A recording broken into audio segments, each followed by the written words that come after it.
Carter poured himself a glass of scotch and made himself comfortable on the sofa in my office. Darkness had settled a long time ago. I had dinner with Muse on the terrace, and then she went to bed.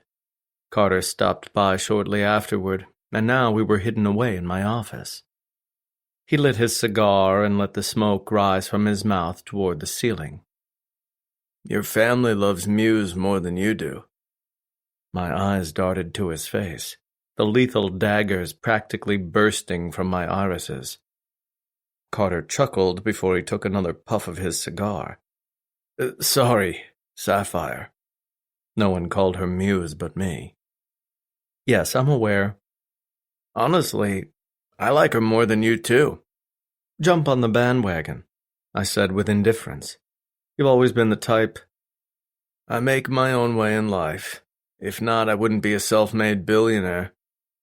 He switched off between enjoying his scotch and his cigar. My room always smelled like cigars for days afterward, but I didn't mind, because I liked the smell.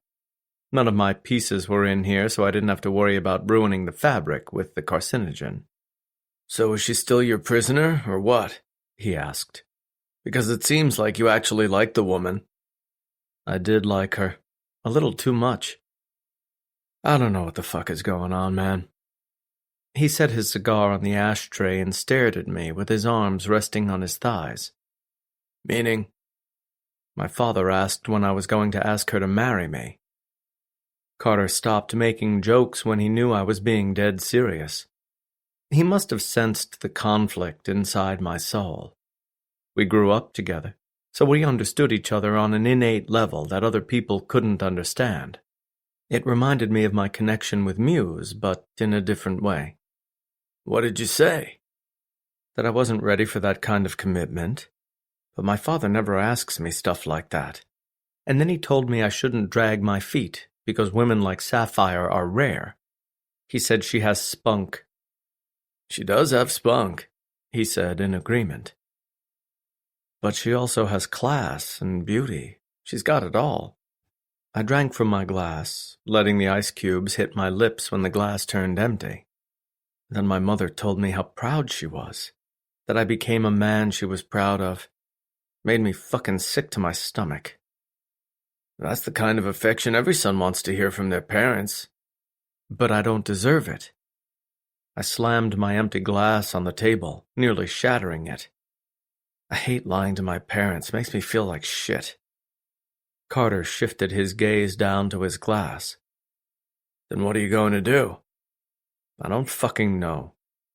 But now I hate myself. I hate the way I collected Sapphire like a piece of property rather than a person. I hate the way I've treated her. Hate the things I said to her. My family adores her, and somehow that makes me feel worse. If they knew what I did, my parents would never forgive me. Vanessa would never look at me the same." "Then don't let them find out." I turned my gaze out the window, my fingers resting against my temple. Secrets always come out. In time. "Then what choice do you have?" He picked up his cigar again and breathed in the smoke. "You could let her go. You'd be out $100 million, but then you wouldn't be lying anymore. It could clear your conscience." And that was my best option, but I didn't like it. I don't want to let her go. I wanted her to stay with me. I wanted her in my bed every night. I needed her to inspire me, to pull the best work out of me. What would I be without her? I needed her. And she wouldn't be safe if I did. If Knuckles ever figured it out, he would probably come after her. "That's her problem, not yours." My heart thudded harder in my chest. The idea of anyone stripping her naked and using her against her will made me sick to my stomach. She deserved to be treated with respect, to live her life freely without fear of rape and torture.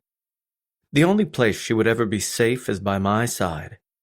I was the only one powerful enough to keep the demons away. If something ever happened to her, I would die. Carter regarded me as he let the smoke out through his nostrils. With the same hard features as mine, I felt like I was looking at a brother instead of a cousin. "You care about this woman?" I wasn't going to deny it anymore. Deeply. Then let it be. She's safe here with you and seems happy. Doesn't right my wrongs. Doesn't clear my head. Then what other option do you have? I didn't have any options. I wanted to make this right, but I didn't know how. I couldn't go back in time and erase my mistakes. I couldn't go back and not demand sex from her. I couldn't take back all the hurtful things I said, the disrespectful way I treated her. I couldn't give her back her virginity when I took it so ruthlessly. I couldn't change the foundation of our relationship. I don't know.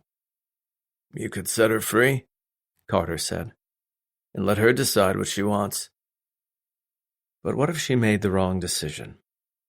What if she left me? I'd be devastated. And if she leaves? He shrugged. Don't give her a reason to leave. Give her a reason to stay, or as many reasons as she needs. Nicole made all the necessary arrangements for me, and by the end of the afternoon I had successfully wired the money to the American authorities and paid back all the money that Muse owed. She owed immense property taxes that were never paid, in addition to the loan she defaulted on. She also had student loans for a degree she never finished. Once the money was transferred, Muse was officially cleared.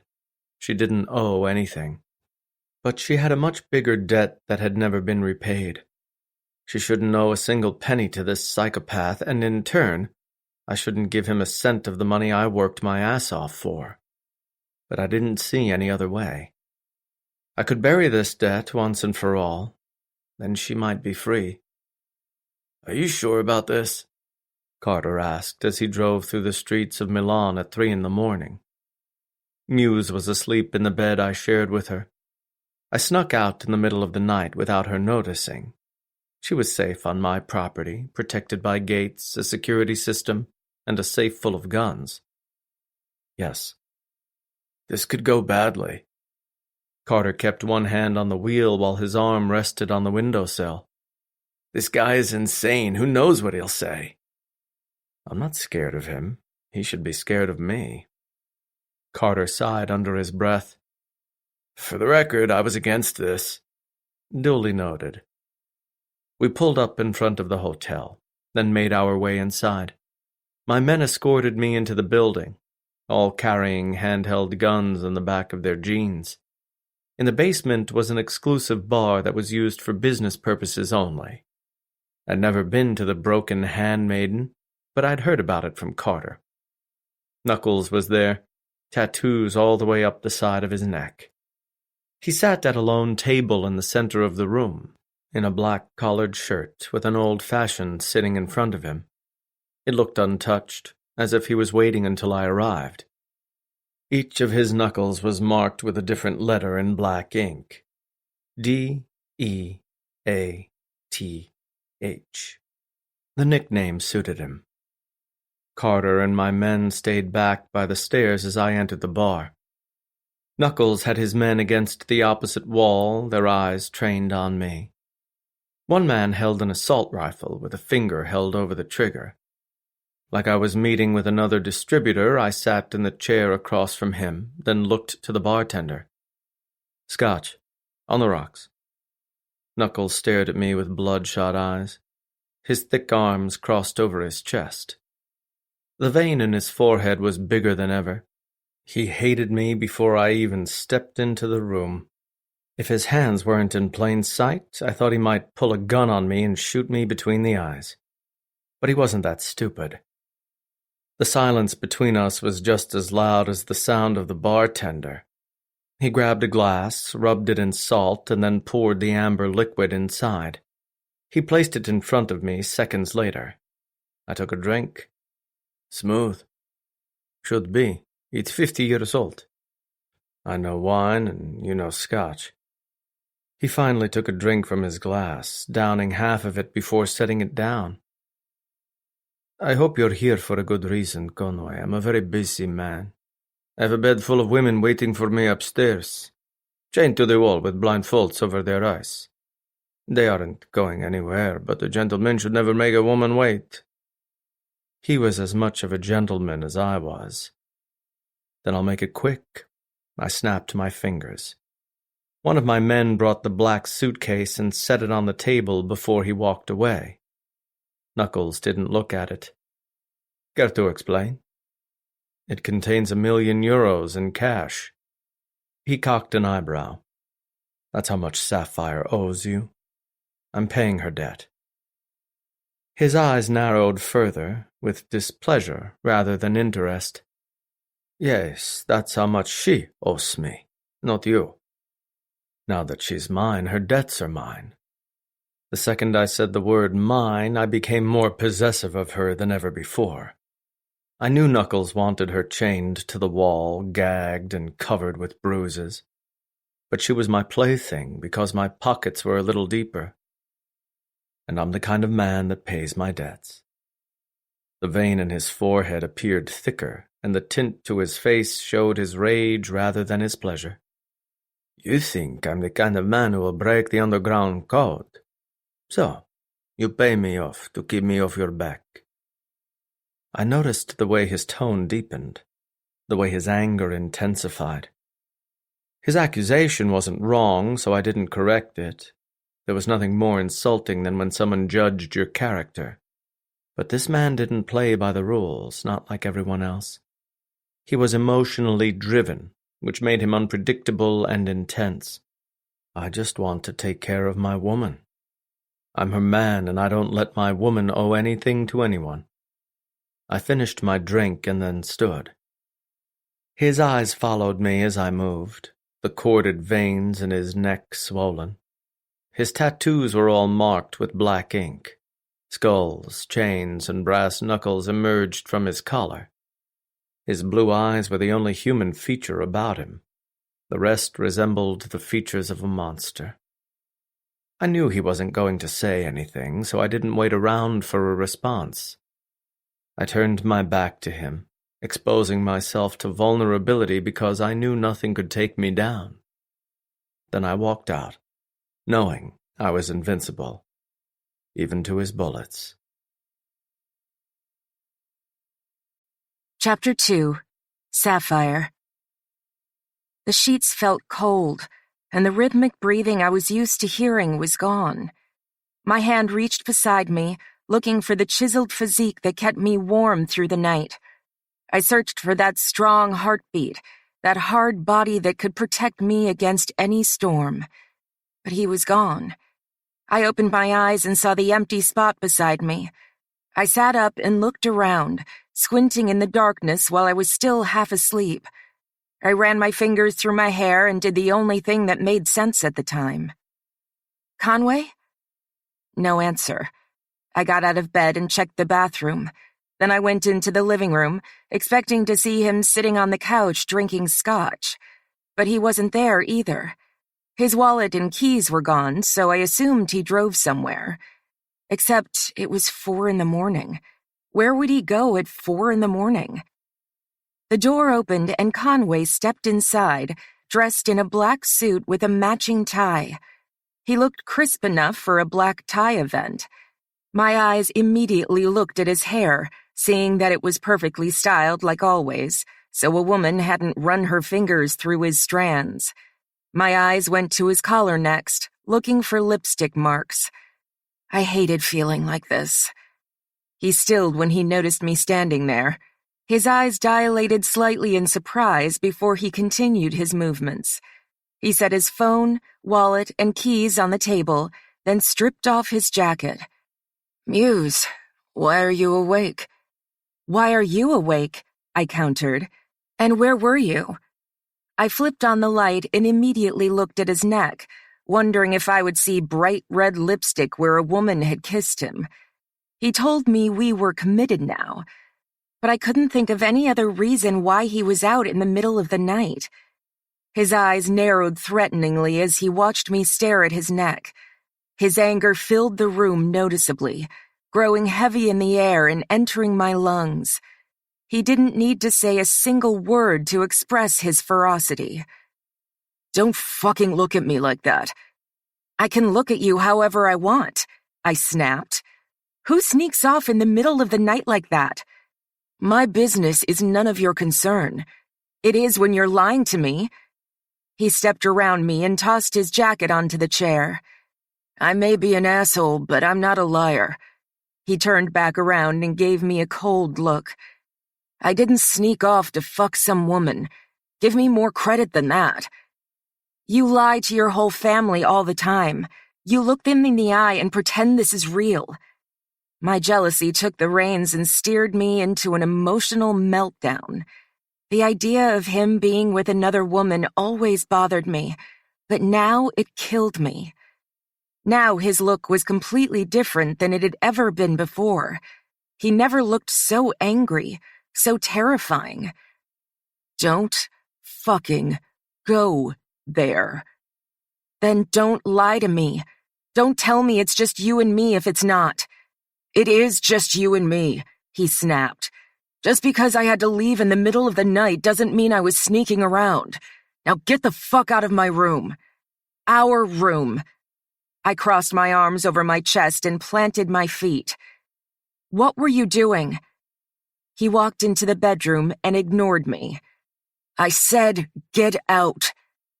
He slammed the door behind him, making the walls rattle with the force. I stayed rooted to the spot where I stood, breathing through the pain in my chest. I'd been half asleep through most of that conversation, but now I was wide awake. Maybe it was wrong of me to accuse him of sneaking around, but I'd seen those lipstick marks on his neck too many times.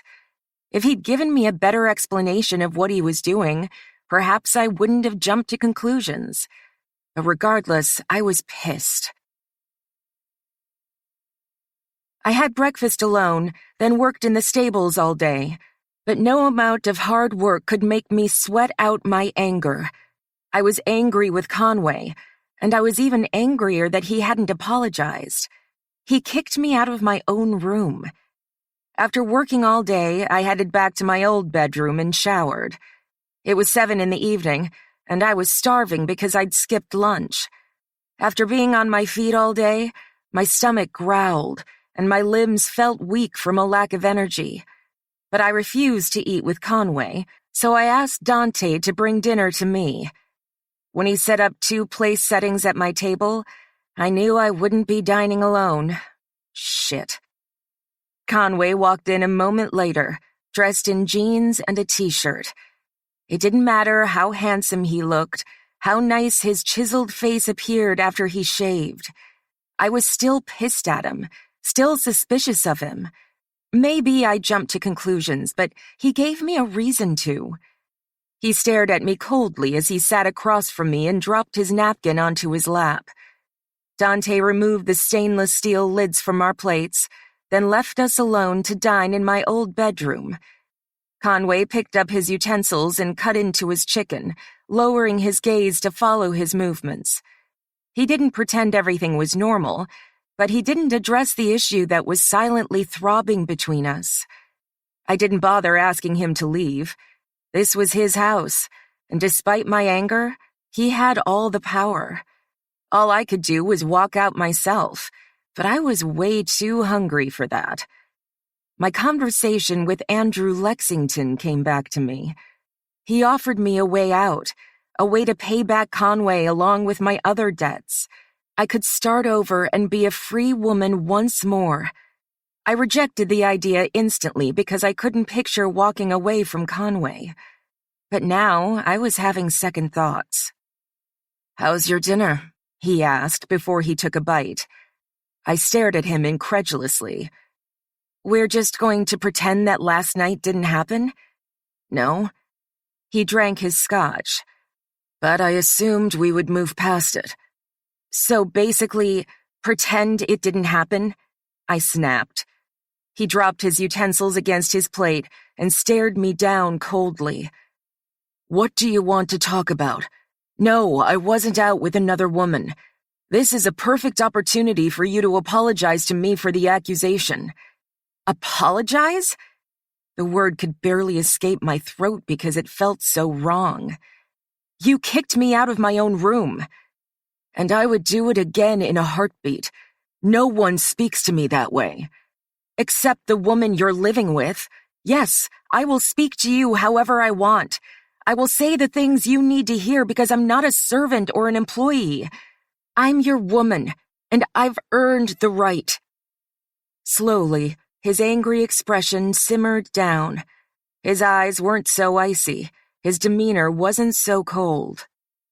Tell me why you left in the middle of the night. Work. What kind of work would be so important? He drank his scotch again, his throat shifting as he swallowed. Muse, you need to trust me. Why should I? You've lied to me before. He leaned forward over the table. You know why I lied. It wasn't because I was trying to be deceitful. Actually, that was exactly what you were doing. His eyes narrowed again. You don't need to worry about what I was doing last night. If I wanted to get laid, I would just roll you over and take you in the middle of the night. Why the fuck would I want someone else when I have you? Why would I invite you into my bedroom if I didn't want you every single night? Stop overreacting and think logically for a second. You're smarter than that, Muse. I know you are. Maybe he was right. Maybe I was overreacting. That doesn't explain why you won't tell me what you were doing. I will. Just not right now. Why not? I demanded. Because I'm not ready to. I wanted to press him, but I knew it wouldn't get me anywhere. I was still upset about the whole thing, but I believed him. I believed he hadn't been sneaking around. I believed he was a good man and wouldn't do that to me. He had no reason to lie about his faithfulness, because he could still fuck me regardless. There was no reason for him to be dishonest. Don't expect me to apologize for what I said last night. He picked up his utensils once more. Don't expect an apology from me either. We returned to eating our dinner, the tension as heavy as it was before. All we did was make eye contact while we enjoyed our meal. There was no conversation that we could possibly have to fill the silence. So I stared at him, and he stared back. I got ready for bed, then pulled back the sheets on my old mattress. I hadn't been sleeping with Conway long, but I was already used to it. He guarded me from my nightmares, kept me warm in the middle of the night, and protected me from the monsters lurking around the property. Now I didn't want to sleep alone. Even though I was still angry with him, I preferred to sleep beside him than across the hallway. My bedroom door opened and Conway appeared in just his sweatpants. They hung low on his hips, revealing the deep V that extended from his hips. His flat stomach was chiseled with riverbeds and mounds. He was a strong man, a powerhouse of lean muscle and tan skin. Muse, get your ass in here. He kept his hand on the doorknob, his presence filling the room. Then he dropped it and turned away. Don't make me ask you twice. He left the bedroom and headed down the hall. I could fight him just for the sake of it, but I didn't want to. I was tired and honestly, horny. Now I was used to getting sex from him every single night. It was a routine we had, sex and then sleep. How would I be able to sleep without his cum between my legs? I left my bedroom and walked into his. He was already in bed with the sheets pulled up to his waist. He was scrolling through his phones, looking at emails right before bed. His eyes didn't shift my way when I walked inside. He didn't even watch me undress.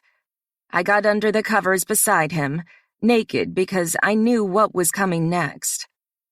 He set his phone on the nightstand, then lay there, one arm behind his head with his eyes closed. And he just laid there. He didn't crawl on top of me for sex.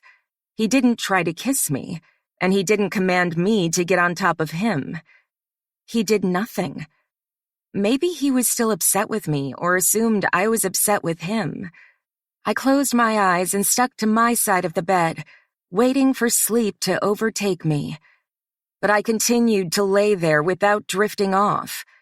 All I could think about was his sweaty chest rubbing against mine, his big cock inside me and covered with my arousal. Images flashed across my mind, and it was all I could think about. It made my body temperature rise, made my nipples harden against the sheet. I knew he was still awake because his breathing hadn't changed. Maybe he was waiting it out, seeing if I would crack before he would. I didn't care about winning or losing. I just cared about getting laid. I pulled the sheets back and moved on top of him, my legs straddling his hips and my pussy pressing against his hard cock. His hands immediately went to my waist, and he grinned against my mouth when I kissed him.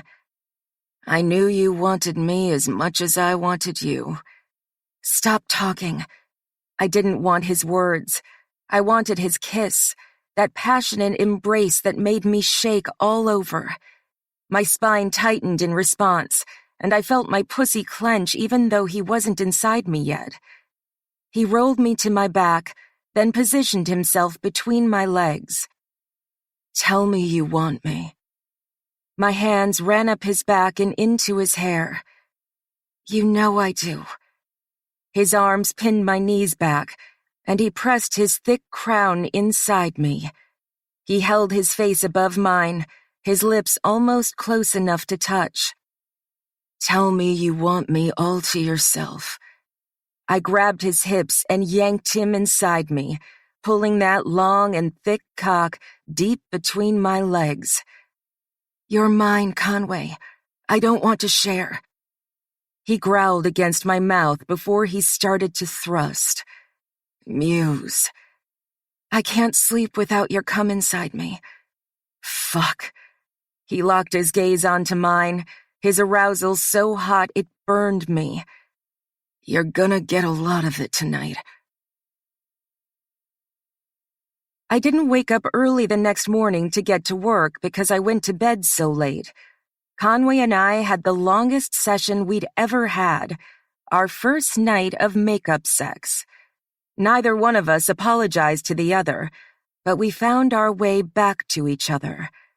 I still wondered what he'd been doing, but he said he would tell me, so I just had to be patient. I woke and looked out the window to see the bright sun covering the earth. The grass looked so vibrantly green, and the horses in the pasture looked beautiful under the sunlight. My eyes moved to the terrace, where I spotted Conway sitting with his breakfast. The newspaper was open in his lap as he rested his elbows on the armrests of the cast-iron chair. His coffee sat on the saucer, and his egg-white omelet was half-eaten. My first urge was to go to him, but then I decided to stay where I was. The view was perfect. The sun hit his chiseled features perfectly. His tan skin was beautiful, and it complemented his dark hair and even darker expression. His eyes were the gateway to his kind soul, to the man underneath the monster. I could stare at him all day. I didn't know how things had changed so much. I came here as a woman with no freedom, but now I didn't even want that freedom anymore. When I didn't get sex, I demanded it. This man claimed my innocence, but now I wanted him to have the rest of me. I needed to listen to his deep breathing beside me in order to sleep, and any time he was gone, I counted down the minutes until he returned. When did everything change?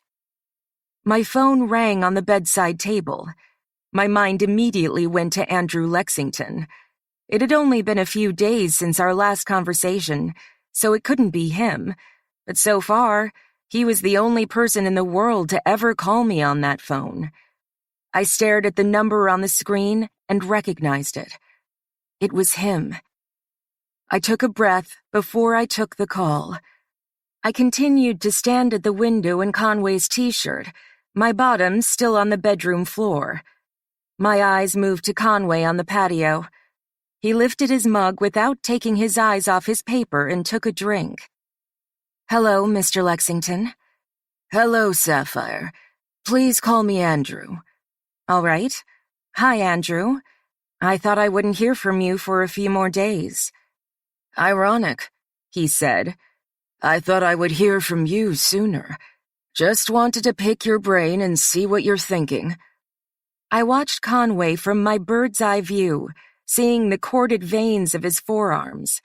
His hair was still wet and messy, obviously because he must have hopped out of the pool just a few minutes ago. I'd never seen a more beautiful man in my life. Even when he did nothing at all, he was gorgeous. A part of me wanted to walk down there and straddle his hips right under the sun. I knew I wasn't thinking logically. I was thinking with my lust, my attraction for this man. Andrew was offering me a way out, a way to fix all my problems. I'd have to be a model again, back to never eating and being nearly naked for strangers. But at least I'd make an honest living. And at least I would have the freedom to do what I wanted. Not to mention, I would be a very wealthy woman. But I loved being here. I loved his home. I loved his horses. I loved sharing my bed with him every night. Even if our relationship wasn't real, it felt like it meant something. Not to mention, I'd never felt more safe in my entire life. But it wasn't real. He didn't love me. I would never be his girlfriend. He would use me until he got bored with me. Once the inspiration ran out, he would dump me on the side of the road and find the next woman who pleased him. It didn't matter how much he aged. The older a man got, the more desirable he was. For me, time wasn't on my side. It would be stupid not to take the deal. Absolutely idiotic. But I still didn't want to. I don't think so, Andrew. I'm very flattered by your offer. 250 million. My mouth remained open as I heard the offer echo in my mind. He just added another 50 million to the pot. How could I possibly be worth that much? Andrew, I'm a very confident woman, but I can't fathom why you think I'm worth that much. Trust me, you are. I don't know about that, I said with a chuckle. Take the deal, sweetheart. Any other woman on the planet would take it. Yes, I know. And they'd be smart to. It's not about the money. 300. Jesus Christ. That would leave me with $200 million for myself. Think about it. Please. I'm willing to do anything to make this deal happen. Now I couldn't say no, but I couldn't say yes either. I'll call back in a few days. Just think about how much your life would change. You would be the wealthiest model on the planet. Not only would you have fame and glory, but also respect. Think about it, Sapphire. He hung up, leaving nothing but silence on the other end of the line. I crossed my arms over my chest with the phone clutched in my fingertips. My eyes returned to Conway, who was staring across his property with a dreamy look in his eyes. He had no idea what was going on upstairs. Now I was even more confused than before. I showered after working in the stables all day.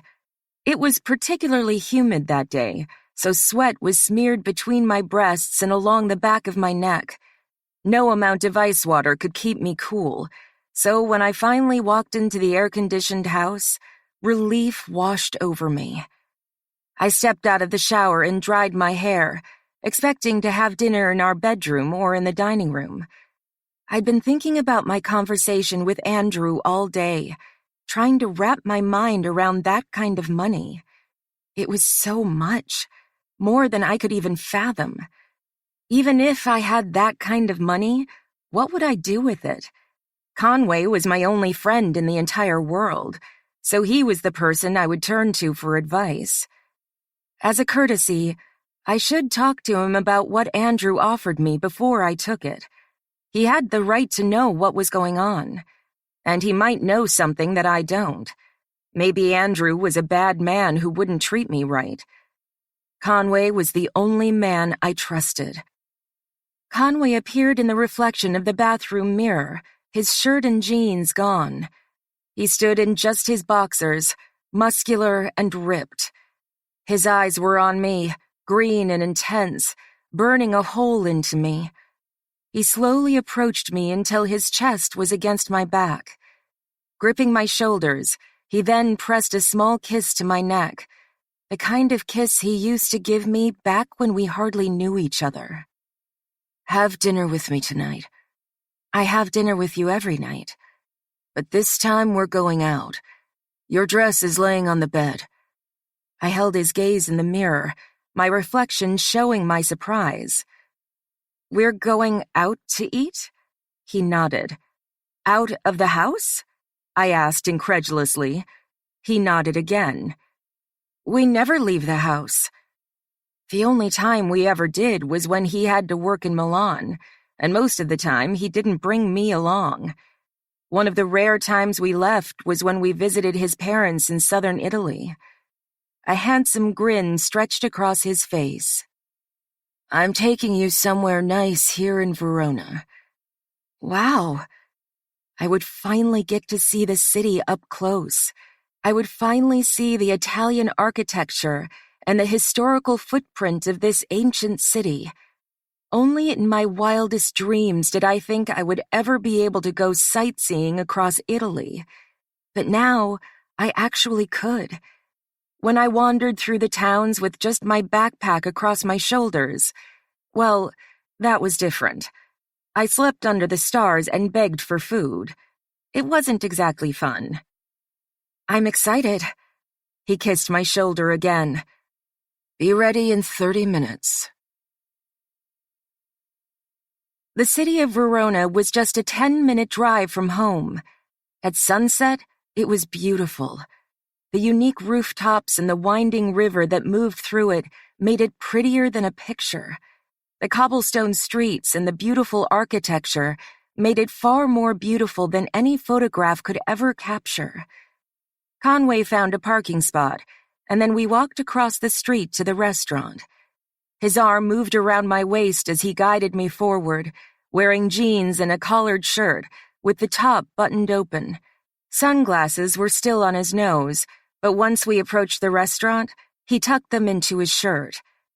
Conway spoke to the host in Italian. It was one of the rare times I had heard him speak his native tongue. When he was around me, he always used English. He used English at work, too, probably because a lot of the models were from America. We were guided to a table on the patio. A white candle was lit on the table, and it was close enough to the street that we could see other people walk by. But I noticed there were no other guests in this sectioned-off area. We were the only people there. Conway pulled out my chair for me just as he did in front of his parents. Then he sat across from me and set his sunglasses on the table. His broad shoulders stretched his collared shirt, and the veins in his neck were beautiful and noticeable. Everything about him was perfect, from pretty eyes to his rugged jawline. He examined the wine menu, then set it aside, making his selection within 10 seconds.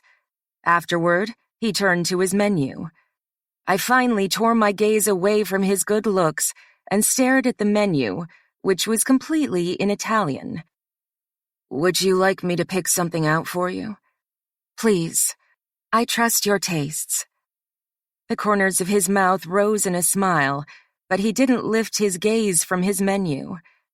He looked at it for a moment longer before he set it down.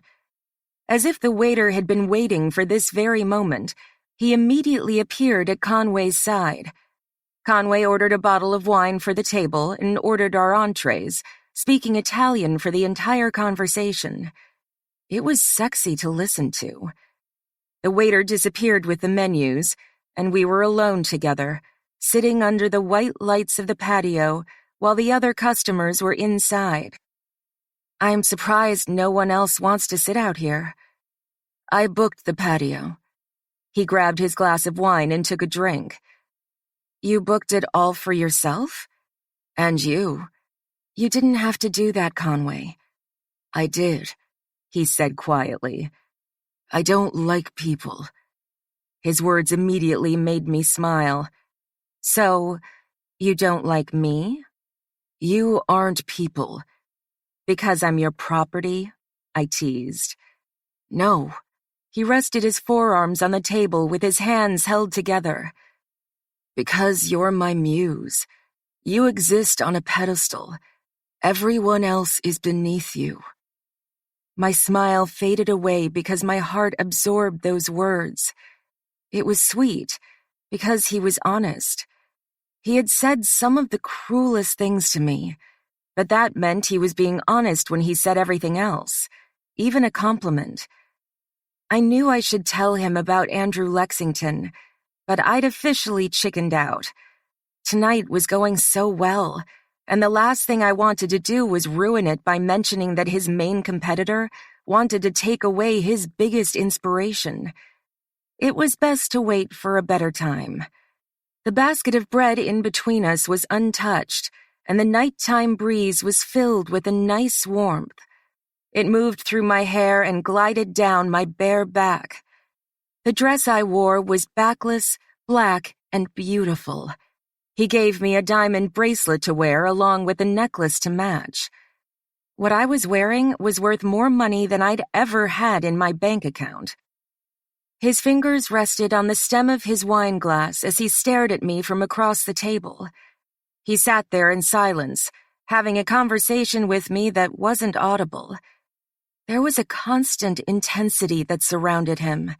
Whether he was in a good mood or a bad mood, it didn't change.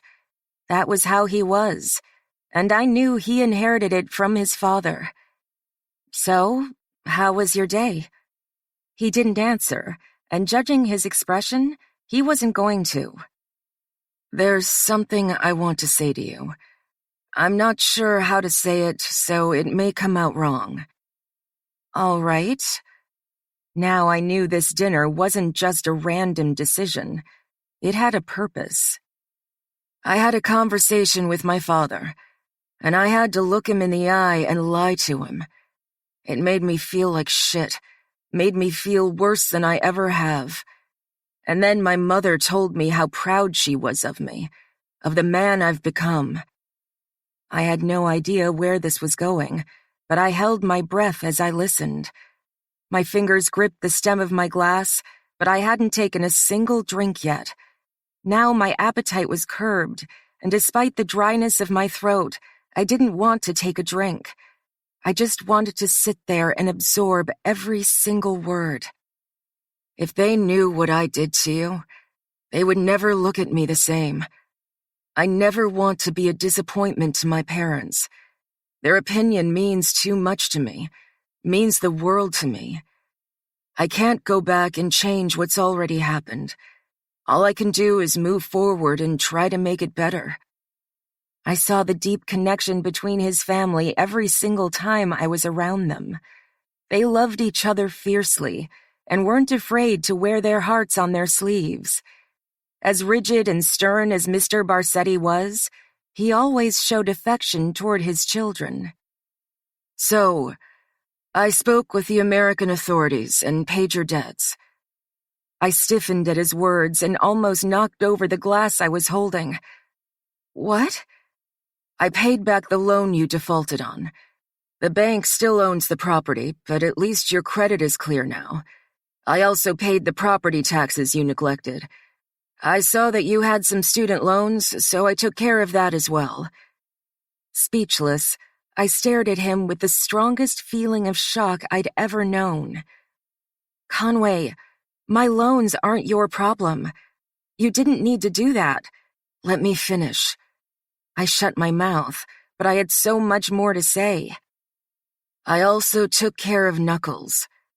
My eyes expanded. What does that mean? Did Conway kill the psychopath that murdered my brother? I paid back the money your brother owed him. That's where I was the other night, meeting him in Milan. I put the cash in a briefcase and left it on the table. Now he has no reason to ever bother you again. Your debt is repaid. You're free." This was an even bigger shock than the first thing he said. "Conway," I felt moisture build up in my eyes instantaneously. I've been running for so long that I didn't know how it felt to be safe. I needed Conway for protection, but now I could do whatever I wanted. I could even return to New York if that was what I wanted.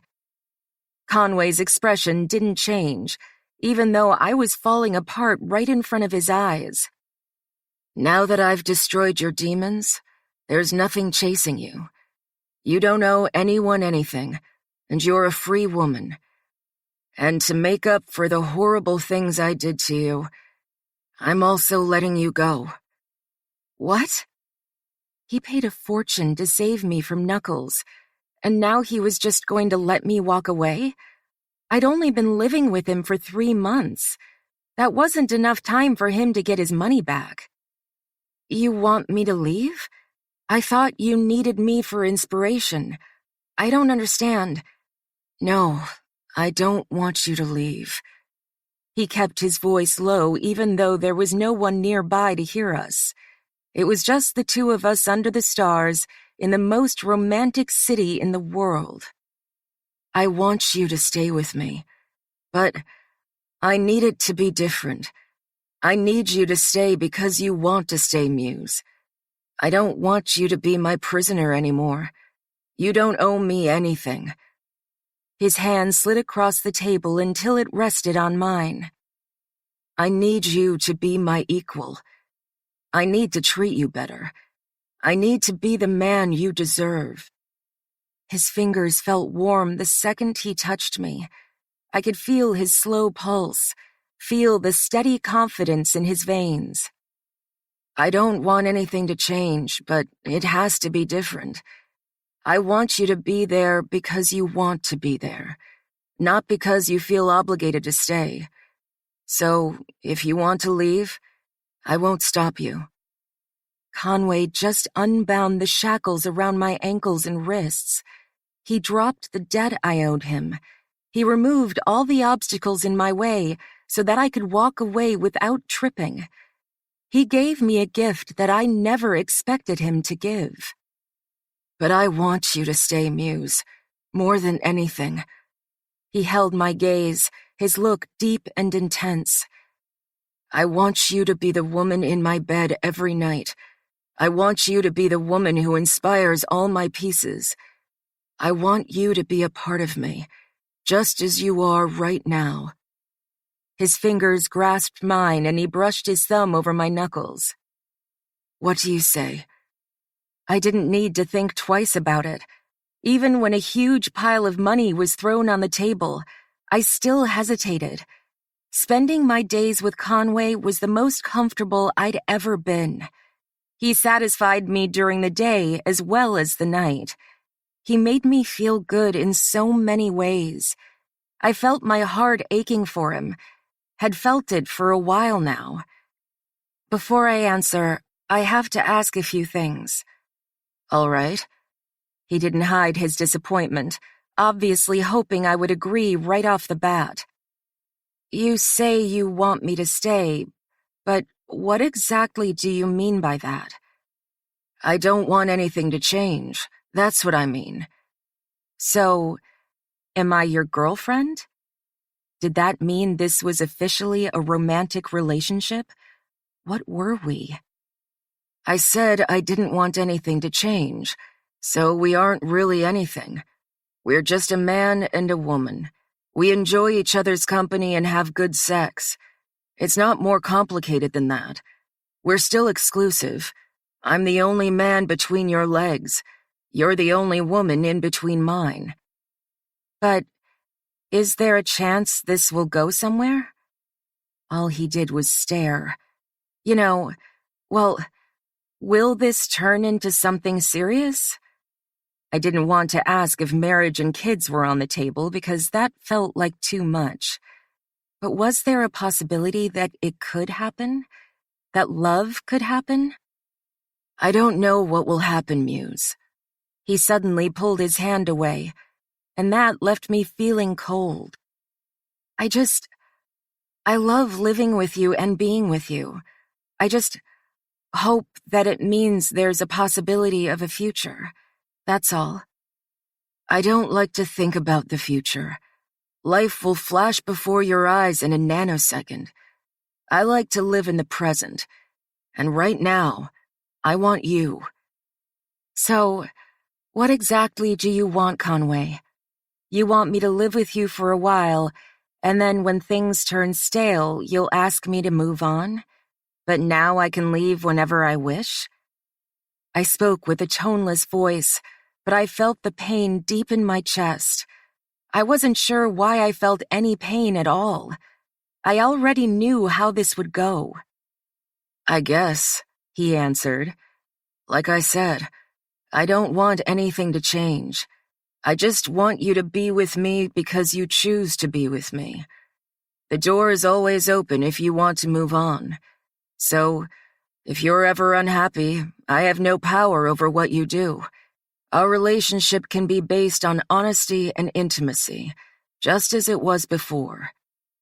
Now I could leave Conway if I wanted to, but the truth was, I didn't. I could return home and finish my education, but that didn't sound appealing. I wanted to spend my time in his beautiful home, living out my days in luxury with this beautiful man. Now I would be treated with respect. Now I would have choices. I could stay for as long as I wanted, and if I didn't see it going anywhere, I could walk away. But I knew I couldn't walk away now. I want to stay. His face didn't melt into a smile, but his eyes showed a new kind of intensity. He reached across the table again and gripped both of my hands, giving them a firm squeeze with his masculine strength. I was hoping you would say that. But I have one condition. All right. When people ask, you tell them I'm your girlfriend.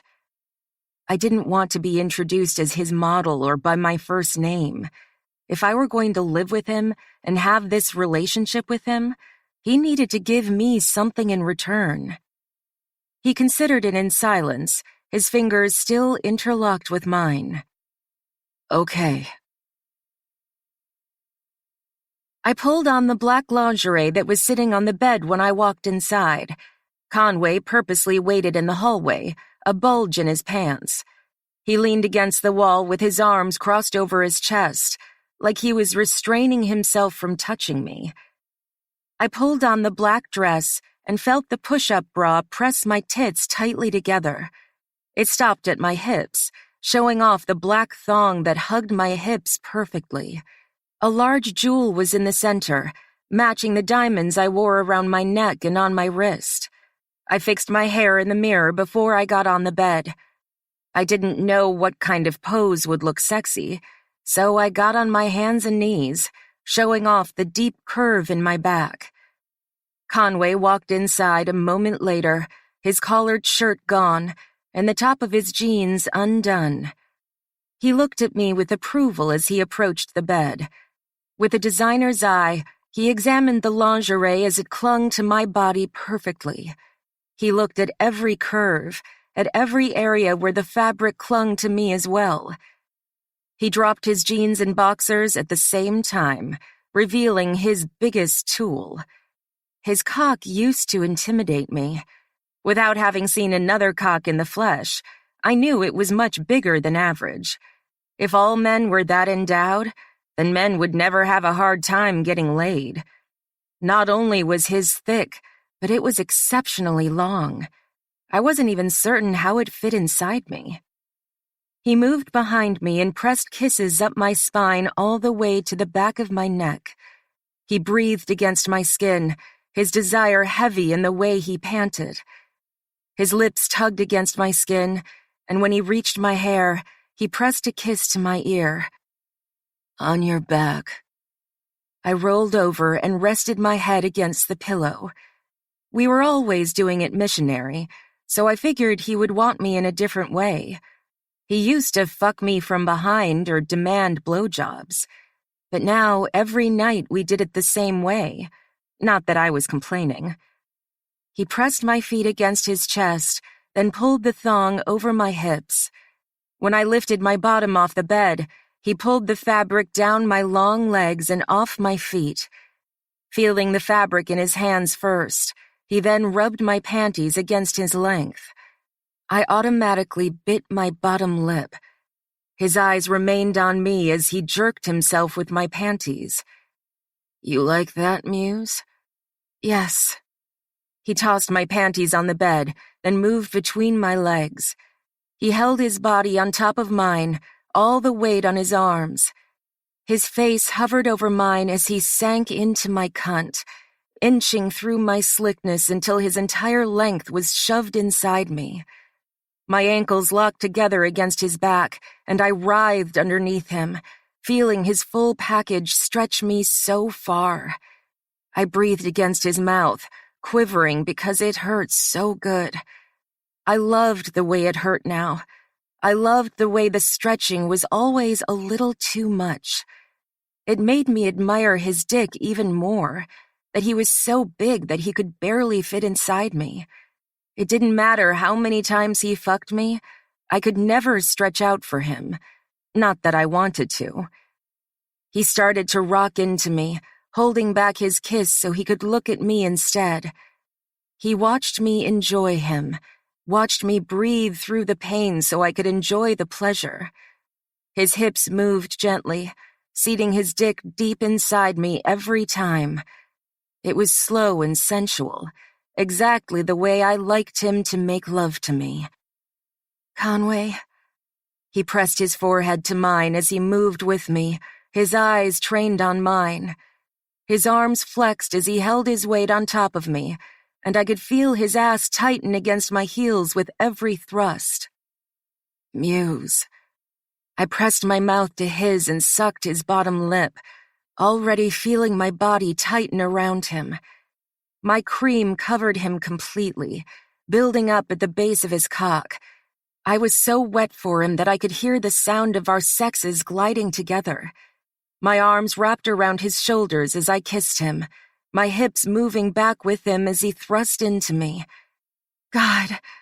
He ground into me harder, the muscles of his arms bulging from the blood flow. He gave it to me deeper, gave it to me harder. "Come for me, so I can come for you." I gripped his shoulders and rocked back into him, my cunt taking his cock as much as possible. The harder we moved together, the more he stretched me. My slickness drenched his cock, making it easier for him to move in and out. The climax hit me hard and without notice. I exploded powerfully, my head rolling back and my body taking over. I spiraled into a craze of pleasure, a wave of goodness that made me see heaven and beyond. No other man could ever make me feel this good. Conway gave his final pumps as I finished. He shoved himself completely inside me and released, stuffing me full of all his seed. A concentrated expression washed over his face as he finished, sexy and possessive. He claimed me without saying a single word. He told me I was his with just that single expression.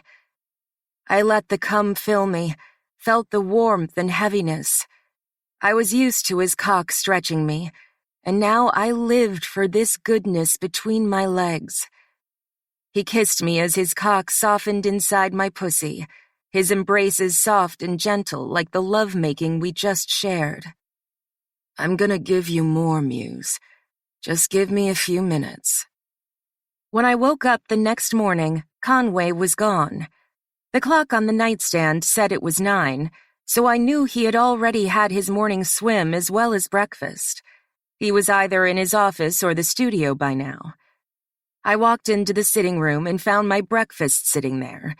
The stainless steel lid covered my food, and the silver pot kept my coffee warm. I poured some into my mug and then turned on the TV. My phone was sitting on the coffee table, so I stared at it for a few minutes before I made a call. It rang 3 times before Andrew answered. Sapphire, I'm so glad to see that you've reached out to me. I'm happy to have you on board, and I think you're going to love it here in New York. From what I understand, it's your hometown, right? I dodged his question altogether because I didn't want to waste his time. Andrew, I really appreciate the offer you've given me. Truly, I'm flattered. As a woman who's never had more than a few $100 in my checking account, I can't even understand that kind of money. But I'm going to have to turn you down. Before you make another offer, I want you to understand it's not about money. Conway is the man I'm sleeping with, and it would be a betrayal to our relationship if I were to work with you. And he's a man I would never betray. I was walking away from a lifetime of security to be with this man. I didn't even understand why. I wasn't in love with him. Maybe I was just connected to him because he was the first man I'd ever been with. I'm sorry, Andrew. Instead of trying to persuade me again, he let it be. I understand, Sapphire. When things are personal, it's difficult to talk business. But if you ever change your mind, even if it's a year from now, I would love to hear from you. Please give me a call. I didn't expect him to extend that kind of luxury. If Conway got bored with me, there was still a chance I'd have an opportunity. But the thought of Conway actually leaving me made me so sad that I didn't even care about still having the chance. Thank you for understanding, Andrew. Goodbye. Chapter 3. Conway. Now that Muse lived with me by her own free will, it ridded me of my guilty conscience. She was with me because she wanted to be here, not because she had to be. I removed the chains binding her to me, but instead of running off, she stayed by my side. Her debts had been paid and her nightmare had been eradicated, so there was no other reason to be with me, unless she wanted to be there. That made the sex even better. I worked in the studio all day, my mind stimulated by my newfound relationship with Muse. I guess she was my girlfriend, even though I'd never had one before. I wouldn't say we were in a relationship, and I couldn't picture us ever being anything more serious than what we were, but that shouldn't surprise her. She was my inspiration, my muse, and my mistress, nothing more. The only difference was she wasn't my prisoner anymore. She was sleeping with me because she wanted me between her legs. Muse could leave and sleep with anyone else she wanted, but I was the only man she wanted. I was the only man who deserved her. I constructed another piece that day, a royal blue bodysuit with white stone in the fabric. It would look wonderful against her olive skin, and if she were standing on my yacht in the Mediterranean, she would be absolutely lovely. I'd have to take her sometime. It would have to be after the show in New York. Right now, my schedule was just too busy. Around 7, she knocked on my door. "Can I come in?" I stood in front of the mannequin, making the finishing touches to the design. It was simple, the blue color doing most of the creative work. The color was so stunning that it would steal anyone's focus. The material was mixed with nylon, making it stretchy but stiff at the same time. Once it was stretched across her beautiful tits, the curves would be even more hypnotic. Of course. She stepped inside, wearing a long white dress with a red rose floral pattern. Her hair was pulled up in a clique, revealing her beautiful skin along the collarbone. She wore the same diamond necklace I gave her last night. When I had a model living with me, it was hard not to dress her up. Wow, that's beautiful. Thank you. She stepped closer to the mannequin and examined it with her hands on her hips. I really like it. Where did you come up with this? I have a yacht off Mykonos. I've considered taking you on a trip along the Greek islands, and when I think of that, I picture you wearing this. looking stunning against the white buildings and the backdrops of Santorini. And I picture fucking you in that deep blue sea. A slight blush came over her cheeks, just the way it always did when I flattered her. Now that she was growing less innocent, it was more difficult to do. But when it did happen, it was beautiful. That sounds like a nice trip. You'd love it, Muse. I set the pins on the table and stood back to admire the dress. Put it on for me. She didn't hesitate before peeling off the nice dress she wore. When she was just in her panties and the diamond necklace, she pulled the bodysuit on, the deep V in the front showing the cleavage of her tits. Paired with her nude sandals, it was perfect on her. I crossed my arms and leaned against the table, examining her under the natural light of the setting sun. It looked even better on her than I imagined. The color was perfect, and the fabric was made for those curves. What do you think? She posed for me, pivoting before she turned around. You know what I'm thinking. My cock was hardening in my jeans. And if I wasn't in a hurry to get this to Nicole, she'd be on my table right now, her legs spread and her screams echoing down the hallway. But I need to give this to Nicole as soon as possible. I snapped my fingers, telling her to remove it. I got a dirty look in response. Old habits die hard. The corner of my lips rose in a smile. Could you please remove it? Softness entered her expression. That's better. Nicole stood beside me as we examined the models wearing the 7 different pieces I created. The women stood with their shoulders back and their tummies tucked in.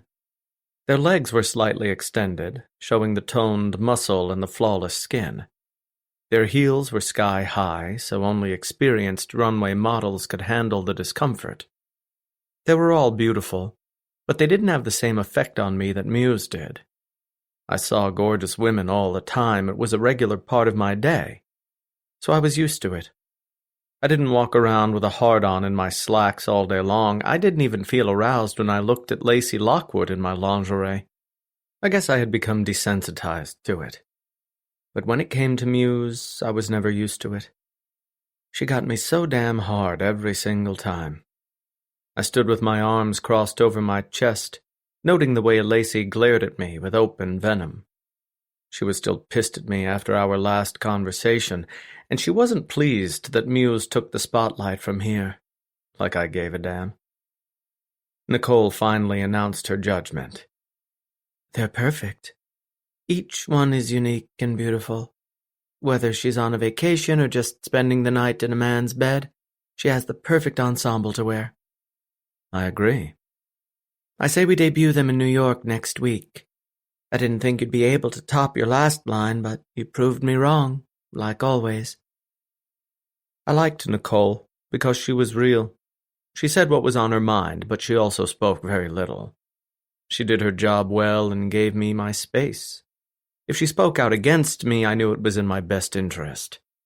She was a great assistant to have. She was so good I really didn't consider her to be an assistant at all. I slid my hands into my pockets and studied the models a moment longer, thinking of the exact jewelry I would have them wear. Jewelers usually asked to sponsor the show by loaning their finest pieces for my girls to wear. It gave them exposure and allowed my girls to wear $1 million diamonds without me having to drop a single euro. Are you going to put Sapphire in the show? She asked the question in front of the models, and collectively they all wore the same glare. They were united in their hatred against Muse, their jealousy clouding their judgment. I ignored Nicole. Thank you, ladies. They took the dismissal and walked into the dressing room where they could strip off their pieces. When they were out of earshot, I turned back to Nicole. Muse won't be modeling for Barsetti lingerie ever again. Ever? She asked incredulously. People are going to expect to see her at the next show. Even weeks after the show was over, everyone was still talking about her. I think it would be a mistake not to use her. She's your inspiration for a reason. I turned my gaze to the floor-to-ceiling window and watched the light hit the glorious city. Ancient and beautiful, it was a capital of artistic renovation. I could stare at it for hours and get lost in the details of the historic buildings. No. No, she asked. Why not? I wanted Muse to wear my lingerie for me, and only me. I'd seen the way men gawked at her when she was on the runway, the way they fantasized about her. They harbored the same obsession I did because she was the sexiest woman on the planet. I didn't want anyone to look at her like that but me. I turned back to Nicole. She's retired, that's why. But I won't change my mind, Nicole. I was the greatest lingerie designer before her, I'll still be the greatest after her. I left her in the studio and walked down the hallway to my office. Muse would be inside, probably sitting on the couch reading a magazine. Lacey Lockwood appeared in front of me, dressed in a sundress with her hair in curls. She changed out of the black piece in less than 2 minutes, probably because she wanted to intercept me in the hallway. Conway. She moved into me to kiss me on the cheek. Muse admitted her jealousy to me, and any time she saw lipstick marks on my neck, she lost her mind. I wouldn't want a man kissing her, so now I honored her request by stepping back and making sure Lacey didn't have the opportunity to touch me. You looked beautiful in that piece. I know the audience will love it in New York. I deflected the blow by complimenting her. Lacey cared about her career more than anything, and by giving her one of my best pieces, it would give her what she wanted. But it didn't put out the fire in her eyes. Smoke emanated from the sizzling of her irises. What is this? You demote me in your last show, and now you won't let me touch you? Is this because of her? Lacey's eyes darkened in intensity, her anger exploding. You'll be in the finale in New York, Lacey, so don't worry about Sapphire. She's not in the show? No. Now that Muse was gone, there was no reason for the other models to be jealous, no need to feel threatened. Instead of making her feel better, she seemed to feel worse. But she's still around? I didn't owe Lacey an explanation, so I stepped around her and walked away. She didn't come after me, but I knew she wouldn't take this well. Lacey had made advances on me before, but I never caved. She didn't want me for me, just what I could do for her career. But even if she wanted a single night with me, it wouldn't change anything. I never mixed business with pleasure. I stepped inside my office and found Muse sitting on the couch. She was in a red dress Dante had picked up from one of my favorite designers in Milan. With short sleeves and a subtle texture, it was simple. But she didn't need anything loud, not when she was so naturally beautiful. She looked up from her magazine, her legs crossed and a diamond necklace around her neck. How'd it go? Nicole liked everything. The show was booked. Great. She closed the magazine and set it aside. It's next week? Yup. I walked to my desk and grabbed my tablet off the surface. Nicole updated my calendar, so I glanced through the schedule for the following week. The show would take place in New York City, to be aired on a major network. Other designers would be there in the hope of networking with me. There was no doubt that Andrew Lexington would be there too. I would have to keep him away from Muse. I wasn't letting anyone take her away from me. Will I be staying here? I set the tablet down, then turned to her, my eyes raising in surprise. To do what? She shrugged. I just wasn't sure if I was invited. I slowly walked to the couch, my hands resting in my pockets. I stopped in front of her and placed 2 fingers underneath her chin. I slowly lifted her gaze until her neck was craned to meet mine. Where I go, you go. My thumb brushed across her bottom lip, and I gently tugged it to reveal her bottom teeth. Her mouth slowly stretched into a smile. Will your models like that? I don't give a damn what they like. Her smile widened. You're sure you don't want me in the show? You are in the show, but I'm the only person in the audience. I dropped my hand from her chin and pulled her to her feet. My arms circled her waist, and I rested my forehead against her, surrounded by her flowery smell. She looked beautiful in everything I picked out for her, and she looked even more beautiful in just her skin. I'd never had a woman in here besides Nicole, but then again, I'd never had a woman live in my home with me either. Muse was changing my life in drastic ways. Ready to go? I asked. Her arms rested in the crooks of my elbows. I like it when you ask me. It's nice. I preferred to boss her around, but I was trying to be a better man. It wasn't easy. I was used to barking out orders and watching people carry them out instantly. That kind of power was addicting, and it was never easy to wean off it, but a part of me enjoyed watching her want me, watching her choose to be with me.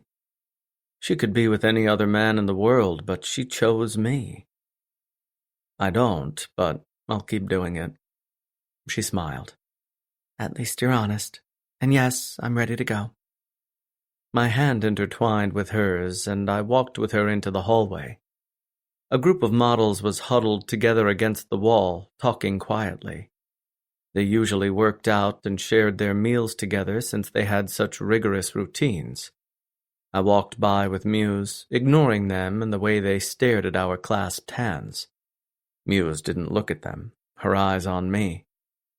When we turned the corner, Nicole emerged. Conway, I just got off the phone with a fabric distributor in Turkey. He's in the country and was wondering if you would have dinner with him tonight. I kept walking, pulling Muse with me. Why? He said he can give you a better deal on the fabric and provide better quality. Her heels clapped against the hardwood floor as she walked beside us. She glanced at our hands, then turned her focus back to her tablet. Is that something that would interest you? I was happy with my fabric and the pricing. How much of a deal are we talking? He said he can save you 25%. 25% wasn't pocket change. That was a significant difference. I stopped walking. My interest officially peaked. What time? 7. Shall I tell him you're coming? If this man could really deliver, it was worth the conversation. Name? Androssi Bosson, Nicole answered. I looked into him. He's legitimate. I trusted Nicole. All right, I'll be there. Nicole nodded and walked away. Muse and I walked out and headed to my Ferrari, which was parked at the curb. We got inside and headed out of Milan. Muse's dress rose to her thighs when she sat down, revealing her sexy, tan skin. She looked out the window with her hair flowing down her chest, oblivious to just how sexy she looked in that moment. I kept one hand on the wheel and rested the other on her thigh. Her skin was warm to the touch and so damn soft. My fingers itched to move further up her legs, to approach the apex of her thighs and get her wet so I could fuck her when we got home. She glanced at my hand before she looked out the window again. Am I coming along to this meeting? No.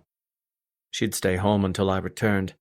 By the time I was done talking business, she would have been asleep for a few hours, but that wouldn't stop me from waking her up for some action. Why not? It's just business, nothing that concerns you. She turned her vicious gaze on me, clearly unhappy by that response. What happened to where you go, I go? You just said it 10 minutes ago. An international trip, yes. What would I do without you? My cock isn't going to want my hand now that it's had your pussy. I'm interested in your work. Don't businessmen bring their mistresses everywhere they go? I thought having a pretty woman on your arm made you more powerful. I glanced back and forth between her and the road. Why do you want to come so bad? Maybe I just like being with you. I'm your girlfriend, aren't I? It was just a label that she demanded. I didn't agree with the definition. I don't like it when people stare at you. And the only way to prevent that is by keeping me locked up all the time? That's not how I want to live, Conway. She never expressed a threat, but a hint of it burned beneath the surface. It was one of those times I regretted granting her freedom. Fine. She smiled in victory, then looked out the window. Fuck. It turned me on when she bested me. My hand slipped between her thighs until I felt her cotton thong. My fingertips pressed against her clit, feeling that little nub I loved to kiss and grind against. Her knees immediately came together as her breathing picked up. Open your legs. She didn't obey, her bright eyes turning to me. Now. She parted her knees slowly, succumbing to the authority in my voice. My fingers rubbed her harder as I kept my eyes on the road. Maybe I had to treat her like a free human being, but that didn't mean times like these applied. My fingers circled her clit, and within minutes I felt her dampness spread through the fabric. Her breathing grew deeper, and she slowly grinded against my fingers. I loved feeling her wetness. I loved feeling that pussy grow wet because of me. I kept working her clit as we drove through the countryside and headed to my home outside of Verona. When we were 5 minutes from the house, her panties were totally soaked. She was whimpering like she wanted more, wanted me to give her enough to explode. If I kept going any longer, she would climax, and I would be subjected to the torture of listening to it. I moved my hand back to her thigh, my fingertip wet from her arousal. A quiet scream erupted from her throat. Conway. You can wait until we get home. She looked out the window, her eyes still heavy with sex. Then she dug her fingertips down the front of her thong and touched herself. Jesus fucking Christ. Her head rolled back against the leather seat as she rubbed her clit, aggressively, her breathing deep and rugged. I gripped the steering wheel so tightly my knuckles started to ache. Muse. With eyes closed and her mouth open, she said my name. Conway. Thinking about me? Yes. I grabbed her wrist and tugged it away. You can wait. I don't think I can. You started it, Conway. Now you better finish it. Or let me finish it. I gripped her hand and felt the arousal against her skin. My skin was still wet from her slickness, so I felt the moisture between us. You're going to wait, Muse. If you're going to undermine me, you're going to have to pay for it in other ways. How much longer? I glanced at the villa we just passed, recognizing the property because I'd been driving past it for 10 years. 5 minutes. She growled under her breath. That's what you get. Do you torture all your women like this? All the other women in my life were one-night stands or short flings. They didn't live with me or sleep with me for months on end. There was no need for torture because I didn't have enough time to tease them. We were both anxious to fuck, so we fucked hard. Just you. Muse wore a short black dress with a diamond necklace around her throat. Her hair was in loose curls down her chest, and the deep line plunging down the front showed a subtle hint of her tits. It was backless, the fabric covering her ass, but hardly. I wasn't sure if I should let her go out like that. Not when her makeup was done so well, when her eyelashes were thick with mascara and she wore a smoky look. Her lips were painted bright red, and her foundation made her already flawless skin look unreal. Damn, she was fine. Everything about her was perfect, from her hourglass frame to her slender feet. She possessed the kind of beauty that didn't exist on this earth. She was made of godly qualities, like she was a Greek goddess who somehow wound up in the mortal world. An inner light seemed to shine out of her at all times. Despite her station in life and her struggle, she still held the elegance only a powerful woman could maintain. She had more strength than she realized. She clasped her diamond earrings into her lobes, then fixed her hair in the mirror. Her 5-inch heels gave her an extra boost of height, but I still towered over her. When we came home from work, we hardly made it to the bedroom before I was inside her. Our clothes didn't even come off. My pants hugged my ass and her dress was pushed to her hips. We fucked like we had just met at a bar and hadn't gotten laid in weeks. I'd been fucking her for months, but it still felt like it was the first week. She was that perfect. Now I considered calling off this dinner as I looked at her, more interested in getting inside her than sharing a meal with a potential distributor. Saving money didn't seem important, not when I could be inside that perfect little cunt. She turned to me when she was ready to go, looking at me standing near the doorway. "Are you ready?" My eyes roamed over her body, seeing the way the thin dress hugged her so damn well. How was I supposed to pay attention to my conversation when this huge distraction was right beside me? "Yes." She wore a soft smile as she grabbed her clutch by the door. It held her ID, the money that I gave her, and phone I bought for her. She didn't have any friends or acquaintances here, so she primarily used her phone to keep in touch with my sister, because Vanessa was as obsessed with her as I was. I lingered behind as she walked into the hallway, just so I could get a nice look of her ass. Fuck. Now my cock was hard in my slacks, even though she had satisfied me just hours before. I followed her out to the entryway. The car was ready to go, the engine on and the seats warm. It had been washed the second I returned from Milan, keeping the paint coat shiny and new. I sat in the driver's seat and we headed back to Milan. We could have just stayed at my apartment as we waited for dinner, but all her clothes were in Verona. Ever since she came into my life, I never stayed at that apartment. It was primarily used for my hookups in the city or a place to sleep when I worked late. Now my glorified bachelor pad was obsolete, because it didn't seem like I was a bachelor anymore. We drove through the countryside in silence, the radio off and the world around us dark. I pushed my car to the limit, knowing I wouldn't be pulled over by the authorities since they would recognize my car. I wasn't a crime lord, but I was certainly above the law around here. My eyes kept drifting back to her legs, the way the fabric of her dress hugged her thighs. I had sex that morning when I woke up and sex again when I got off work. There was no reason I should be so horny right now. But this woman made me horny. "Anything I should know before we meet this guy?" She broke the silence with her hypnotic voice. "Just don't talk."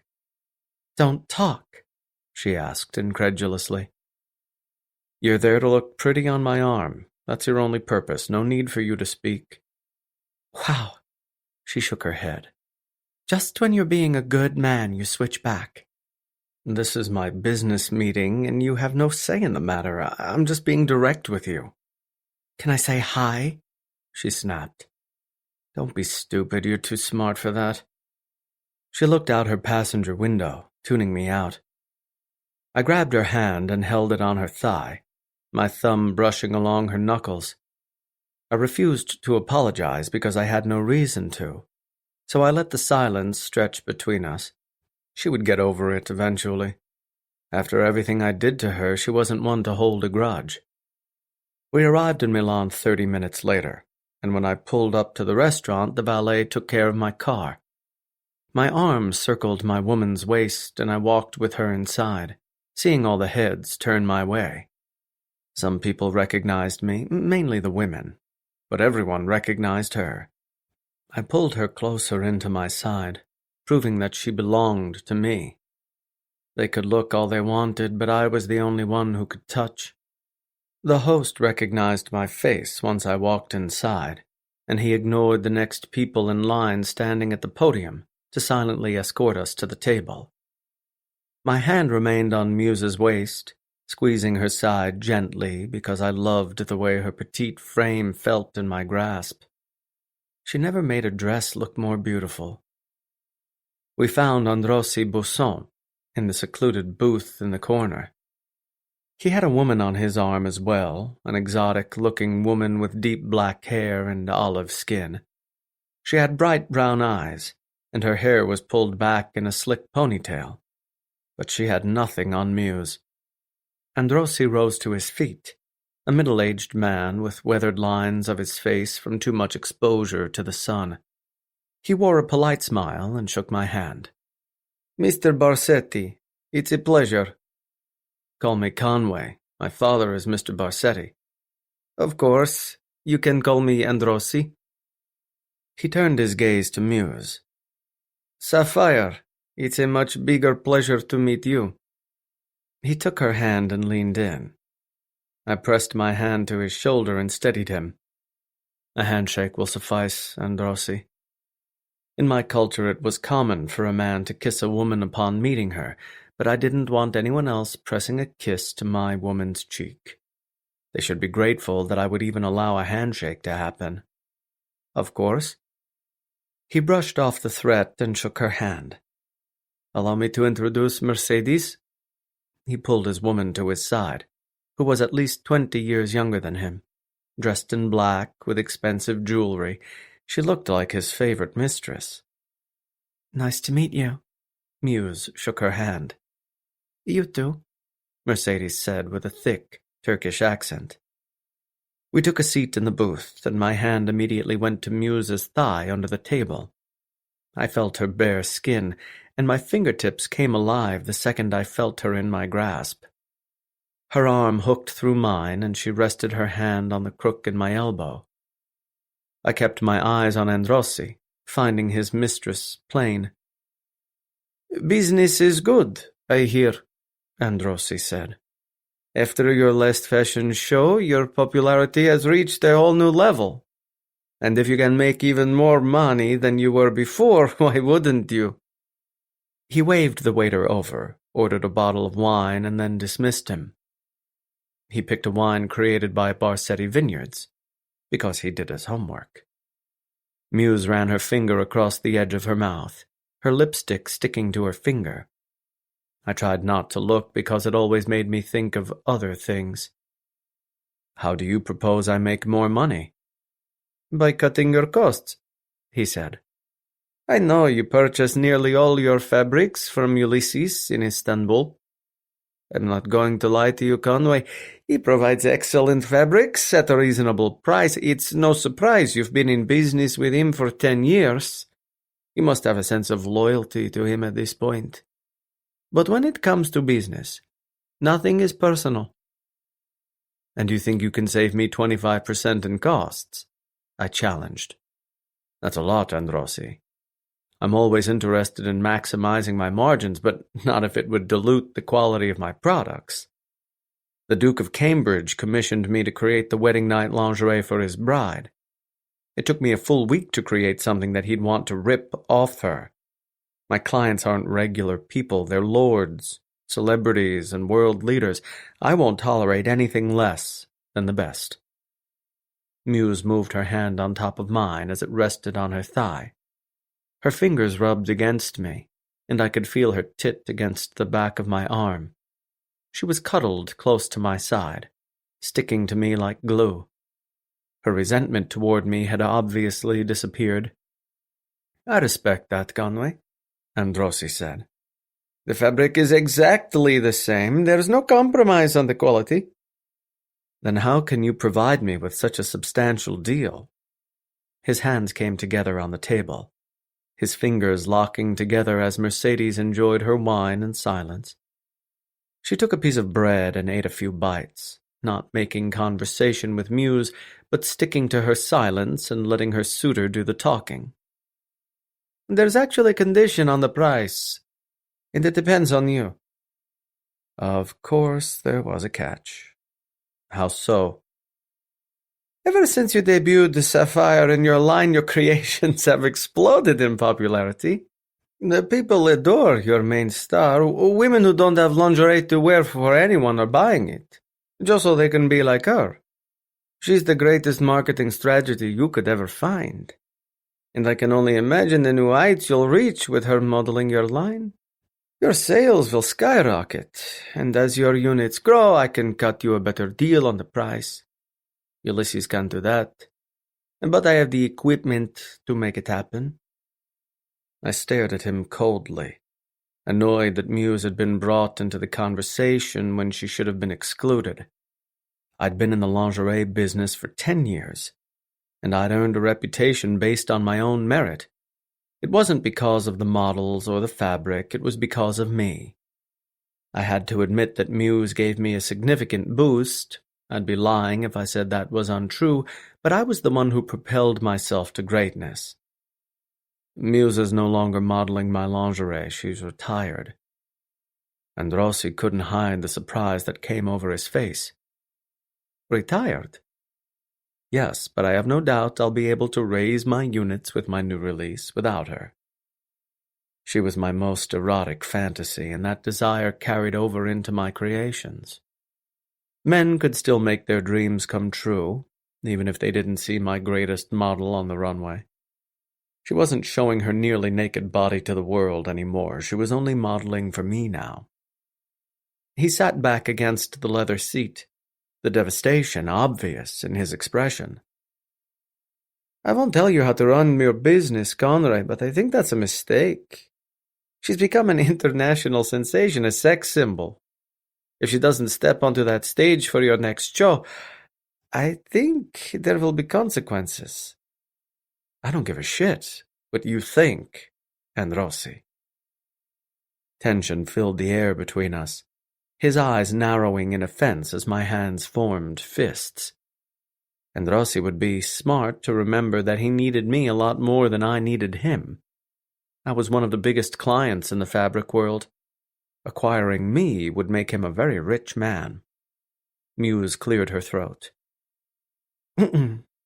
Once Conway debuts his new line, he'll get the orders in for his pieces. Then you guys can decide how to move forward. I told her not to speak, but her mediation was necessary. I'd just been insulted by this man, and now I'd insulted him in return. Only the grace of a beautiful woman could sheathe our anger. And Rossi's shoulders softened once Muse made her statement. Yes, let's reconvene. I will get those units to you, Androssi. But now, if you want my business, it's a 30% reduction. That's 30%. I grabbed my glass and downed the wine before I rose to my feet, pulling Muse with me. I tossed euros on the table because I didn't want to feel like I owed this man anything. Then I stormed off. Muse stayed behind, facing Androssi with an apologetic look. Thank you for meeting us tonight. We'll be in touch. I glared at her, my hand itching to grasp her waist and pull her out of there. If she were just my property, I wouldn't refrain from slapping her across the face or yanking her out of there by the hair. But that would break the promise I made to her. I yanked my jacket off and tossed it on the back of the chair. My tie was pulled loose and thrown on the couch. I pulled the cigars out of my drawer and lit up before I inhaled the thick smoke into my lungs. I didn't smoke often, but when I did, it killed my sour mood. Muse yanked the cigar out of my mouth and shoved it into the ashtray. This is poison. Anything good is poison. I picked up the lighter and sparked the flame. She snatched it out of my hand as well and slammed it on the table. No smoking, Conway, I mean it. Don't talk to me like you have some kind of power over me. She had no authority over what I did. I'd smoke until I got lung cancer. That was my choice. I wouldn't change my mind just because a beautiful woman asked me to. I do have power over you. Let's not pretend I don't. You're stupid if you think you do. I was speaking out of anger, frustrated that people continued to doubt my ability to deliver quality work. I was the inventor of the art. Muse simply wore it. She peeled off her dress until it was a pile at her feet. She left the black thong on, and she slowly ripped off the tape that kept her nipples flat. Her pink mountains finally came free, immediately pebbling when they came into contact with the cool air. I tried not to stare. She crawled into my lap and straddled my hips, her perfectly soft body brushing against the crispness of my slacks. She unbuttoned my collared shirt, revealing my naked chest with her small fingertips. With her hair pulled over one shoulder and a confident expression in her eyes, she was absolutely stunning on my lap. And just like that, I began to harden. Fuck. No smoking. She spoke with the anger in her eyes, the rage. I mean it, Conway. All it does is hurt you. And what does alcohol do? Alcohol is different. Smoking kills. If I ever see you with another cigar... You'll what? I challenged. Slap me on the wrist? No. Her nails dug into me threateningly. I'll take away the one thing you love most. She didn't need to spell it out for me because I knew exactly what she was referring to. Her. So, no smoking, she repeated. And you need to calm down. I told you not to talk at dinner. And you thought I would listen? She asked incredulously. You were a complete ass. I had to smooth things over. Why? I snapped. He's just some distributor. You think I care about pissing him off? A man should go out of his way to make friends, not enemies. She opened my shirt to reveal more of my chest. Don't burn bridges, Conway. #1 lesson in business. At least that's what I learned. I held her gaze and refused to back down. It was easy to get lost in her eyes, to get lost in the painful beauty of her face. But no matter how beautiful she was, I refused to cave. I would never admit she was right, ever. You should put me in the show next week. My eyes scanned over her face, finding the sincerity in her look. You said I'm free, and I'm doing this willingly. Besides, you paid for me. You should get some use out of me. I told you that you didn't owe me anything, I whispered. And no, I don't want you parading around half-naked so men can jerk off to you later. You're mine, and I don't share. End of story, Muse. I thought your work was the most important thing to you, she challenged. It is, and it'll do just fine without you. You've inspired my creations, and that's as close as people are going to get to you. If I couldn't handle someone kissing her on the cheek, even my own cousin, then I wouldn't be able to handle a room full of people staring at her. I wouldn't be able to handle the whole world staring at her. I'd never had her photographed because I didn't want that either, for the world to have a piece of her. I owned all of her. I'm going to bed, I said, silently asking her to get off me. She didn't move, sitting on my dick purposely. She shook her hips slightly, grinding against me. She could feel my length through my slacks because my size was unmistakable. Doesn't seem like you want to go to bed. I'm hard, but I'm also angry, and I'm angrier than I am hard. She undid my belt and unbuttoned my slacks. She flipped her hair over her shoulder, her tits shaking with her movements. Tell me your fantasy, Conway. I want to please you. I want to give you what you want. I breathed through my teeth and felt my cock twitch in betrayal.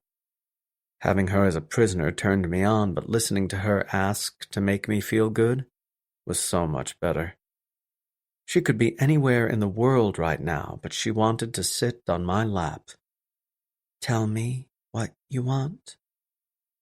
My hand snaked up her legs toward her hips. I gripped her tightly, feeling her slender waistline.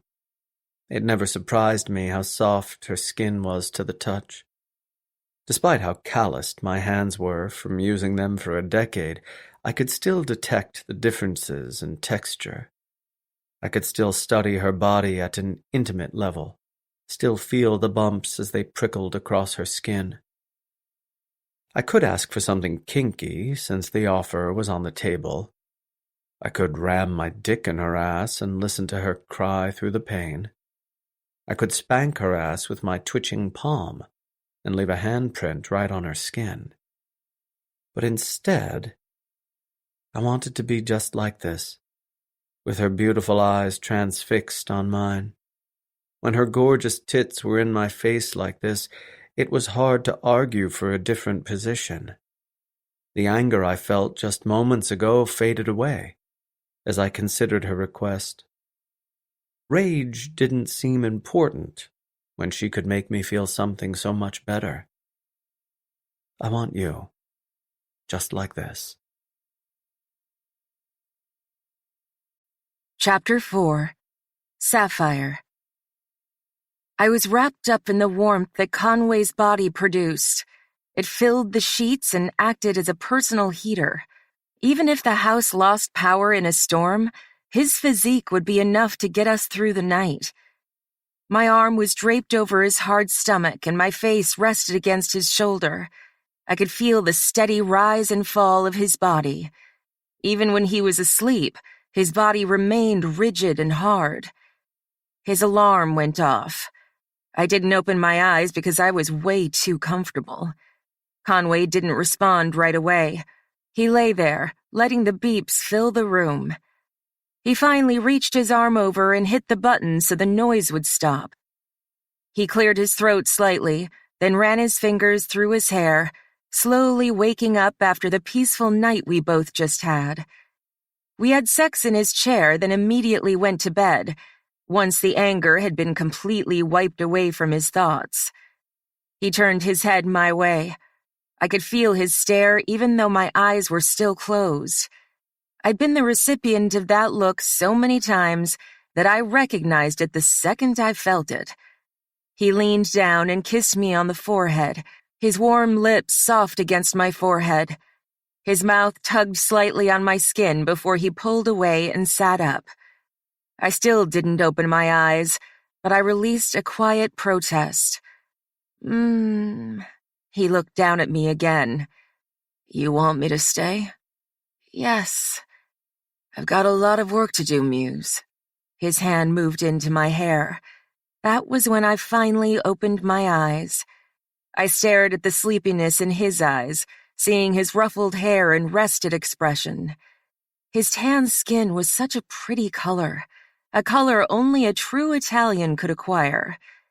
He gave me a slight smile before he got out of bed, his bare ass right in my line of sight. Such a beautiful ass. He changed into his swimsuit and grabbed his goggles before leaving the room. I knew I should get up so I could have breakfast before I headed to work, and if I got up right now, I could watch him swim a bit. When those drops fell down his body, it was an arousing sight. It was even tastier than breakfast. I sat on the terrace under the umbrella because it was already hot despite the morning sun. We were making our way into fall, but the heat hadn't died away yet. I enjoyed my coffee as Conway completed his morning fitness routine. My phone was on the table, even though the only person who ever contacted me was Vanessa. Conway climbed out and dried off with a towel, water streaking down his hard physique. No matter the angle, he was chiseled and strong. His muscular shoulders led to cut arms, and his large pectoral muscles contrasted against his narrow hips. He was a perfect triangle, the perfect example of masculinity. Never in my life had I looked at a man and felt the kind of physical attraction that I did for him. The second I saw him on TV, he became my celebrity crush. But now I was the woman sleeping in his bed every night, the only woman in his life at the moment. Life could be unpredictable. He finished off by drying his hair with a towel before he joined me at the table. The second his ass was in the seat, Dante appeared with breakfast platters. There was a baguette of fresh, French bread, a side of fruit, and an egg white crepe with vegetables and marinara sauce. It was more carbs than he usually ate, so today must be a cheat day. He definitely earned a cheat day. He grabbed the newspaper and started reading. I sipped my coffee and stared at him, enjoying the view of him sitting across from me. When he felt my stare, his eyes glanced up. Yes? Yes, what? You're staring. So? His eyes flicked down again. It's rude. It's not rude when you do it? It's different.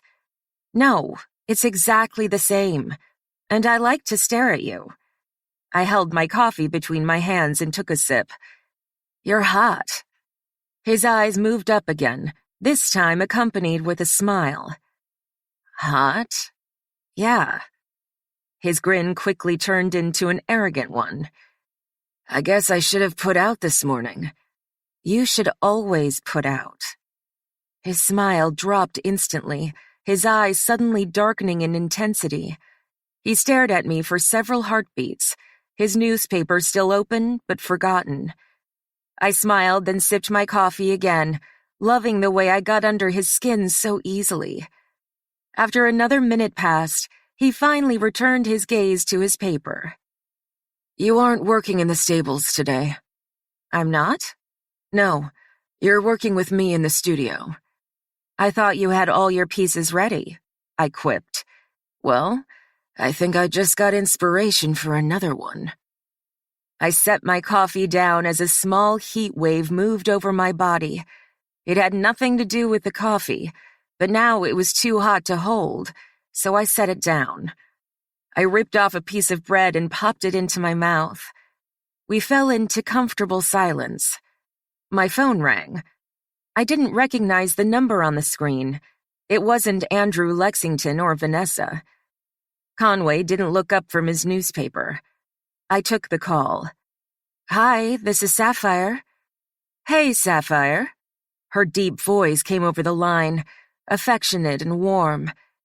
It's Pearl, Conway's mother. My eyebrows shot up because I never expected her to call me. Hello, Mrs. Barsetti. What a nice surprise. Conway lowered his newspaper as his eyes settled on me. Oh, call me Pearl, she said with a laugh. Mrs. Barsetti makes me feel old. I only let people call me that in public because my husband demands that's how people address me. Because he's a psychopath. I laughed at the open way she spoke about her husband, in a teasing tone with an underlying seriousness. Reminds me of Conway. She laughed at the joke I made about her son. I didn't realize how similar they were until he brought you around. Anyway, I'm in the area and wanted to know if you wanted to get lunch and do some shopping. Conway's mother was asking to spend time with me. I froze on the spot because the question was totally unexpected. I couldn't say no because that was rude, and I didn't want to say no anyway. Now that I wasn't his prisoner, just his girlfriend, it didn't seem as deceitful. Sure, I'd love to. Great. I'll pick you up in a few hours. Conway extended his hand. Give me the phone. Why? I whispered. Just give it to me. He snatched it out of my hand and pressed it to his ear. Mom, what's going on? I could hear her voice through the phone. Just wanted to see if Sapphire wanted to get lunch. Is that not okay? Of course, it's fine. I just didn't realize you were in town. Your father is meeting with a client in Verona. A bit of a last-minute thing. He's going to be busy talking about wine and money, so I thought I would find something more fun to do. How about I pick you up? He asked. We can meet you in Verona. Son, she said with a chuckle. You know I love you, but I was hoping to spend the day with Sapphire. Our conversation about clothes and jewelry and our shopping spree will bore you anyway. Conway didn't protest, but his face darkened in annoyance. Will Vanessa be joining you? No, she answered. She has to finish a piece she's working on. Well, I'll drop Sapphire off to you, he said. I can pick her up, his mother countered. I know you're busy, so just resume your day. Now give me back to Sapphire. He expressed his annoyance again before handing back the phone. It's me again, I said once the phone was pressed to my ear. He doesn't like to be left out, does he? She asked with a chuckle. He's so much like his father that I worry he didn't inherit any of my traits. He's got your eyes. I noticed that the second I met her. True, she said, but too bad he's an overbearing, overprotective, and overcontrolling weirdo. I tried to cover up my laugh since Conway could hear everything we were saying. I'll see you in a little bit, Pearl said, and lunch is on me. We hung up and I set the phone on the table. Conway looked livid. What? I asked. I didn't call her. With a hard jaw, he picked up his paper again. You're that annoyed that I'll be spending time with your mother? No. This time he folded up the paper and set it down. I just don't feel comfortable letting the two of you run around by yourselves. When it came to me doing anything alone, he could never stand it. When Vanessa went on a date, he had her followed like something terrible could happen any moment. Now he felt the same way about his mother. Conway, it'll be fine. You should never assume. I'm disappointed my father is letting this happen. Letting it happen? I asked incredulously. Your mother doesn't strike me as a woman who lets her husband boss her around. I wouldn't like her very much if she did. You need to let this go, Conway, and if I find out you're having us followed, I'll make you regret it. Whenever I stood up to him, he usually respected me for it, but now he was simply livid. He didn't say another word, but his dark eyes focused on me with sinister intensity.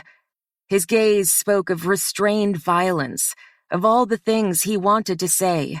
His hands formed fists, and his jaw was so tight it seemed like it might snap. He rose to his feet and pushed the chair back with the back of his knees. With his breakfast untouched and his mood sour like a rotten apple, he stormed off, leaving me sitting there alone. I didn't go after him because I was far too proud. But the second he was gone, I felt the coldness that lingered behind. The warmth of the summer sun and the humid air couldn't chase away the frigidness. Now, it felt like winter.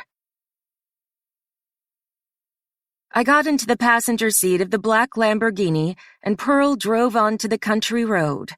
Conway didn't say goodbye to me. He didn't even come outside to say hello to his mother. He went into his studio and didn't reemerge. That told me he really was pissed. Pearl drove the expensive sports car like she'd been doing it for years. She pushed past the speed limit and drove us toward the historic city of Verona. The beige buildings extended slightly above the ground, and the center of the city glowed under the sun. It's a beautiful day. It's always a beautiful day here. It hadn't rained once since I'd arrived, but now that summer was over, I knew fall would bring the coldness. In winter, it would snow. It would make my job at the stables a lot more difficult. She smiled as she drove with one hand. You love it here, huh? It wasn't anything like home, but that wasn't a bad thing. I do. I thought I wouldn't be able to live anywhere beside the city, but now I prefer the quiet countryside. She approached Verona, then slowed down as we entered the narrow streets. I'm from New York, too. Born and raised. Really? I noticed her American accent the second we met. I assumed she was from America, but I didn't know where. Yeah, I went to college there and started working as an engineer for the city. I helped with the architectural design and to make sure the buildings were safe. New York has been hit with a lot of blizzards, so my job was to make sure none of them fell. She pulled into a parking spot along the sidewalk. We got out and started walking down the cobblestone street. We made a few turns entering a walkway where cars weren't allowed. That's really cool, I said. Did you like it? I did, she replied. I was passionate about my job and loved going to work every day.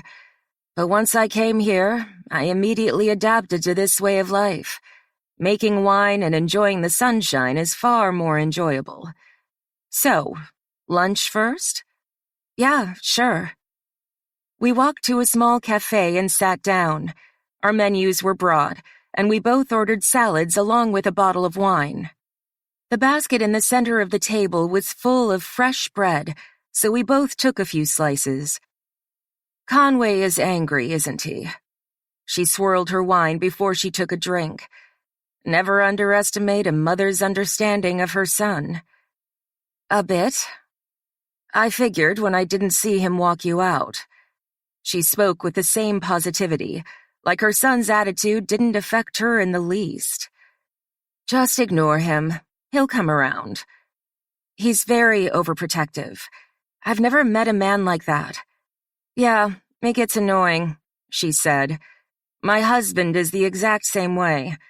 I have to tell him off and just storm out. But I know his concern comes from a good place, so I don't judge him for it. Conway is the same way. Stand your ground, but be understanding at the same time. He's a good man that just wants to keep you safe. I know, but it's a little too much sometimes. Vanessa and I went out one night, and he wouldn't let me go unless he came along. And then Vanessa went on a date and he followed her. It's extensive. She shook her head slightly. I just wonder why he's so worried all the time. He's never explained his concern to me. She looked down into her glass as she swirled the contents. Now I knew my intuition was correct. There was a reason for his behavior, something that involved his whole family. His protectiveness had nothing to do with what happened to me. It just made it worse. Something happened, didn't it? She took a drink before meeting my gaze. It's not my place to tell. When he's ready, he'll share it with you. My heart slowly sunk into my stomach once the realization hit me. Conway had suffered in his past. Something had happened to him. His protectiveness stemmed from a legitimate event. Maybe I should have been more understanding. Anyway, there's a few shops I want to take you to. And has Conway showed you Juliet's balcony? Sorry? I asked. I'll take that as a no, she said with a chuckle. It's rumored that this old house is where Shakespeare got his inspiration for Romeo and Juliet. Juliet's family were real people, and it is believed that this house was a possible setting where she could have really lived. It's considered to be a historic landmark. No, I never knew that. Then we'll swing by on our way. I think you'll like it. Yeah, that would be great. Our salads arrived. It surprised me how easy it was for me to talk to Conway's mother, since we'd never been alone together. But she was easy to get along with, completely real and translucent.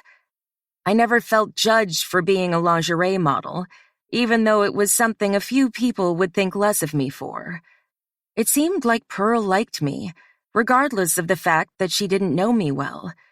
Since Conway had never been with another woman, maybe choosing me automatically made his decision credible. His entire family accepted me because they assumed I was the one. Vanessa tells me she really likes you. My daughter tends to like everyone, but she seems to particularly like you. She's sweet. Since Vanessa first laid eyes on me, we'd become friends. If Conway and I moved on from each other, I would probably still keep my friendship with her because I liked her so much. She's so smart.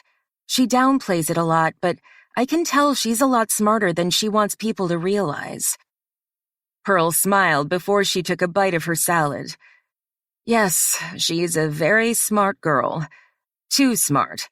She's a genius like her father, but she possesses my easygoing attitude. I'm so glad she inherited that, because living with two intense men for 18 years was too much. Just one is enough. What was Conway like growing up? Very charismatic. She smiled as she thought back to his childhood. He always did well in school. He was very active in sports. Very popular among the rest of the students in his class. But he was also very private, He matured much faster than the average boy his age. He seemed to come into adulthood when he was 15 or so. By then, he was fairly independent and ready to move on with his life. The day he turned 18, he was ready to move out. He's still private now. He's very protective of his creative genius. Not that I judge him for it. He was an easy son to raise, and I'm very proud of who he's become, even with the overbearing nature. She smiled and drank from her glass. When he moved to Milan, it was hard for Crow. Kane is his best friend, but Conway quickly replaced him once he was older. I know my husband was looking forward to enjoying the years of having Conway as a friend rather than a son. But since Conway lives so far away, that hasn't really happened. He pictured Conway taking over the wine business so that he could see him every day. My eyes softened in sadness, knowing that letting a son go must be difficult. They were such a close family. Of course, they wanted to be even closer.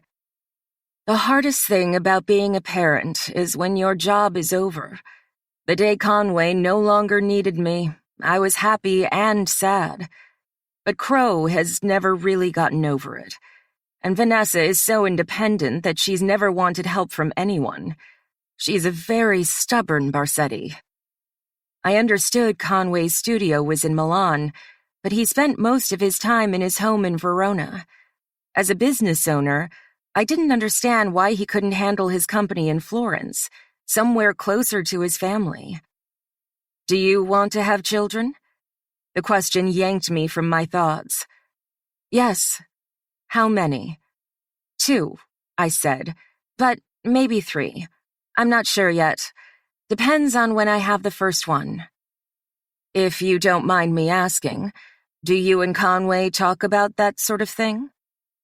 I didn't want his mother to get her hopes up, that Conway and I would get married and start a family. He said he wasn't looking for romance or anything meaningful, but I couldn't help but question our relationship. He said he didn't want monogamy, but that's exactly what we had. He said he didn't want to kiss, but now he couldn't stop kissing me. Then he gave me my freedom and asked me to stay with him. Everything he did contradicted everything he said. It's come up a few times. Pearl smiled in a new way. That's nice to hear. Conway is so committed to his career. I thought he might not want children. Crow was the same way until I became pregnant with Conway. And the second I was pregnant, he was happy. Maybe Conway didn't realize everything he wanted. Maybe he just needed time to figure it out. Pearl continued to eat her salad, taking small bites but not eating much. Her wedding ring was unusual because it was a white gold band with a single button on top. There were no diamonds. It was obviously one of a kind. How did you and Crow meet? She hesitated in her movements, pausing before she set down her fork. It's a long story. I'll tell you another time. It was a weird response, but I didn't push her on it.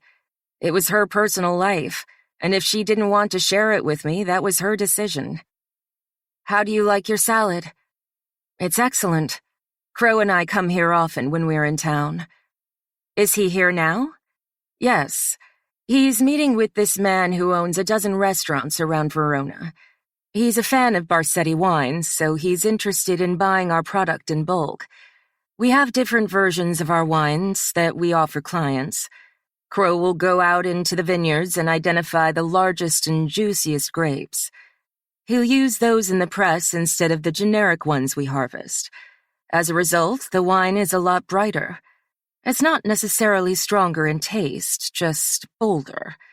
Those wines cost more because there's only so many prime grapes in the harvest. It sounds like this man wants to exclusively reserve these cases, since we only make so many every year. Wow, I never knew that. We charge a lot more for that exclusive wine, but this man is willing to pay the cost to be the exclusive distributor of it.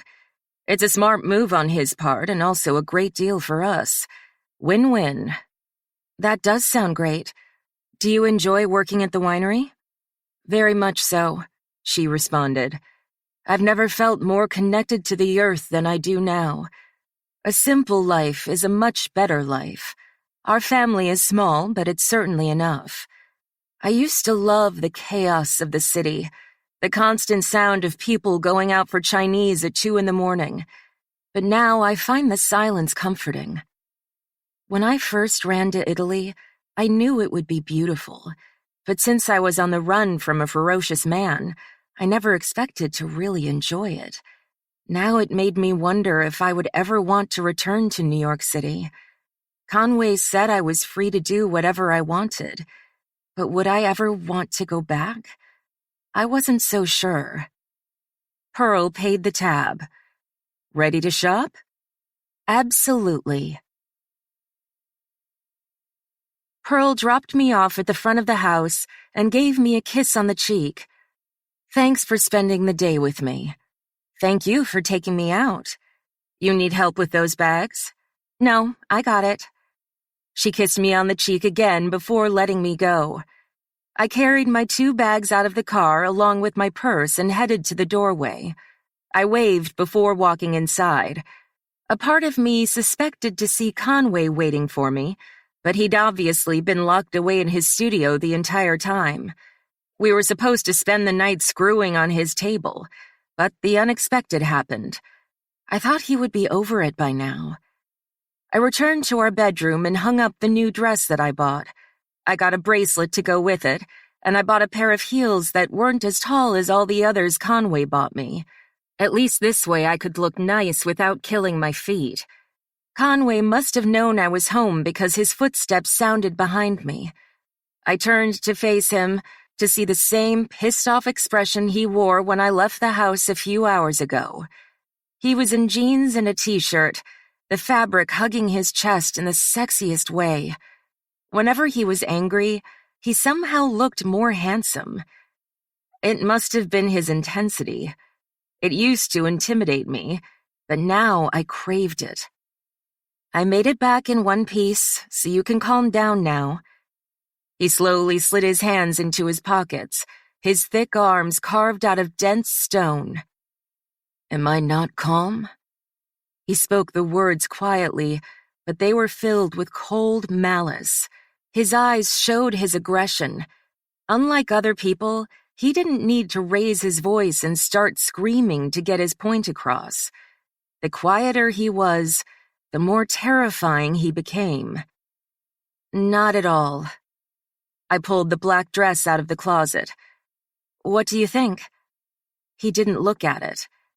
I thought it fit nicely, and it has a nice slit right at the waistline. I turned around and hung it back in the closet. Your mom got something nice too. You know, for a woman in her 50s, she looks pretty damn good. Which is why the two of you shouldn't be running around together. I placed one hand on my hip and stood up to him just as his mother encouraged me to. Let it go, Conway. Your mother asked me to spend time with her. I wasn't going to say no, and it wouldn't have felt the same way if you were there. He silently excused himself from the conversation and left the bedroom. He came in here hardly saying anything, and now he was leaving without accomplishing anything. Conway? He stopped but didn't turn around. I crossed through the doorway and entered the sitting room. Stopping behind him, I pressed my hands to his lower back. Slowly, I moved upward, feeling the muscles of his flank through his t-shirt. I traced the grooves between his muscles with my fingertips and moved higher until I reached his shoulders. He released a deep breath, responding to my touch. Tell me what happened to your family. He took another deep breath, his back expanding slowly. What did she tell you? My hands moved down again, following the lines between his muscles. I felt his strength at my fingertips, felt his power under my touch. I followed the curve of his back until I reached his narrow hips. She told me to be understanding of your protectiveness, to be patient with you because of what your family has been through. But she also told me to stand my ground against you, to live my life to the fullest, despite your attempts to protect me from everything. She didn't say anything else or give specifics. She allowed her son the opportunity to tell me his secret. She wouldn't take that away from him. He breathed again, this time in relief. Tell me, Conway. My whole family is gone, and I have nothing left. I know how it feels to suffer, to lose someone you love. I know how it feels to be completely alone in this world. But you aren't alone, Muse. He slowly turned around, my fingers gliding across his torso and then his stomach as he turned out. He stopped once we were face to face, his head tilted toward me so he could look down at me. You have me. You'll always have me. I didn't overanalyze his words, knowing he meant them in a different context than I wanted. If I ever needed help, he would be there. All I ever had to do was call him and he'd be by my side. He would be my friend for the rest of the time, a protector that I never asked for. He was the only friend I had in the world, and he would always be my friend. You know what I mean. My hands started at his stomach and slowly glided up his chest. His pectoral muscles felt like a statue, so hard and smooth. Tell me, Conway. Tell me why you're afraid. He stared at me in intense silence. Time stretched on endlessly, and it didn't seem like he would say anything at all. His eyes gave nothing away, just his stern demeanor. He could stare for minutes without blinking, and his eyes never watered to protect the dry surface of his eyes. He wasn't bothered by the eye contact either. Nothing knocked this man off balance. I kept waiting, kept hoping. He knew everything about me, every secret that I kept from the rest of the world. I trusted this man in a way I'd never trusted anyone before. I'd shared every piece of me with him. I wanted some of him in return. Conway. He pulled his hands out of his pockets and grabbed my wrists. He held them gently as he stared down at me, the intensity in his gaze slowly softening. Then he pulled my hands away from my chest, lowering them back to my side. He pulled his touch away entirely and crossed his arms over his chest. I used to have an aunt. She died before I was born, before my parents got married. Sadness overwhelmed me instantly. I knew he'd lost someone, judging by his mother's tone, but I suspected the way she died was worse than the death itself. She was taken by a ruthless arms dealer. Apparently, he had bad blood with my family. He tortured her and raped her, and my father and uncle did everything they could to get her back. They finally settled on a deal, an exchange of $20 million. But the man, his name was Bones, didn't uphold his end of the deal. When my aunt was returned to my father, he shot her in the back of the head. I covered my mouth to quiet my gasp, and kept the money. My father watched the light leave her eyes. He watched her fall to the concrete, and before her head hit the ground, she was dead. My father said he would never forget that moment for as long as he lived. It still visits him in his nightmares. Conway, I'm so sorry. He wore the same expression as he did before, his look cold and guarded. Her name was Vanessa. I made the connection immediately. They named your sister after her. He nodded. My dad and uncle have never gotten over it, even though it's been nearly 30 years. They're protective of my mother and aunt, hardly letting them out of their sights. And with Vanessa, it's even worse. She's so damn beautiful and so stubborn. She worries me. And now that I have you, I can't let anything happen to you. Seeing you stripped naked while some psychopath tried to buy you, I can't even think about it anymore. He lowered his gaze. I'd never forgive myself if something happened to you. And my mom, she's a beautiful woman. Age hasn't broken her the way it has with most people. If someone wants to attack me or my father, she's a prime target. So yes, I'm extremely protective, overbearing, and paranoid. Don't expect me to change because I never will. I thought back to the woman he rescued from the underground. He bought her and then handed her off to Carter so she could be returned to the family. Now it all made sense. That's why you saved those women. That's why you were at the underground. Partially, he said. I can't lie and say it's a totally selfless act. The Skull Kings purposely steal women from powerful men. They're commissioned by their enemies. Then those families come to us and pay us to get their daughters back. It's expensive, but Carter and I aren't going to risk our necks for free. Then we bid on them and return them to their families. It's an easy way to make money, and it helps people at the same time. The fact he made a profit off it didn't make me think less of him. He was still doing a noble thing. He could easily buy a woman to torture himself, or he could capture women by the dozens and sell them on the black market. He didn't do that either. I think you're brave. If they caught you, I'm only brave for the money. I don't believe that. You're a billionaire, Conway. What does a few million more mean to you? It's not just a few million.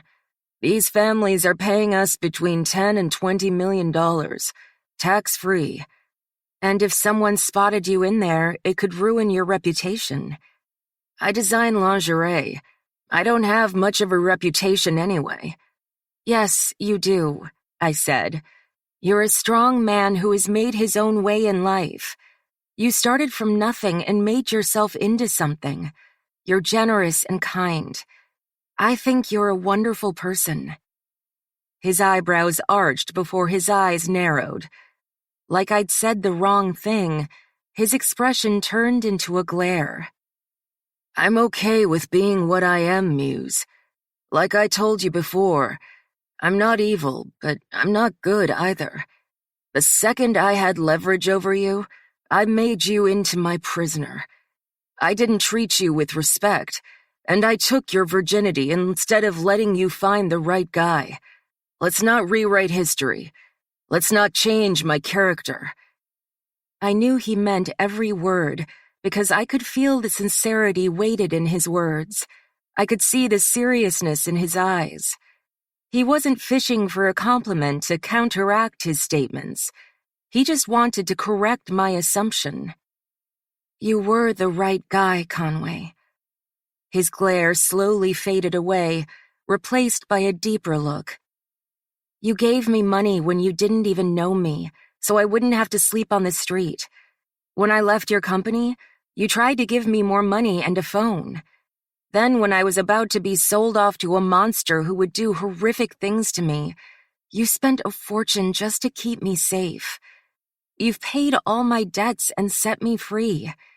You've given me a place to live, food to eat. Without you, I would be dead right now. We both know it. You saved my life, Conway. You've given me a chance to start over. You're the only man who has ever earned the right to have me, and I have no regrets. His breathing deepened as his eyes narrowed on my face. No, you haven't been Prince Charming, but a white knight in shining armor is overrated. That's not what I want. I want you exactly as you are, all the good and all the bad. I accept you for who you are, Conway. But you need to learn to accept yourself, too. That you're a great man. When I woke up the following morning, Conway was gone. I'd become lazier over the last few days, spending more time in the house and with Conway rather than outside in the blazing sun. So when his alarm went off, I ignored it and stayed asleep. I spotted the rose on the nightstand, along with the note as I opened my eyes. The rose was white, in full bloom and lovely. I held the flower to my nose and smelled it before reading the note. Muse, join me in the studio. Conway didn't sign it, but I could smell his scent on the paper. I quickly brushed my teeth and got ready before walking down the hall to where he spent his time working. He was standing at the table, working a fabric with his hands. A breakfast tray sat at the table, the lid placed over the food to keep it warm. A pot of coffee with steam rising from its opening was waiting for me. Morning. He looked up from his work, his concentration shattered the second I spoke. He looked at me the same way he did any time our eyes connected, full of intense possessiveness. The warmth of his gaze could be felt across the room. He set down his tools, then walked around the table to greet me. Morning. His thick arms circled my waist, and he craned his neck down to kiss me. His kiss was soft, but full of restrained aggression. If he didn't control himself, he'd probably crush my mouth with his excitement. Instead, he gripped me tighter than usual. His thumbs dug into my stomach, restraining my ability to breathe. There was a lot of lip, and also touches of tongue. He breathed into my mouth, expanding my lungs with his masculine breath. It was a great way to say good morning, to be cherished by this sexy man. His hand slid down to my ass and he squeezed my cheeks hard. When he finally pulled away, I was so hard up that I didn't care about breakfast. And I was one of those people who really believed breakfast was the most important meal of the day. I bit my bottom lip when he turned back to the table, wanting more of that kiss along with something else. He grabbed the lingerie he was working on, a gray one-piece that was cut along the waistline. It showed bare skin before it connected to the panties at the bottom. With a crotch that unfastened, it allowed easy access without having to take the garment off. I want to see you in this. He walked over to me, feeling the silk fabric in his fingertips. There was a diamond pendant in the middle, another jewel that was more expensive than my mother's house, even in a seller's market. It must have taken him a while to do this. He could never create something in less than 3 hours. His hands worked so much detail into his pieces, and he needed to construct every inch of clothing with expert hands. How long have you been awake? Since 3. Couldn't sleep? I took the lingerie from his hands, feeling the softness between my fingertips. Too inspired. He slid his hands into the pockets of his jeans. As I looked down to stare at the lingerie again, I looked at the front of his pants. The outline of his big cock was noticeable, the bulge impressive, but it didn't do justice to what was waiting underneath. Turn around. He released a sigh of annoyance before he complied. I removed the dress I wore and pulled on the gray lingerie. It was skin-tight around my bust, the strapless top fitting my measurements so well that it stayed up easily. I pulled the bottoms on and felt the strap move down my stomach before it flared out into my panties. It was beautiful. So simple, but so perfect. I didn't have any heels on, and there wasn't a pair in sight. Barefoot would have to do even though it wasn't the best choice. At least it was easier on my feet. He turned around when he thought enough time had passed, and the second his eyes raked over my body, his entire body tensed as all his muscles collectively tightened. His eyes showed his desire, and the way his fingers curled toward his palm showed the way he wanted to grab me. Now I felt like prey, and he was the ultimate predator. This time he didn't show any restraint. He moved into me and backed me into the wall, making my small body thud against the hardness. His hands snaked over my body, feeling the lingerie against my skin. He explored every inch, his face pressed to mine. He felt the curve of my hips, then squeezed my tits with his large palms. A growl erupted in my face, the growl of an animal that wanted to sink his teeth into me. He yanked his shirt over his head, pulling it from the back until his head popped through. All of his movements were sexy, even the way he rushed through undressing. He left his jeans on as he kissed me, his hands moving to my ribcage. I kissed him back and undid the top button of his pants, feeling the incredible heat against my mouth. I couldn't believe there was ever a time when he didn't want to kiss me, that he took something so incredible off the table. Now it was the thing I enjoyed most, the action that made me feel most connected to him. I pushed his jeans and boxers down so his throbbing dick could come free. Throbbing and slightly red, he was drooling at the crown. My slickness would combine with his, and the combination of our two bodies would be utterly incredible. His hand moved between my legs and he unfastened my bottoms. His fingers lingered behind, feeling the buildup of moisture coat his fingertips. Fuck. His lips moved to my ear, and he breathed into my canal as he fingered me, his fingers exploring my soaked cunt. When he fingered me the first time, he could only get a single finger inside. It was too tight, too innocent. Now I could take all of him with just a slight twinge of pain. He lifted me against the wall and pinned my back in place as he tilted his hips to press his cock between my folds. His crown moved against my entrance before he shoved himself inside, sliding down my wet channel until he was completely inside. I gripped his shoulders and breathed next to his ear, feeling full from his enormous cock. God.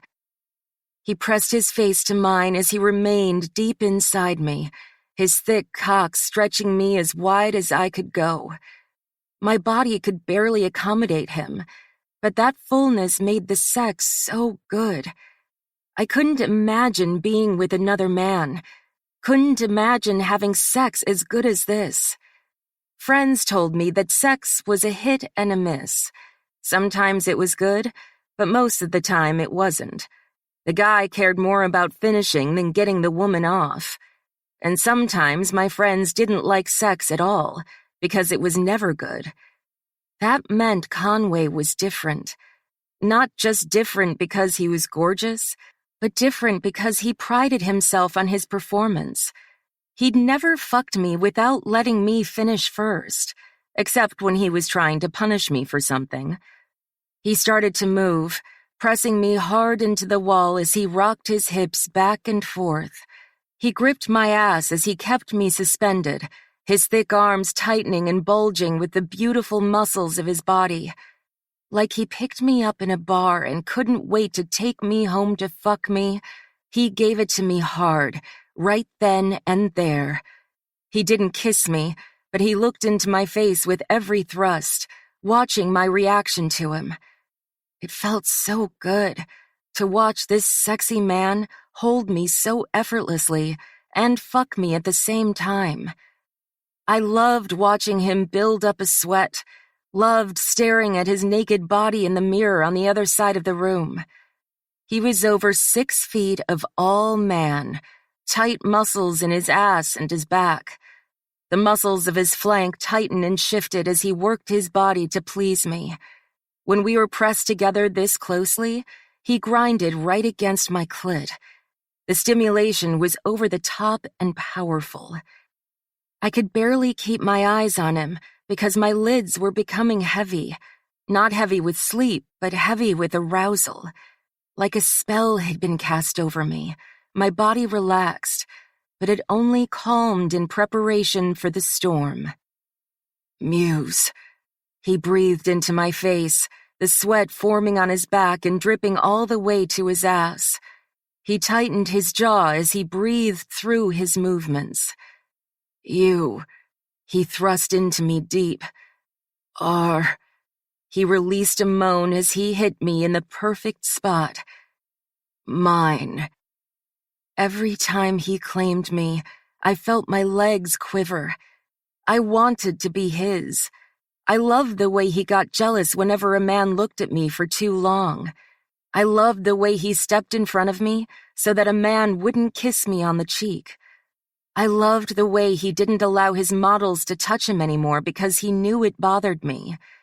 I loved all the sacrifices he made to keep me, by kissing me, making love to me, setting me free, and committing to me. It was more than he'd ever done for anyone else. Now he was ramming me into the wall, giving me his big cock over and over again. I pressed my face into his neck and clawed at his back while I watched him fuck me. His jeans had slid down to his ankles from his movements, and his tight ass looked so good as it worked, grinding into me. "Conway, yes." I breathed into his ear and closed my eyes, feeling my pussy tighten around him. I came with an explosion, squeezing his dick mercilessly. My nails were even worse, cutting into his back and nearly drawing blood. Conway couldn't wait until I was finished. He gave his final pumps and came inside me, giving me his heavy seed as he groaned. He pressed me against the wall and shoved his dick as deep as he could, his ass tight from keeping me in place. He gave me so much seed that it already started to drip out of me and onto the floor. Conway held me in place as he caught his breath. The sweat streaked across his body, and probably burning the small wounds my nails had caused. Once he recovered from the wave of pleasure that just exploded out of his balls, he carried me to the couch and sat back against the cushion, placing me on his lap. With a tinted face and sweat on his upper lip, he looked just as sexy as he did when he finished a workout. He pushed his body to the max to make me feel good, giving me everything he had because he cared about my climax as much as his own. His cock slightly softened inside me, and he massaged my thighs gently as he looked into my face. My arms circled his neck, and I kissed him. "I like it when you fuck me like that." "Like what?" "Like you've never fucked me before." I sucked his bottom lip, giving it a gentle bite before releasing it. His hands snaked up my body, feeling the silk that was now soaked with his sweat. It was tight on my chest and my waist, but it made me look more petite than I really was. That was the magic behind Conway's designs. He could make your most flattering feature even better. "Is there time to get this ensemble into the show?" He pressed kisses down my neck and to my collarbone, his tongue licking away the sweat that sprinkled across my body. "No." He rubbed his nose against mine. "I made this just for you." He made me a piece of lingerie he'd never debuted before, the white ensemble that he made me wear when he took me for the first time. At the time, the gesture didn't seem special. I was scared and uncomfortable. But now his actions meant something to me. They made me feel special, made me feel honored to wear something he created just for me. He only wanted me to wear it, so it was a one-of-a-kind piece from a genius designer. And it was all mine. "Thank you. That was sweet." His hand dug into the fall of my hair, and he brought my lips toward his for a kiss. He kissed me softly, his lips taking me gently. His fingers fisted my hair, wrapping it around his knuckles like he was trying to anchor me against him. There was no need to tie me down when I never wanted to go anywhere else. And he hardened inside me all over again. "You're my woman," he whispered, "and my woman deserves something no other woman can ever have." Chapter 5. Conway. My valet threw the suitcases in the car and hung Muse's dresses in the back seat. We were being taken to the Milan airport where my plane was waiting for us. It was gassed up and ready to take us across the Atlantic to New York. I didn't fly commercial, not even first class. If I was ever out in public for too long, people asked for autographs and pictures. I didn't want to sound ungrateful, but where there was one person, a herd soon followed afterward. Then I was swarmed by people like a famous actor, and I wasn't in this business for sidewalk fame. Muse and I sat in the back seat while my driver took us to the airport. Muse was in jeans and a t-shirt, a type of outfit she hadn't worn since the first time I'd met her. Now she wore my designer clothes because she only deserved the best. But since we were on a 9-hour flight, she wanted to be comfortable. Little did she know, she wouldn't be wearing anything on the flight. We spent the drive in silence, since my driver was in the front of the SUV. As time passed, I became even more possessive of my muse, of the inspiration for my creative design.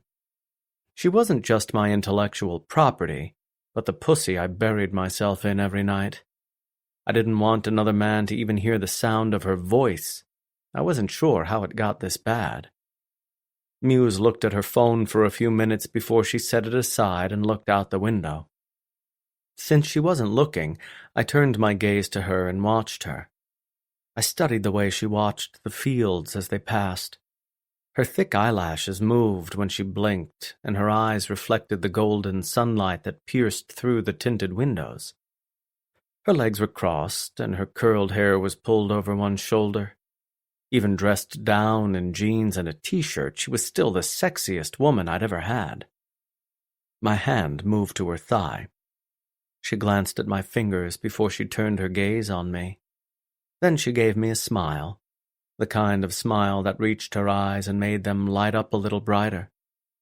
Maybe it was the golden sunlight or the backdrop behind her, but in that moment, she looked more beautiful than she did in any of my lingerie. She looked more beautiful than when she was buck naked on my bed, because none of that mattered. She had her own special beauty, the kind that no one else could compete with. She turned away and looked out the window again, but my gaze was concentrated on her completely.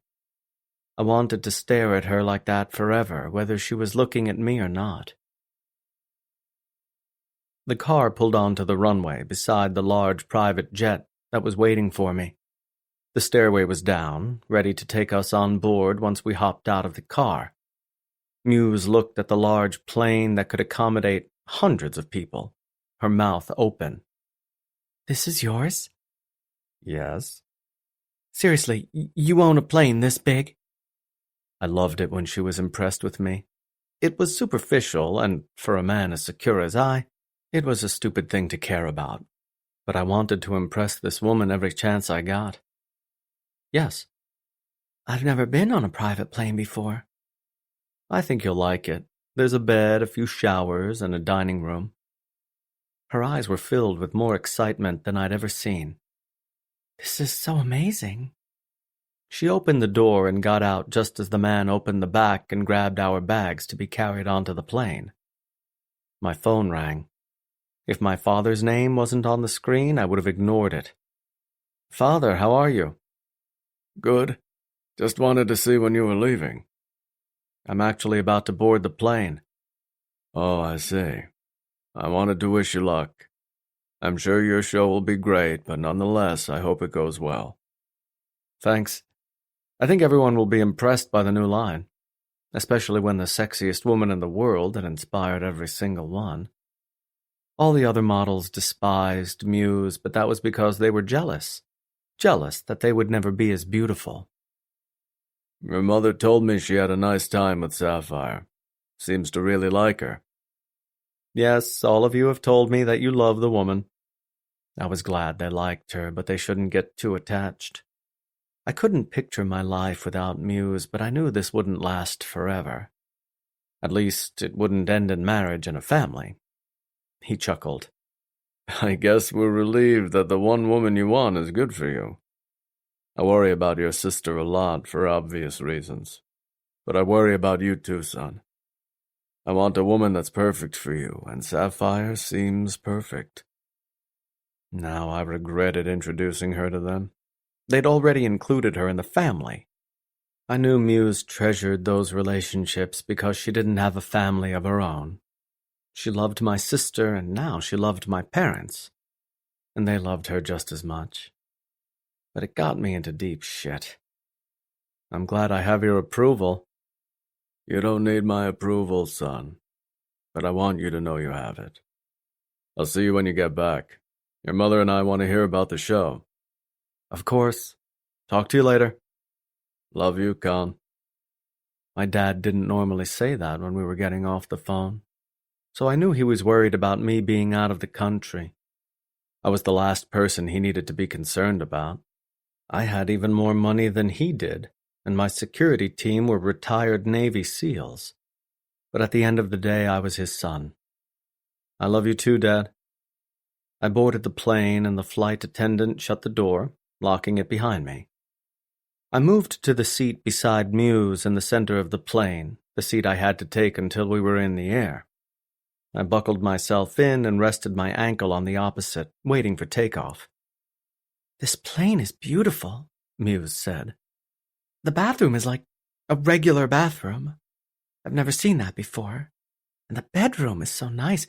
If I could fly like this everywhere, I would travel across the world." And I would love to take her around the world. I'm glad you like it. "Who were you on the phone with?" She didn't ask questions like that often, but I knew she was just making conversation. If this was 3 months ago, I would have told her off for asking. Now, it didn't bother me. My father. "Is he coming to New York?" No, too much work to do here. The flight approached the runway and prepared for takeoff. "That's too bad. I was hoping to see them." My parents loved her, and now she loved them. He said my mom enjoyed seeing you the other day. "She did?" she asked with a smile. "She's so nice and easy to talk to." I wasn't close to my mom the way I was with my father, but she'd been a great mom. I didn't have a single complaint. She was smart, elegant, and did a good job raising me. As I aged, I realized most people didn't have what I had, and I wasn't referring to money. She's great. "My mom was always difficult," she said. "Kinda distant, with a hint of depression. She was never the same after my father died, and I wasn't close with him either. You're lucky your parents are so involved in your life." I was a grown man, and my father still said he loved me. I pretended I didn't need to hear it, but when I felt warmth touch my soul when he showed his affection, I knew I did need to hear it. All I did was give her a nod because I wasn't sure what else to say. The plane took off, cruising into the sky at exceptional speed. We leaned back, our weight shifting into the seats. We stayed like that for several minutes before the plane leveled off. "I have a question." I unbuckled my safety belt. All right. "Why do you live in Verona? You're hardly at the office in Milan, so why don't you live closer to your parents?" I bought that house after living in Milan for a few years. I started making serious money, and I wanted to live somewhere nice and close to work. That was almost 10 years ago. I started my career in Milan, so I didn't have much of a choice on where to live. It's the fashion capital of the world. I was working 16-hour days to make it big. Once money started to come in, I decided to buy a nice place outside the city, somewhere with peace and quiet. I didn't purchase the property with the intention of staying away from my parents. "But now you work from home most of the time. Why don't you move back to Florence?" The question was odd, and I suspected her curiosity had something to do with her lunch with my mom. Why do you ask? "Your mother told me your parents wished you lived closer." My heart immediately throbbed in sadness. I hated disappointing them. I hated knowing they missed me. "She said your father has never gotten used to the distance." And now it felt like she stepped right on my heart.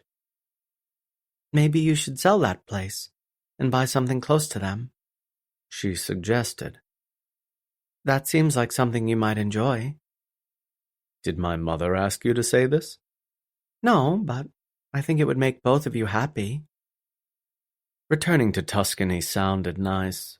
I loved the heat and the mild winters. I would love to see my parents on a regular basis. After everything they did for me, I would love nothing more than to make them happy. I can't move back right now. Not when Vanessa is there. She'd be there alone. Isn't Carter there? I'm her brother, I said. It's different. But you can't live your life based on Vanessa, she said. She wouldn't want you to. The idea of her living in that big city alone while we're all 5 hours away makes me sick to my stomach. When she finishes school, I'll think about it again.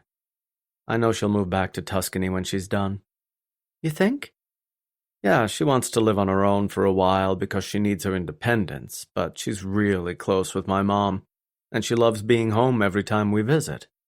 When she moves back, I'll consider it. Great, because I would love to live there too. I stared straight ahead, but I felt my heart beat quicker in my chest. She spoke of our future together like it was certain, and that filled me with both joy and terror. If she was still living with me 2 years from now, the relationship would feel more serious. I'd already been with her longer than any other woman in my life. That would be a whole new kind of commitment. For a man not looking for love or marriage, that sounded like the very thing I was trying to avoid. So, I forced myself to stop thinking about it. Muse stretched out underneath the sheets, pointing her toes and bringing her arms above her head. A quiet moan escaped her lips, and her eyes fluttered open a moment later. I've never slept so well on a plane before. I lay on my back with her beside me, my tablet held up so that I could look through my emails. Everything was set for the show, and the girls were already in New York. I went through the performance over and over in my mind, but there was nothing left to change. It was ready to go. But I couldn't deny that I was nervous. Everyone questioned whether my best model would be in the show, and if she weren't, it would affect my work. But if she were on my arm for the evening, pulled into my side with affection in her eyes, that should still be good enough. She wasn't my model anymore because she was the woman in my bed. The world would know I was the one fucking her. She turned over and cuddled into my side, her arm draping over my waist and her cheek resting against my shoulder. Did you sleep? A little. Why are you nervous? Never said I was. I set my tablet to the side, knowing I wouldn't be able to read when she was in the mood to talk. I know, but I can tell you are. She propped herself up on her elbows and looked down at me. I'm just not sure why. You have nothing to be nervous about, Conway. Those women are so proud to model for Barsetti lingerie that they're going to give everything they have. And the designs you've created are absolutely beautiful. Any woman could wear them, and no one would deny how stunning they are. I looked up into her face, seeing the softness in her eyes and the rosy color in her cheeks. When her brown hair was slightly messy, it was pulled back from her face and showed off her incredible features. Makeup or no makeup, she was ready for the runway at any time. She placed her palm against my chest and gave me a gentle rub. So don't worry about it. I'm not the kind that worries. She couldn't stifle the laugh that flew out of her mouth. Yeah, okay, you're the biggest worrier I know. Incorrect. She rolled her eyes. Whatever you say. She lay back again on the soft sheets. This is the only way to travel. I'm glad you approve. I'm serious. I've never slept so well on a plane before. They're always so uncomfortable. And there's always a baby crying somewhere. No offense to babies. The attendant knocked on the door. Mr. Barsetti will be landing soon. Take a seat and buckle yourself in. Can we just stay here? Muse pulled the sheets up and released a happy sigh. Unfortunately, no. I kissed her shoulder before I got out of bed. But we can sleep on the way back. Yay. She pulled on her clothes and fixed her hair before we returned to the seats toward the front of the plane. The plane landed on the runway smoothly, and then we were escorted to my car that was waiting for us on the runway. The transfer was easy, and within minutes we were in the heart of Manhattan.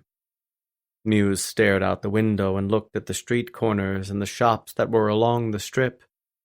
Her gaze didn't change as she examined everything, and it was difficult to tell how she felt about being back in her hometown. I watched her, noting every single time she blinked and pursed her lips. I'd give anything to know exactly what she was thinking at any given time. Her mind fascinated me. I wanted to know everything about her, even the unimportant details.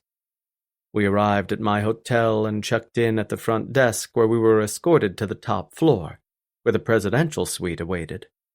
It was 10,000 square feet and much too big for 2 people, but I refused to accept anything less than the most expensive room in the hotel. Muse looked around, her eyes scanning the chandelier hanging from the ceiling, the full kitchen, and the enormous living room that could house 100 people. She walked along the floor-to-ceiling windows and admired the view while my men carried all her luggage inside. They handled her dresses with care before placing them in the closet. They were staying in the room across from me, so my security detail could watch the front door and monitor anyone who tried to reach this floor.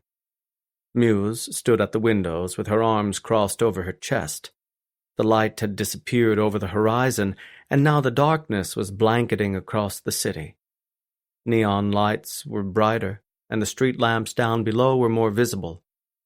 I stood behind her and stared at her, watching her petite form contrast against the backdrop of the biggest city in the world. I knew Muse in a different context, so it was difficult for me to imagine her living here. She fit in so much better in Verona, working her hands in the stables and being close to the earth. She complemented the quiet beauty of the landscape, almost like she was born and raised there. I came up behind her and placed my hands on her hips. She'd obviously been so focused on the view that she didn't hear my approach. She took in a deep breath, her waist tightening automatically. My fingers stretched over her rib cage, feeling the muscle and tiny bones underneath. Do you miss it? The height of my head surpassed hers, so it was easy to look over at the city beyond. The glass was so clean that I could see her reflection, see the way her gaze shifted upward to look at me. I know this is going to sound strange, but not really. My fingers tightened a little further in response, loving that answer a lot more than I anticipated. I was born and raised here, so it has a special place in my heart, but it doesn't feel like home anymore. I like looking out the window in the morning and seeing the golden hillsides and the vineyards. I like smelling the dirt when I work in the stables. I like the wet heat that sticks to my skin and hearing the crickets and the birds. It's so peaceful. It's so quiet. Now I'm surrounded by constant noise, by the pollution from all the taillights, the lights so bright. They never used to blind me, but now I can barely look at them. There's so many people on the sidewalk, people intent on getting to the next place as quickly as possible. Speed is constant and time never slows down. When I lived here, I was always on the go. If I wasn't doing something, I felt lazy, but in Italy, the culture is so different. Taking the time to appreciate the sky and the smell of the grass is important. She described my world so perfectly, painting it into a lively picture that I immediately recognized. She understood what I loved about it so much because she described it down to the very last detail. I'd seen a lot of beautiful places in my life, visited foreign countries with so much natural beauty it was difficult to process. But there was something about the Italian hillsides that brought me a sense of peace. I know exactly what you mean. She slowly turned around and looked up into my face. Well, it's 9 o'clock, but I slept on the plane all day. Not really tired. What should we do? My hands glided under her forearms, feeling the soft skin I loved to touch. What would you like to do? I'm hungry, she said.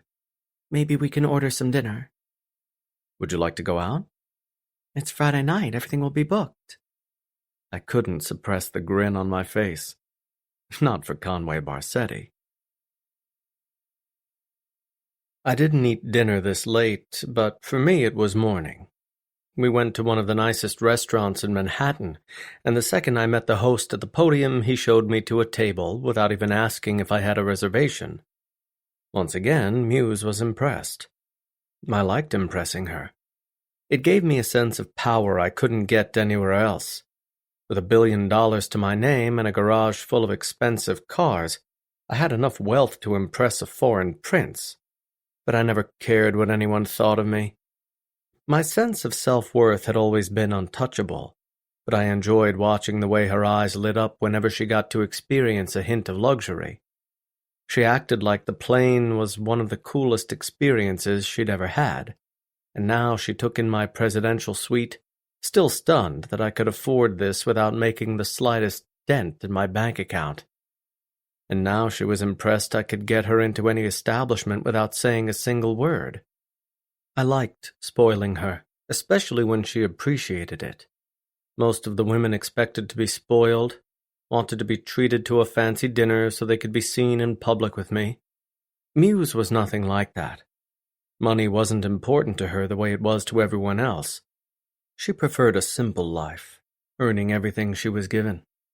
And she definitely earned my affection every night. She wore a black dress Dante had picked up from my favorite designer in Verona, skin-tight and flattering against her curves. Her hair was done and makeup was plastered on her face, like she hadn't just spent 9 hours on a plane. She held the menu open and looked at the selections. I'd already ordered the wine, the thing I cared most about, so I stared at her instead. I studied the thickness of her eyelashes, the way her lipstick contrasted against the paleness of her face.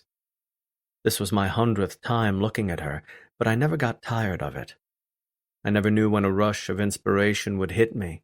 With her, it could happen at any moment. I'll take the New York strip, she said. Medium well? And can I have some broccoli on the side? Of course. The waiter wrote down her order, then turned to me. I'll have the same thing. I handed the menu over. Good choice, sir. He left us alone at the table, a table in the corner right next to the window. A white tablecloth was on top, along with a single white candle in the center, along with a bottle of wine. There was more space around us than the rest of the tables, probably denoting it as a special VIP area. It was no coincidence it was right against the windows, so paparazzi and anyone with a phone could snap a few pictures. She swirled her wine, then took a drink, treating her glass like an expert wine taster. Spending time around my business and my lifestyle had given her new skills. She knew a lot about wine, about the differences in color and taste. She knew how to pair it with meals and could even distinguish the gentle characteristics in the flavor, like oak, fruit, and other additives. She was becoming a very refined woman. My favorite thing of all was her silence. She could sit across from me for 30 minutes straight without saying a single word. There was no necessity to fill the silence with pointless conversation. Other people were uncomfortable with my tense quietness, but she didn't seem to mind. She looked out the window as she kept her fingers on the stem. Her nails were painted, and a natural tan bronzed her skin. Her hair had been cut, and she was groomed for the show tomorrow night, even though she wouldn't be performing. But this was the first time I would ever bring a woman with me as a date. I always showed up to my shows alone. There was never a woman in my life that earned the luxury. But Muse certainly did. I wanted the world to know she was too busy being mine to model. She turned back to me and gave me a soft smile from across the table. I felt the muscles of my stomach harden in response. Such simple gestures had a grand effect on me. She had more power than she realized, and I hoped she never realized it. Can I ask you something? Yes. So, Carter is a car guy, right? Yes. My forearms tightened when she asked about another man. Carter was my family, but he still had the Barsetti blood that drove women crazy. He was handsome, landing as many women as I could. And he designs luxury cars and produces them. That's so crazy. I don't even understand how somebody would even start that kind of business. It seems like there are distinctive brands of cars all over the world, but they've been around for a long time. How do you start something new? By working your ass off and offering something other competitors can't. What does Carter offer? What's different about his cars? The sleek design, the aerodynamics, but he's also made a luxury car that has the lowest gas emissions than any other vehicle. And more importantly, he's the first person to release an electric car with the same power as a V12 engine. Competitors are still trying to figure out how he did it. How did he do it? The corner of my mouth rose in a smile. Like he would ever tell me. Aren't you guys best friends? I was about to take a drink of my wine, but changed my mind. No, men don't have best friends. Then what is he to you? I shrugged. He's Carter. She rolled her eyes. You guys don't talk about business? I thought that's all you ever did. We do, but our business. Purchasing kidnapped women? I nodded. We split it 50-50. What's his role in this? He has the connections. Families get into contact with him once their daughters or wives are taken. He handles the wire transfer and then tells me to head to the underground. Why does he send you and not someone else? I have a pre-existing relationship with the Skull Kings. I also have a legitimate alibi. When I buy a woman, I usually put her in a show or an event one time. That way they think I'm using them for my own business gains. Then I release them, and by then the Skull Kings have moved on to something else and aren't paying attention to me anymore. What happens if they catch you? I took a long drink of my wine. I won't be allowed back to the underground, but I'm not sure if they would do anything more extensive. Technically, I'm not breaking any rules. I pay for my women fairly by winning the bid.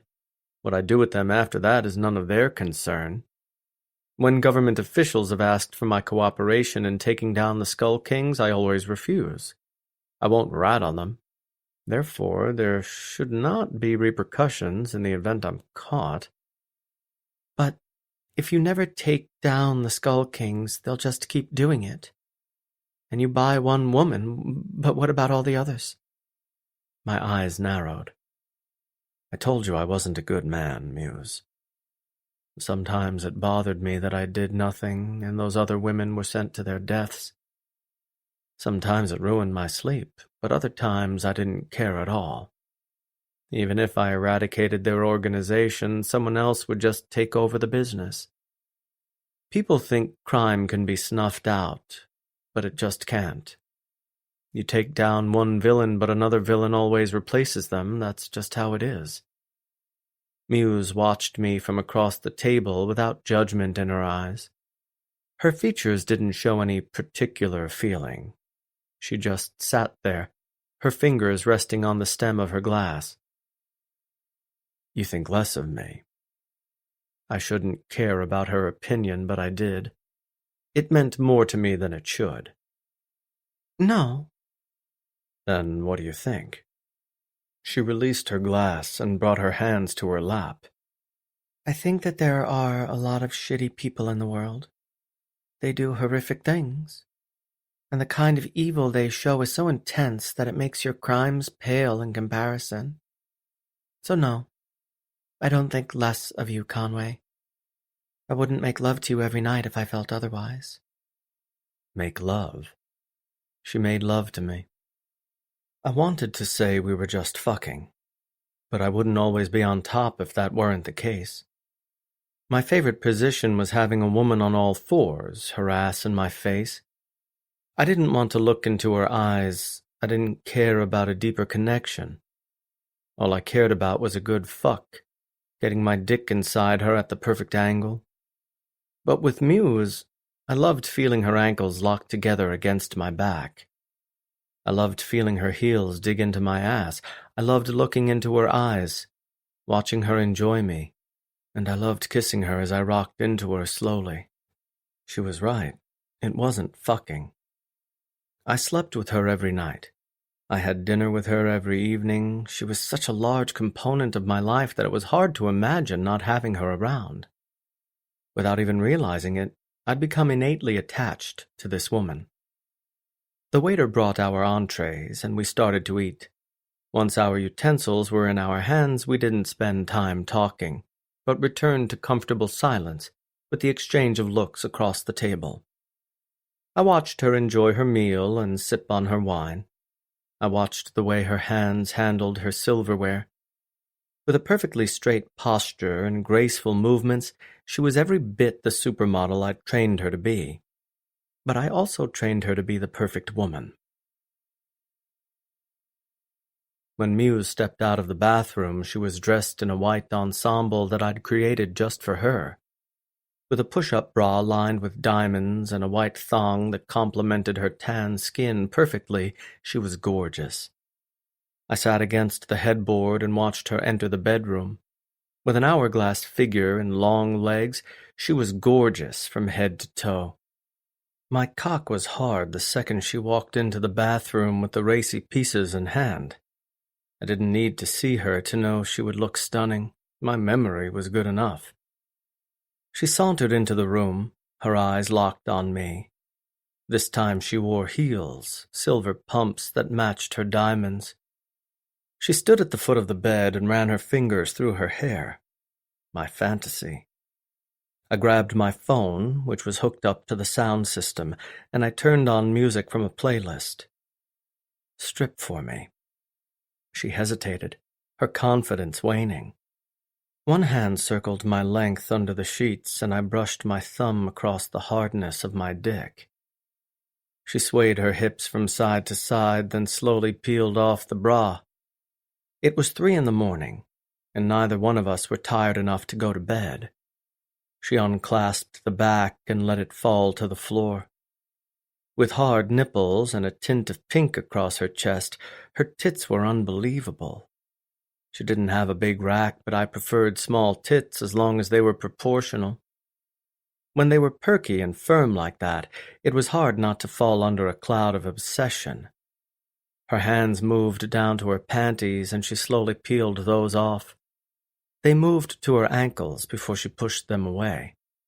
Touch yourself. She faltered at that command too, even more uncomfortable by the suggestion than when I asked her to strip. Touch yourself. She continued to sway to the music before she placed her fingers between her legs. She circled her clit exactly the way I did for her. For the first minute, her breathing didn't change, and neither did her expression. But once she allowed herself to enjoy it, she finally relaxed and panted with her movements. I jerked myself under the sheets, my hand moving slowly so I wouldn't blow my load sooner than I wanted. Seeing her in that white lingerie made me think of the night I claimed her innocence. It felt so good to break her in, to watch her cry because my dick was too big. I wanted to do that again. Lay on the bed. She pulled her hand away reluctantly before she crawled onto the bed. On your back. She turned over, her ass hanging over the edge. I got out of bed, my hard dick hanging out because it was swollen with an immense amount of blood. I was hard up from watching her touch herself, but I was even more aroused by what I was going to do. I grabbed a bottle from my bag, then stood at the foot of the bed. I placed her feet against my chest and let my throbbing dick lay against her wet folds. Slickness was seeping from her slit because her fingertips stimulated her so deeply. I separated her knees and leaned over her so I could kiss her. She was anxious for my mouth. Her fingers dug into my hair and she kissed me like it had been too long since she had me. She gave me her tongue first, her excitement overpowering mine. Conway. She locked her ankles together at my back and tugged on me. wanting me right in that moment. My cock twitched in anticipation before I pressed my cock down and slid it into her drenched pussy. Yes. She pulled me into her deeper, moaning directly into my throat. I moaned at her enthusiasm. Want my cock, Muse? Please. I rocked into her hard, slamming my big dick deep inside her. I hit her again and again, stretching her wide apart, while her pussy fought against me to tighten. I sucked on my forefinger and got it soaked before I pressed it against her back entrance. Her asshole was tight, and the second she felt me, she tightened even more. Her moans faltered, and she stopped gripping me as her concentration was broken. Conway, what are you? I'm fucking you in the ass tonight. I pushed my finger inside her and finally made my way inside. She was tighter, 1,000,000 times tighter than her pussy. I pulsed my finger slowly, giving her body time to acclimate. She didn't rock back onto my dick because she was too busy staring at my face. I've never done that before. I know. That was why I was so excited for it. I moved my mouth to hers and kissed her so she would stop thinking about what my finger was doing. I fingered her harder as I fucked her pussy. My tongue danced with hers, and I felt her whimper against my lips from time to time. I pushed another finger inside, and I felt her stretch even more. Conway, she spoke against my mouth. Even now I struggle to take you. I don't think I can do it. You will. The arousal was still in her eyes, but so was the uncertainty. She looked into my gaze and dug her nails into my chest. You're so big, Conway. I closed my eyes and groaned, loving the way she said those words. This was my fantasy, listening to this beautiful woman compliment the size of my dick. She knew it would hurt, and that turned me on even more. It'll hurt, you'll cry, but I'll be gentle with you. I looked into her eyes as I rammed my cock inside her, my fingers still working her ass. And it'll feel good, too. Do I have a choice? She whispered. The asshole inside me wanted to say this was happening whether she wanted it or not, but I wasn't the same man I used to be. I'd parted with my old ways over the last 4 months. I did more for her than I did for any other woman. I respected her when the others couldn't earn that respect. You always have a choice, Muse. If she said no, I would stop, but I didn't want to stop. She stared at me as she considered her response, the desire in her eyes along with the obvious hesitation. Okay. Just tell me to stop. I thrust into her again and resumed my kiss. My embraces were soft and sensual, giving her my tongue and taking hers in return. My fingers still explored her ass, and I felt my dick thicken even more when I understood just how tight she was.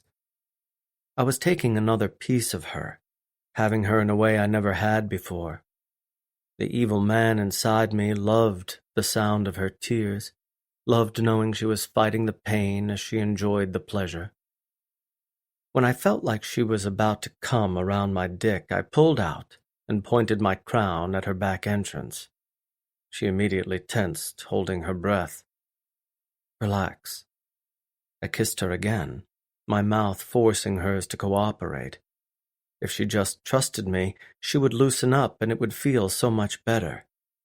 She started to relax again. I squirted the lube all over my dick, then pushed inside her, getting my crown inside her tight little asshole.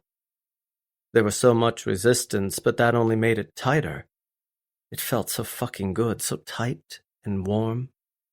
I pushed inside more, slowly inching deep inside. Her nails cut into my chest and she panted against my mouth.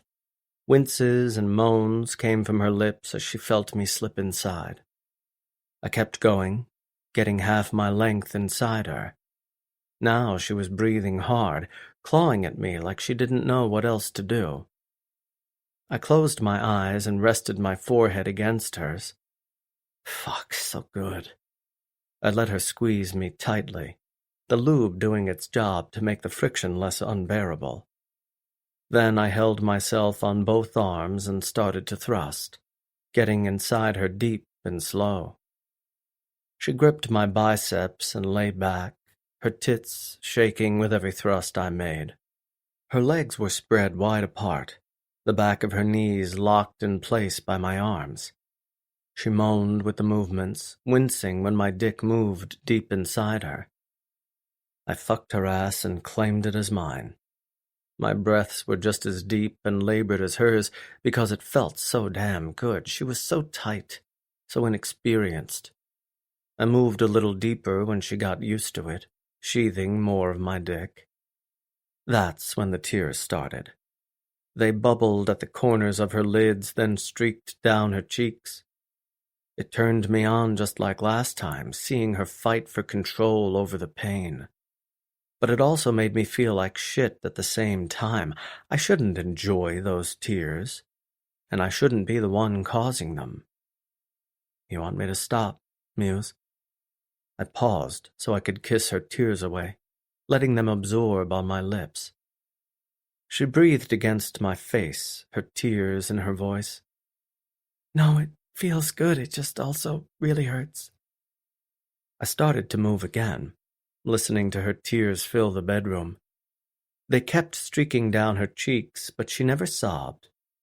Her ass started to loosen around me once she got used to it. Her nails clawed at my back, leaving marks and a little blood. Touch yourself. I guided her hand between her legs and rubbed her fingers over her throbbing clit. Her moans immediately changed, becoming deeper while the tears kept coming. Now I could barely stop myself from exploding. I wanted my cum to sit inside her ass all night long. I wanted to feel that powerful orgasm that was about to rock my entire body. I knew it was going to be good. I could feel it approaching hard and fast. But thankfully, she came first. She came with a scream that was louder than any other she made. Her nails sliced me, and her asshole tightened all around me. Her head rolled back and her mouth remained wide open as she kept yelling directly into my face. I came inside her as I watched her performance, getting off to everything I was seeing and feeling. I dumped all of my seed inside her, filling her tight little asshole with all my arousal. I wanted her to be full of me in every possible way. I wanted to fuck every little hole and make her mine completely. I groaned against her neck as I finished. My cock slowly softened as I stayed inside her. My wounds burned as the sweat poured directly into them, and I listened to her breathing slowly decrease while mine did the same. I lifted myself to look directly down at her, seeing that the tears were long gone. How did that feel? It hurt, but I came harder than I ever have. Not sure how that worked. It's because I know what I'm doing. I kissed the corner of her mouth, then slowly pulled out of her. Then I lifted her from the bed and carried her into the walk-in shower in the bathroom. The warm water filled the bathroom with steam, and her fancy makeup and hairspray was washed away with the running water. Her mascara streaked down her face, and like she knew it was there, she wiped it away with both hands. Staring down at her fingertips, she looked at the black ink before rubbing them together to dissolve the color. Her eyes weren't red from her tears, and now that we were finished, she was back to her usual self. But she seemed tired, despite all the energy she had just 15 minutes ago. She tilted her head under the water and let it streak down her body, the warmth enveloping her. She released a quiet sigh, so quiet I couldn't hear it. But when I watched her chest rise and fall, I knew it occurred. Now that her makeup was gone, it was just her underneath the water. Beautiful skin, gorgeous eyes, and utter perfection. I moved underneath the water with her and cupped her face, my fingertips touching her wet skin. My nose brushed against hers as I felt the warm water run down my back. Then I pulled her into me and kissed her. kissed her slowly. When I had something this pretty, I wanted to cherish it. I wanted to enjoy it as much as possible. Like it could be taken away from me at any time. Now that I'd given her freedom, she could walk away from me whenever she wanted. But when I really thought about it, I wondered if I could keep my word or if she really did leave. What if she decided to stay in New York once the show was over? Would I really be able to board my jet and leave? Would I really be able to say goodbye? She was such an integral part of my life that I couldn't imagine it. I didn't want marriage and kids with this woman, but it seemed like I still wanted a lifetime. It didn't make any sense. I continued to kiss her under the water, to taste the shower on her lips. My hand cradled the back of her hair, and I felt my cock slowly harden once more. Arousal was natural when I kissed a woman like this, but sex wasn't my end game. I'd just had an amazing climax, had fucked my fantasy in the ass and watched her cry. The last thing I needed was more sex. Now I just wanted her. I wanted this connection between us, this intimacy. Her kiss was the luxury that I lived for, something that made me weak in the knees. When I was with her, I felt like a teenager all over again. I felt that heat in my stomach and the excitement in my lungs every time I took a breath. I'd bedded so many women before her, all perfect in their own ways, but there was something about this one. Something about Muse, I couldn't put my finger on it. I broke away and grabbed the loofah sitting on the shelf. I drenched it in water before I squirted soap onto her chest. Then I started to scrub her, to wash away all the lube and oil that made its way everywhere. I massaged her skin, working the muscles that ached from her constantly perfect posture.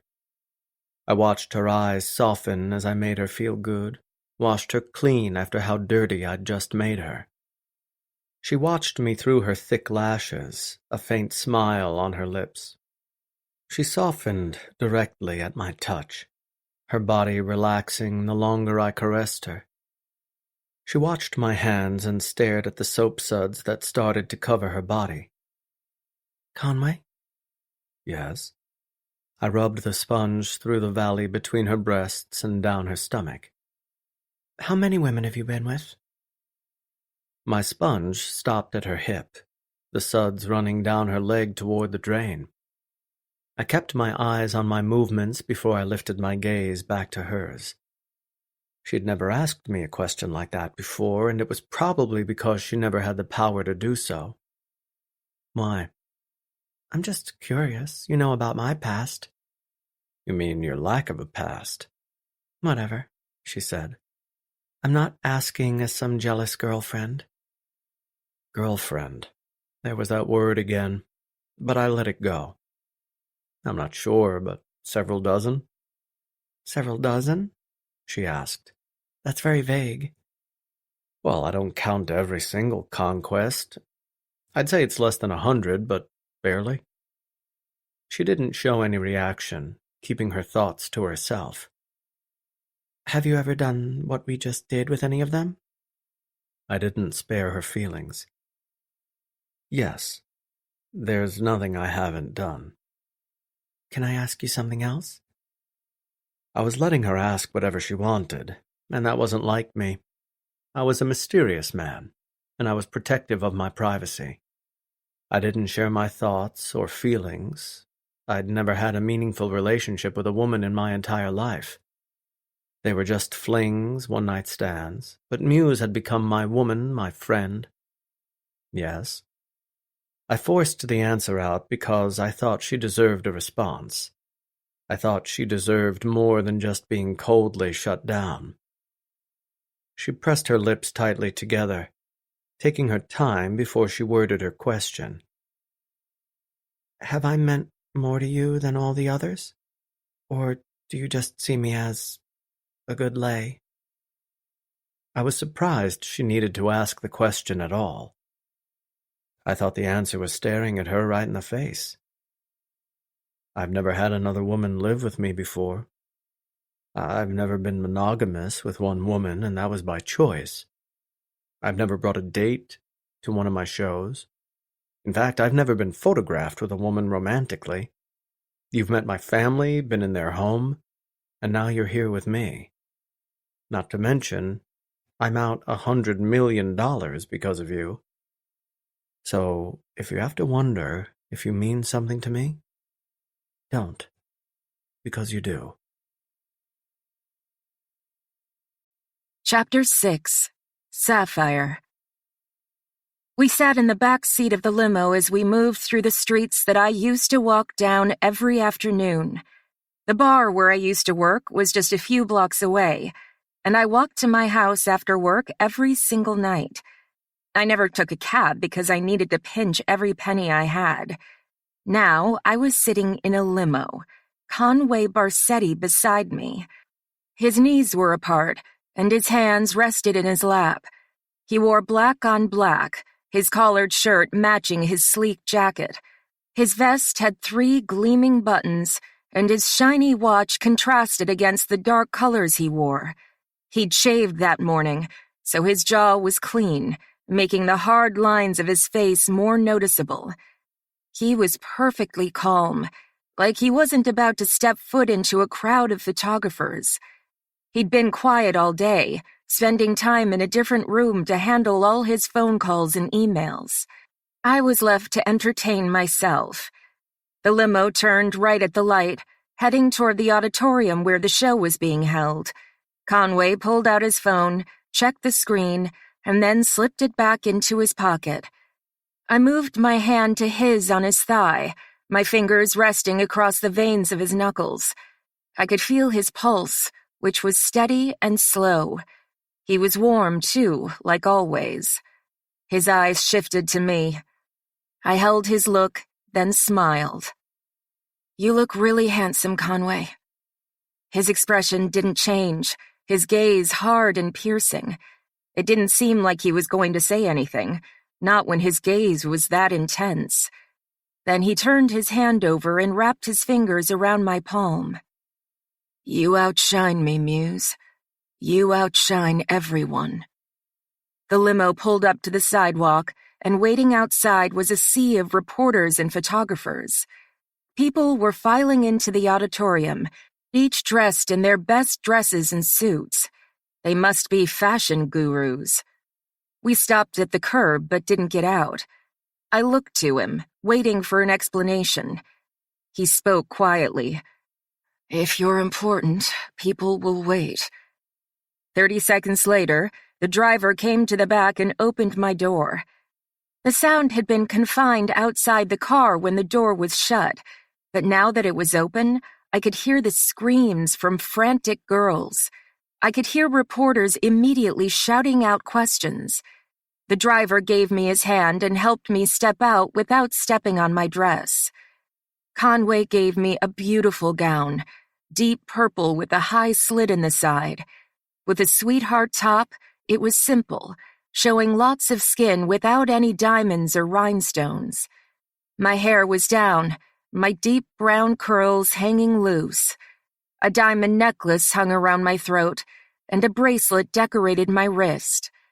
Everything I was wearing was more expensive than a dozen cars. I hardly felt worthy to wear such luxurious things.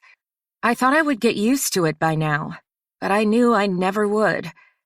Conway came next, and when he did, the lines of people on the street immediately cheered, screaming for him like he was a movie star. He stood upright, tall and proud, his shoulders broad and powerful. He flattened the front of his suit and didn't flash a smile to the crowd. Instead, he wore his usual intense gaze, a smolder that made every woman wish he was hers. But he was mine. Lights went off as the cameras flashed. Reporters tried to move in to stick a microphone in his face. Conway grabbed my hand and pulled me with him, guiding me down the red carpet to the entryway. He kept me close, taking the lead as he pulled me past the crowd of people who reached over the rail to touch us. One reporter managed to sneak into our path. "Mr. Barsetti, this is the first time you've been accompanied by a date. Is it safe to assume that Miss Sapphire is more than just your model? I was surprised by the personal question, especially because of the way the camera was shoved into his face. Every reporter wanted to get the best response from Conway, and they were willing to do anything to get it. But Conway handled the situation calmly. Yes, it's safe to assume. Then he pulled me inside. Once we were inside the auditorium, the flashes finally stopped, but Conway was swarmed by another set of people. Editors, designers, and other industry professionals swarmed him with greetings and questions.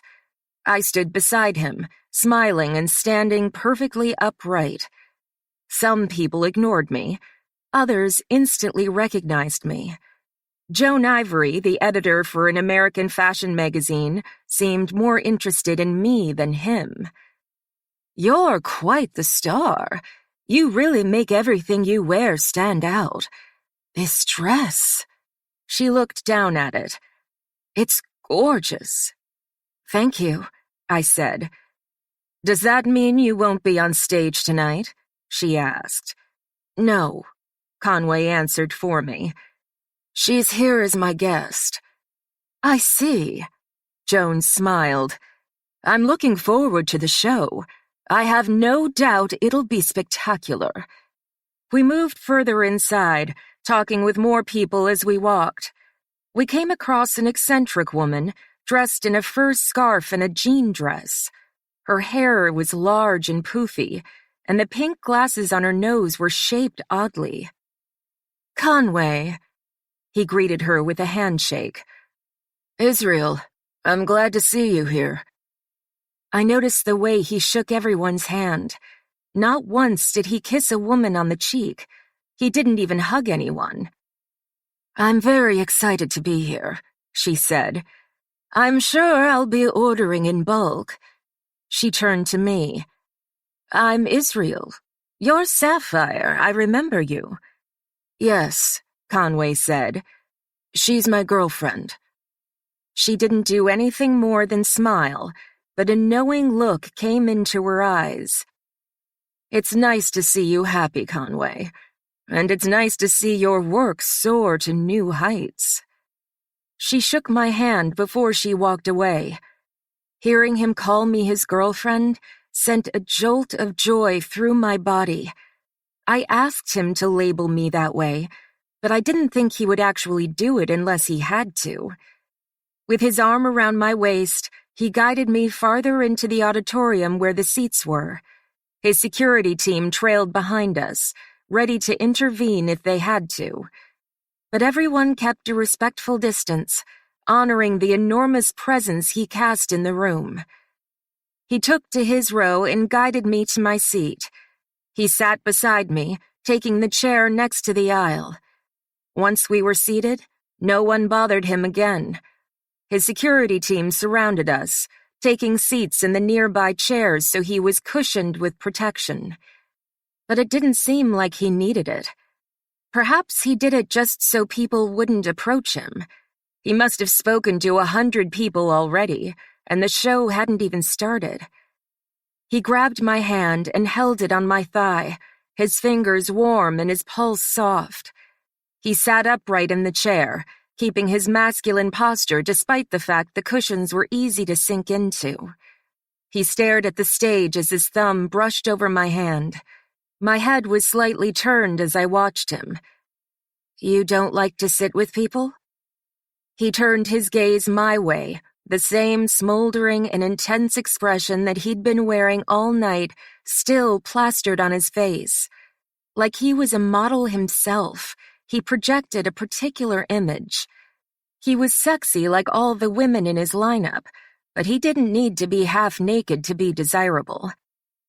"No." "Because?" "They talk too much. I want to watch the show, uninterrupted." "Well, I talk a lot." His thumb continued to glide over my skin. "Yes, but I actually enjoy your company." A smile automatically stretched across my lips. "I knew it." The corner of his mouth rose in a smile. Don't let it go to your head. Already has. He leaned into me and kissed me, the embrace soft but long. It was PG-13, but I still felt the heat burn throughout all the veins in my body. His lips were soft, and his chin was smooth from his fresh shave. I closed my eyes and enjoyed his affection, excited to get back to the hotel room so this kiss could turn into something more. I loved it when he was gentle like this, enjoying the connection between us rather than the pleasure of the flesh. He ended the embrace and rested his forehead against mine, and that was even better than the kiss he'd just given me. I loved having a piece of him that no one else ever could. I loved sharing my life with him, being the recipient of his adoration and his lust. Andrew Lexington put an incredible offer on the table, and while I struggled to say no, I was glad that I did. You couldn't put a price on what I had with Conway. He said he didn't want anything more than what we had, but he'd made so many sacrifices for me already. Maybe he would make those sacrifices too, when he was ready. He turned away and faced the stage again, his hand giving mine a good squeeze. The lights turned down low, and the show started. Conway received a standing ovation when the show was over. The models lined the stage with their hands held together, fake performance smiles plastered across their faces. Everyone clapped and cheered. Conway and I were the only ones who remained seated. He stared at the stage with his same intense expression, not giving a single thought away. Whether he was the center of attention or not, he kept the same cool composure. Nothing rattled this man. Then the models pivoted to him and beckoned him to stand. The sound of applause intensified. Conway wore a slight smirk, then rose to his feet. The cheering grew louder, and the models clapped for him. Then together, they gave a swift bow in his direction. The sound was so loud that I couldn't hear my own breathing. Everyone in the auditorium was standing and clapping for him, admiring a man for his commitment to creative genius. He said he didn't need me on the stage to prove he was a master at his craft. And he was right. He proved everyone wrong. The applause finally died away and people began to exit the auditorium. His arm moved around my waist, and he pulled me into his side. Now here comes the worst part. What's the worst part? Talking. My face was pressed close to his as we waited for our turn to step in the aisle. Well, when we get back to the room, there won't be talking there. My hand pressed against his chest, the same affection I showed him whenever we were in bed together. It conveyed my thoughts, conveyed the things I wanted to do but couldn't. His gaze intensified, turning to a gentle smolder. I tugged on the front of his jacket and directed his lips to mine, giving him a soft kiss while my eyes remained locked onto his. He kissed me back, watching my eyes with the same intensity. His hand tightened at my lower back, bunching the fabric of my dress together. I could feel his desire in his simple movements, feel the arousal between his legs without actually pressing against him. He abruptly turned away and guided me down the aisle, like he was turning off his feelings on purpose. He kept his arm securely wrapped around my waist and guided me into the lobby. Just as he predicted, he was swarmed with questions. Just as I would on stage, I presented myself with a smile. I watched Conway answer all the questions thrown his way with refined patience, and I pressed against him as he held me close. His eloquent answers were interesting to me, and not once did he give the impression that he didn't want to be there. He was a good liar. The talking continued for the next few hours. My heels were killing me, and my dress was so tight against my stomach. My bladder was full of the wine we drank earlier, and I needed a moment to relieve myself. I need to powder my nose, Conway. He eyed me with disappointment before he let me go. I walked across the lobby toward the stairs when a man with a microphone pointed straight at my mouth intercepted me. Another man holding a camera was right behind him as he blocked my way to the restroom. I wouldn't be annoyed if I didn't have to pee so badly. "Sapphire, what did you think of the show?" "It was beautiful," I answered. "Conway is a genius. He proves it time and time again. Excuse me." I tried to step away, but he blocked my path once again. "Is it true that you're the inspiration to all his designs? That you're no longer on the runway because you're working with him more privately?" I had no idea where he got that information, and I had no idea if I should confirm it or deny it. No wonder Conway hated this part of his job. An artist draws his inspiration from everything. There's no way to tell exactly where it comes from. As if he anticipated my movements, the man moved in front of me again, continuing to hold the microphone in front of me. "Conway Barsetti has never taken a date to any of his shows before, and he's never been photographed showing affection with any woman. Is it safe to say that he's found love in you?" Far too personal of a question, but since Conway was famous, people thought they had the right to ask whatever they wanted. It annoyed me, but I was more annoyed that I couldn't just say yes. "Please excuse me, sir. These heels may look beautiful, but they're deadly."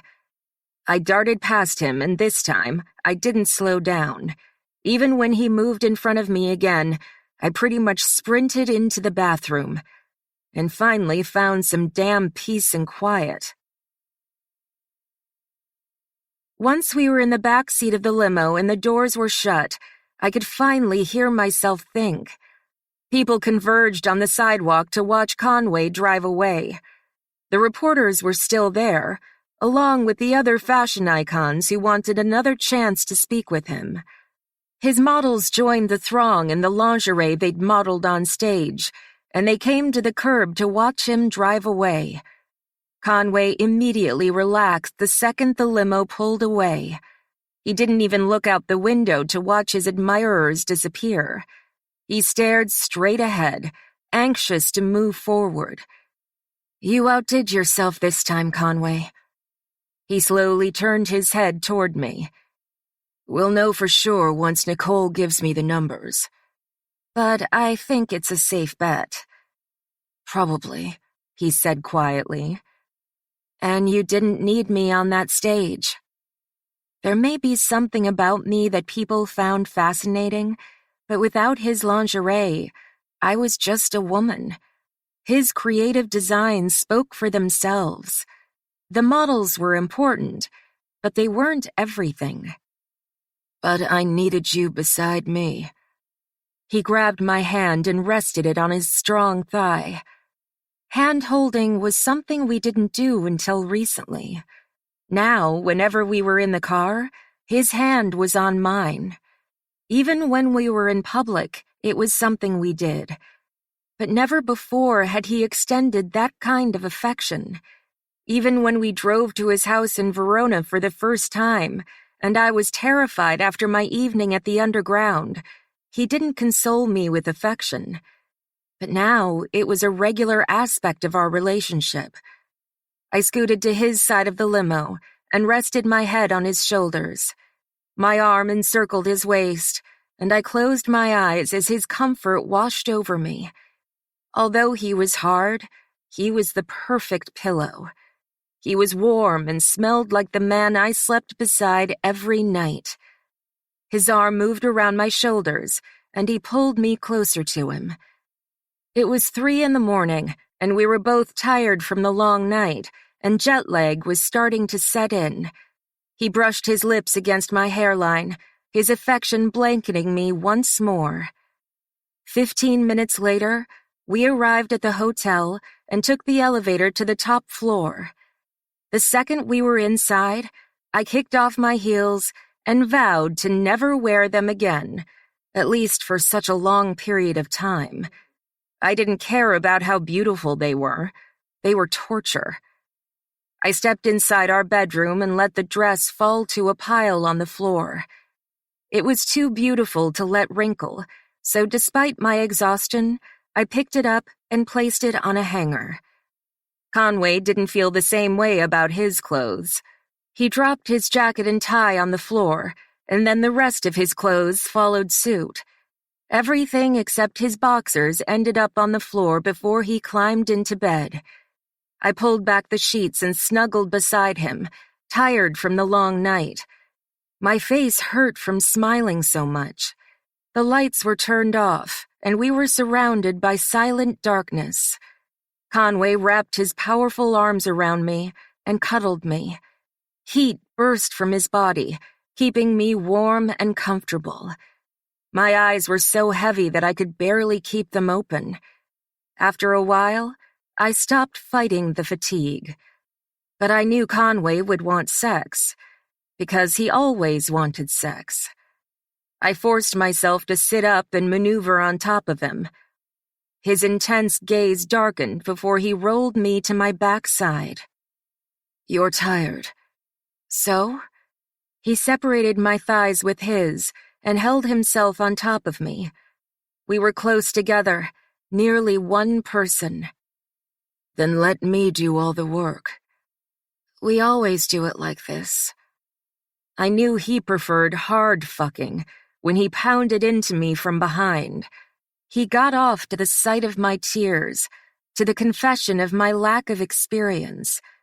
I knew he wanted more, and after having such a successful night, I assumed he would want something like that now. He pressed his thick crown inside me and slid all the way inside, hitting me until his balls tapped against my ass. My fingers immediately dug into his arms as I inhaled sharply through my teeth.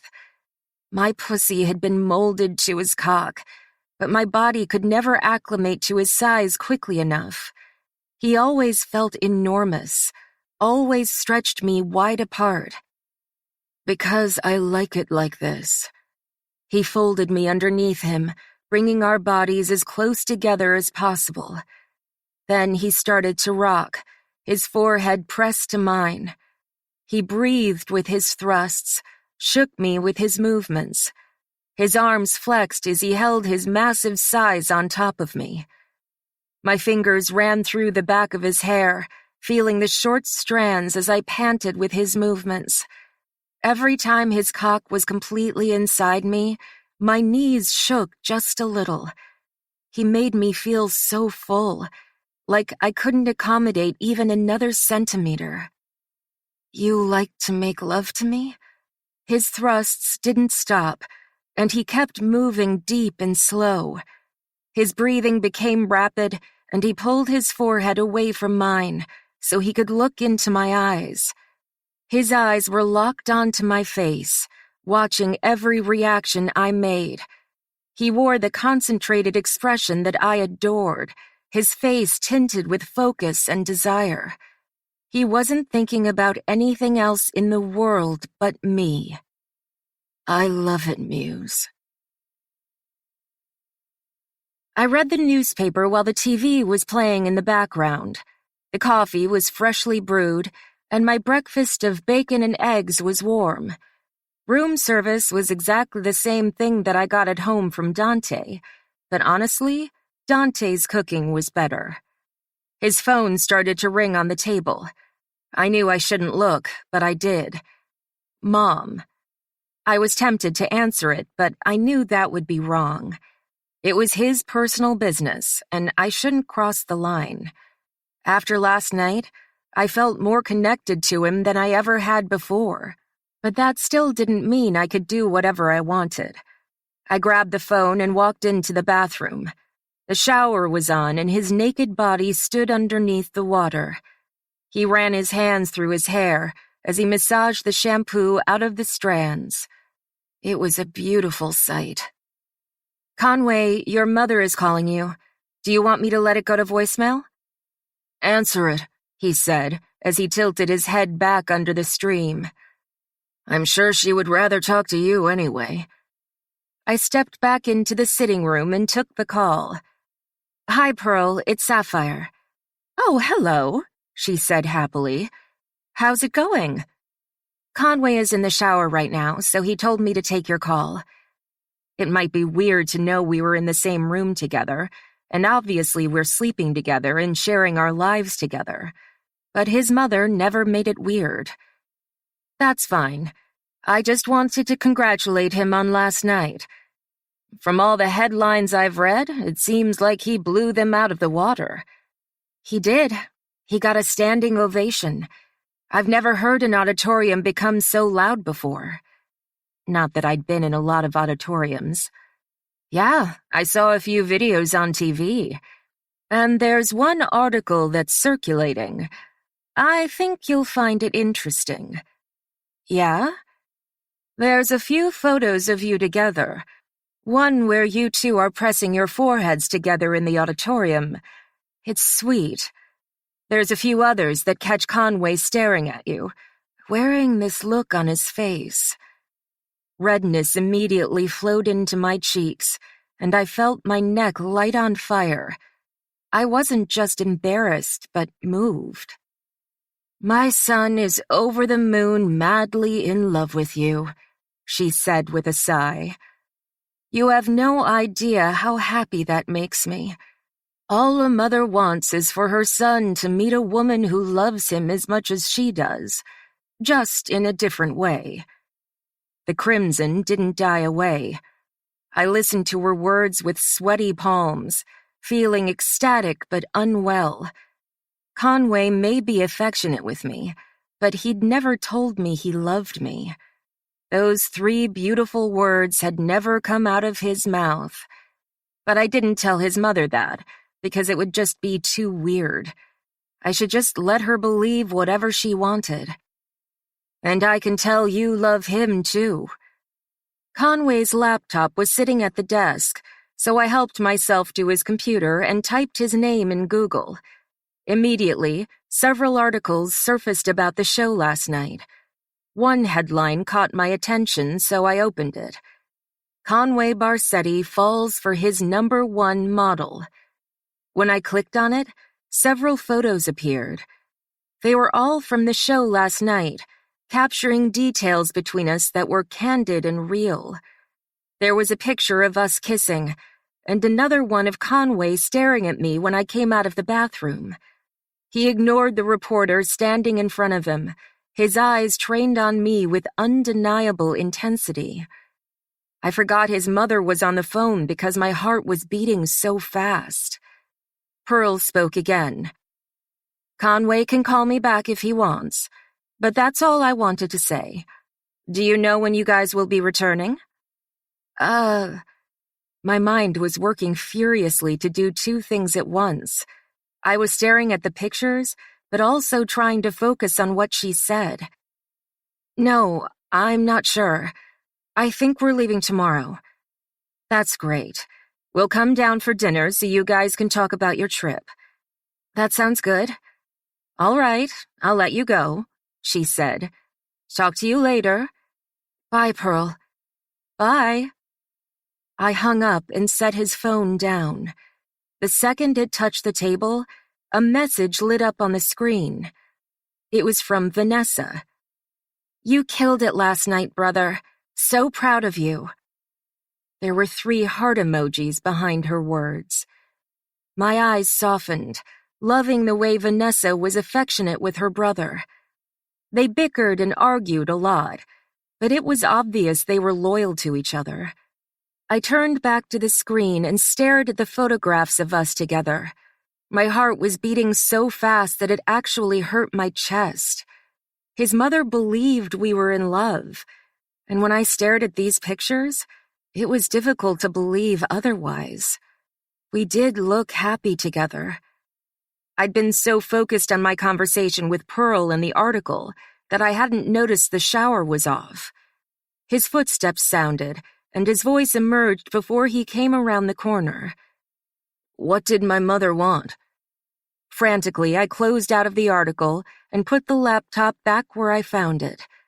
I jumped back into the seat and almost knocked over my cup of coffee. I caught it just as he rounded the corner, a towel around his waist. He watched me with narrowed eyes. "Didn't mean to frighten you." "You didn't." I cleared my throat and tried to act natural. "I dropped my fork and knocked over my mug when I tried to pick it up. Really stupid." He kept staring at me, his gaze hard. But since that was the expression he usually wore, it was difficult to tell what he was thinking. He turned his gaze to his laptop and stared at it for several heartbeats. Shit. Then he moved to the seat across from me like nothing happened. Fuck. Did I not put it back exactly how it was? I hadn't been paying attention when I grabbed it. He grabbed the newspaper, then poured the coffee into his mug. Nothing seemed off, but my heart was still pounding. He drank his coffee, then stared at me hard, his eyes narrowed. "Well?" I grabbed my mug but didn't take a drink. My fingers wrapped around it, squeezing it hard enough that it could shatter. I forced myself to relax, to stop acting so guilty. I used his computer to look up something. That didn't make me evil. I guess I was just scared of what he saw. What would he think if he saw it? Would it annoy him? Well, what? He took a long drink of his coffee as he stared at me. "What did my mother say?" "Oh." I finally set down the mug and took a deep breath in relief. He cocked an eyebrow. "And what did she say?" he pressed. "She just wanted to congratulate you on your show last night. She said it was a hit, and she's very proud of you." I placed his cell phone in front of him so he could see Vanessa's message. I omitted all the other stuff she said about him being madly in love with me. Like the conversation never happened at all, he turned his gaze to the paper and ate quietly. He was still in just his towel, his damp hair slowly drying from the sunlight that filtered through the window. The hard lines of his body were more dramatic because the sun was causing shadows in his chiseled physique. Last night, he made love to me before bed. He kissed me, took me gently, and stared into my eyes like he never wanted to stop. And now, he enjoyed the comfortable silence between us while reading his newspaper. We seemed like a couple, a man and a woman. Maybe his mother was right. A picture was worth 1,000 words. And our pictures all said the same 1,000 words. Chapter 7. Conway. I went into the office and sat behind the desk while I spoke to Nicole. Muse was in the shower, and as much as she entertained me, I had to focus on my job. She distracted me so easily, but I had to be strong and stop that from happening so much. "Enormous spike in sales, Conway. Just like last time, everything is sold out. Pre-orders are backing up, which brings me to the first issue at hand." I hate that word. Well, I'm not going to stop using it. What's the problem? Your one distributor can't reach demand anymore. We need to take on a second. And Rossi. Damn it. I told him off, but now I might need him. I can take care of this for you, but I thought I would check with you first. I let my pride cloud my judgment when I met with Androssi. I didn't appreciate anyone doubting my talents, not when I proved myself 1,000,000 times over. But I shouldn't be so stubborn and let my temper cloud my thinking. Get in touch with Androssi Bosson. I'm sure he'd like the business. Nicole picked up on my tone because she listened to it all the time. Your meeting didn't go well? A bit rocky, but I'm sure he'll be happy to do business now. He'd be stupid not to, regardless of his personal feelings for you. I opened my laptop so I could access the documents she sent me. People were very thrilled to see Sapphire. Even if she wasn't on stage, I think having her as your girlfriend was even better. Girlfriend. I kept hearing that word over and over. Yeah, she was gorgeous. Once the screen turned on, I spotted my name typed into the Google search engine in the top right corner. I never looked myself up on the internet, so I knew I hadn't typed it in there. And only one person had access to my laptop, Muse. Why was she Googling me on my computer? I noticed she'd been jumpy when I walked into the room, and my laptop was placed in a way I hadn't left it. I just assumed I was being paranoid. No, I wasn't paranoid at all. I just sent everything over, Nicole said. Let me know when you're ready to go over them. I opened a new tab and entered my name in the search engine. Hold on, Nicole. A new page opened up with a list of headlines that all pertained to me, mainly my evening last night. The headlines were flattering, but there was one that was highlighted in a different color than all the rest, the one that Muse clicked on. I opened it and scanned the page. Someone had captured pictures of us together, of me kissing her and pressing my forehead to hers. They caught me staring at her, and there was an entire article written about me falling in love with my favorite model. I wasn't sure how it made me feel. A part of me wanted to scoff because it was ridiculous. Another part of me felt a little terrified.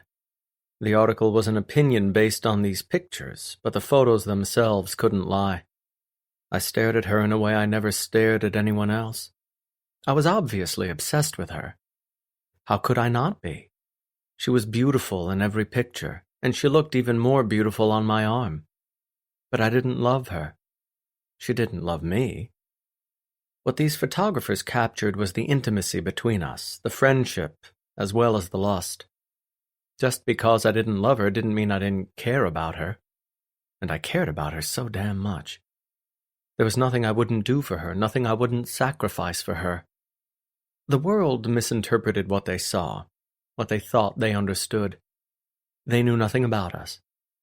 I closed the tab and went to my email. I'm ready, Nicole. We returned to Milan in the middle of the afternoon, and my men drove us back to Verona, where my villa was waiting for me. Dante would have a full meal prepared, even though neither of us were hungry. Muse looked out the window as she watched the countryside pass. She hadn't worn makeup during the flight, and now the sun blanketed her exquisite complexion with the perfect lighting. She was in jeans and a t-shirt, laid back after the long journey. I never told her I knew she used my computer, and I never told her I knew what she was looking up. I wondered what she thought about it. Did she think I loved her? I hoped not. I never would. We arrived at the house, and the men took our bags inside. The house was exactly the way we left it, clean, open, and bright. It was nice to be home. No amount of luxury at a 5-star hotel could replace the comfort of my own place. Our bags were set in the bedroom, and Muse immediately changed into a comfortable sundress. It was still warm, but in the next few weeks the weather would drastically change. It would get cold, start to rain, and soon after that the snow would begin falling. The horses would be put in the stables, and I would be working from home almost exclusively to avoid the dangerous country roads. It's nice to be home. She hopped on the bed, bouncing up and down slightly as the mattress moved. It is. Your mother said she would love to get together for dinner and talk about our trip. Now that the show was over, I had a little more time on my hands. Perhaps Muse and I would take a trip somewhere. My phone rang, and Carter's name appeared on the screen. Excuse me. I walked into the sitting room and sat on the couch before I took the call. I wasn't that far away, and she could probably still hear me, but any time Muse was on my bed, I couldn't exactly think straight. What's up, Carter? Don't talk all casual like shit didn't just go down. I stared out the window across my property. Horses were in the distance, and the flat countryside was breathtaking as it stretched on and on. What shit went down, Carter? Are you referring to my show? Yes, it went well. Nicole told me sales are double what they were last time. No, not that, asshole. Then what? I asked with a sigh. All I see all over the news is that you're in love with this prisoner of yours. It's written all over your face, man. Now he and the rest of the world had the same opinion. I'm just being affectionate. I didn't say anything more because I didn't want Muse to overhear me. Is there something else you wanted to talk about? I just don't understand why you don't admit it. You've never been the kind of guy to pretend to be something you aren't. And I'm not pretending now, I said calmly. If you have nothing else to say, I'm hanging up. She's there, isn't she? He asked. Gotcha. Yes, I said in confirmation. All right, he said. I guess we'll talk about it later. No, we won't be talking about this later. We won't be talking about this ever. Whatever, Carter scoffed. I've got another call. It's for Yasmin something. She's from Israel. These calls were good because they made me rich, but they were also bad because it reminded me of how this world really was. Evil men lurked around every corner. There was no amount of opposition that could fight it. When? Tonight. You can make it, right? Did I have much of a choice? Yes. All right. I'll send you a picture. Her parents are pretty shaken up. As they should be. If any woman I cared about was in that position, I wouldn't be able to sleep. How much? 15 million? That was 7.5 for each of us. I only had to do this 10 times to make back the money I shelled out on Muse. I was digging myself out of a very expensive hole. All right. Let me know how it goes. Hold on. I'm dropping Yasmin off at your place. My place? He asked incredulously. That's not how this works. I took one of the girls just because of the situation. Muse lives with me now. And I don't want another woman in the house. One is enough. But Muse isn't just some woman, she's your... I'm risking my neck by showing up there with no guns and no backup. This is the least you can do, Carter. He sighed into the phone. Fine. Bye. I hung up and tossed the phone on the coffee table. I stared out the window, suddenly craving a cigar. I'd love to pull the smoke into my lungs and let my body absorb the nicotine. I wasn't some pussy that did whatever Muse asked, but I knew she would pluck it out of my mouth the second she saw me with it. I couldn't even enjoy it. Muse came behind me and glided her hands down my chest. She leaned over me and sprinkled my neck with kisses. I closed my eyes and treasured the feeling of her soft lips, of the way they felt against my warm skin. Her breath washed over me, erotic and wonderful. My hand moved on top of hers, and I craned my neck harder, wanting Muse to take as much as she wanted. This was much better than the cigar anyway. She straightened behind me and pulled her hands away. Are you going somewhere tonight? So she could hear. Yes. Her hands moved to my shoulders and massaged my muscles. Am I coming along? She obviously had no idea where I was going if she asked that question. No, I'm going to the underground. Her hands stopped. Are you buying someone? Yes. I see. She started to massage me again. Who is it this time? A woman from Israel. I don't know much about her right now. Is she staying here? No, she'll stay with Carter. Poor thing, she must be terrified. They were all terrified. Does your father know you do this? He didn't have a clue. No one in the family did.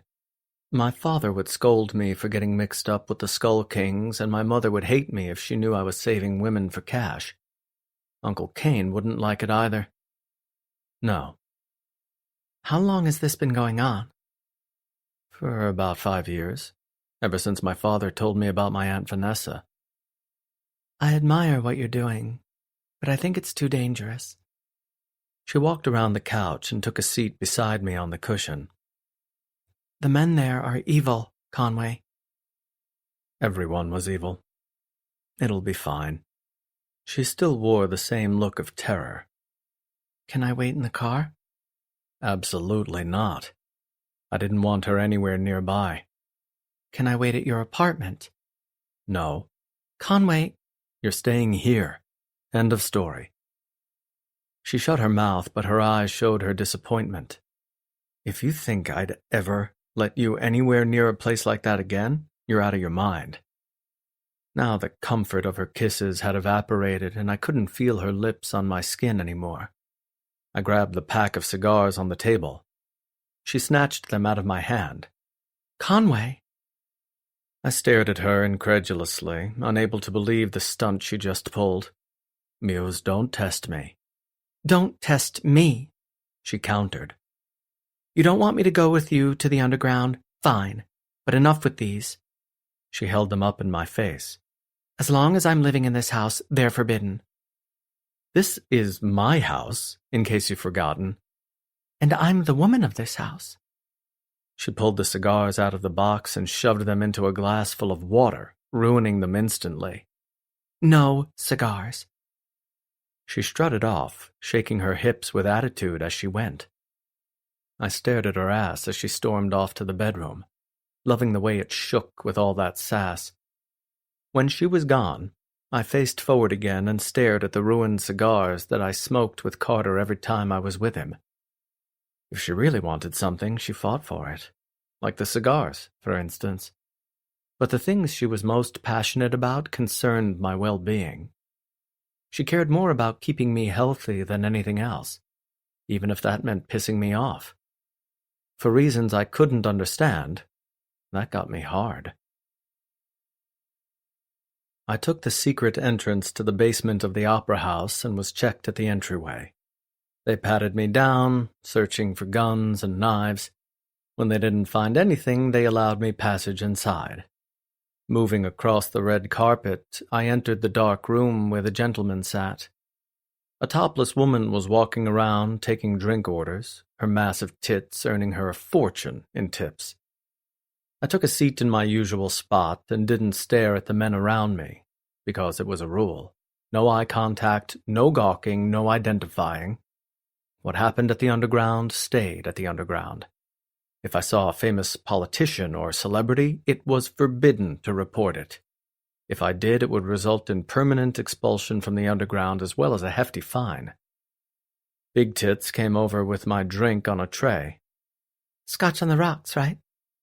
I didn't look at her. Yes. And 2 cigars. She set them on the table. I didn't gawk at her tits anyway, but now I felt uncomfortable even looking at them. Staring wasn't cheating, but it somehow felt disrespectful to Muse. Why would I look at this woman's tits when I had a perfect woman waiting for me at home? She cared about me, respected me. She would never step foot inside this place again, so she would never know what I was looking at. But she made me want to be honorable, for whatever reason. I don't need the cigars. I drank the scotch.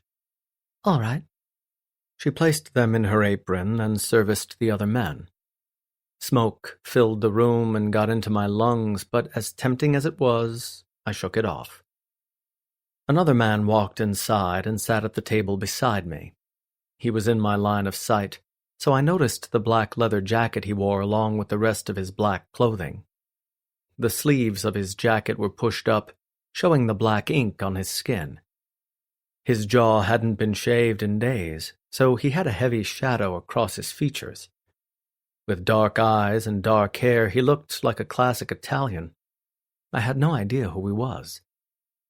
The women were brought on stage, tied up and buck naked, and then the bidding started. I stared at them because that's what I was expected to do. Shaking and afraid, they didn't look desirable at all. They reminded me of innocent sheep about to be slaughtered. People assumed they were too stupid to know what was going on, but they could sense it. They would be treated with malice and cruelty before they were finally drowned or shot between the eyes. Unfortunately, death was the best part. Yasmin was in the middle. She was a slender girl with beautiful eyes. She looked way too young to be up there. She definitely wasn't 18 yet, and that made this situation even more disgusting. The men would pay a lot of money for her. The bid started. One of the women in the beginning was particularly beautiful, so that bid lasted longer than usual. But eventually some asshole won her and wore a cruel sneer in victory.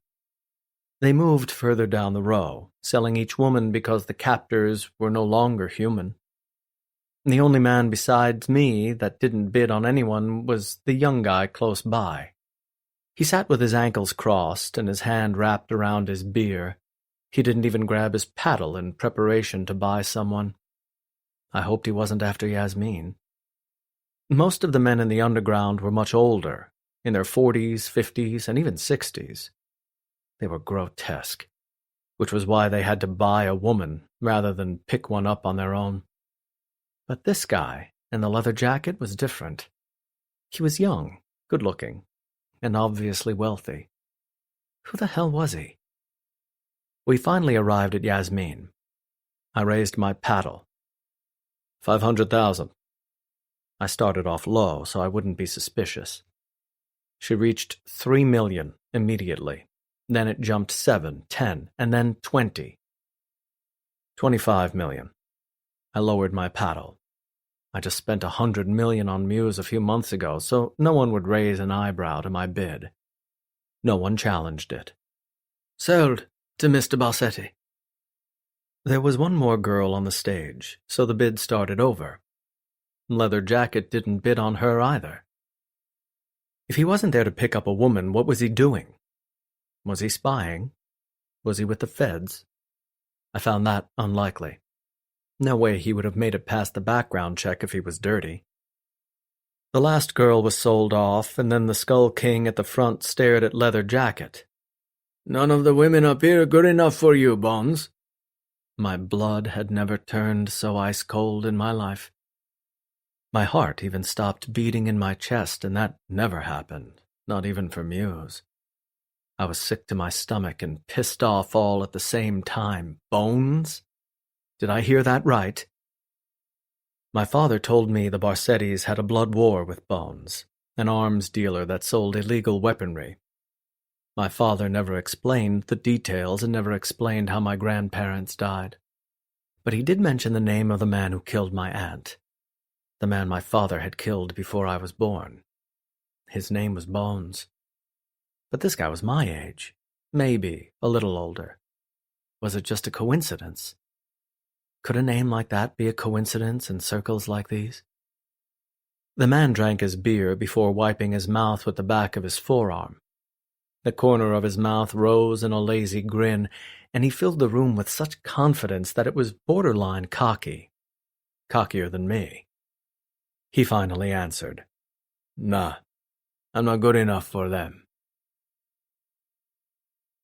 Yasmin sobbed as I dragged her out of the underground to my SUV, which was parked at the curb. She was dressed in the sweatpants and t-shirt I brought along. It was difficult to escort a naked woman to my car right in public, even under the cover of darkness. The police looked the other way, but we didn't parade it around so visibly. I got into the car and drove away. Tears rolled down her cheeks, and she cried so hard she could barely breathe. Most annoying fucking sound in the world. Muse didn't cry.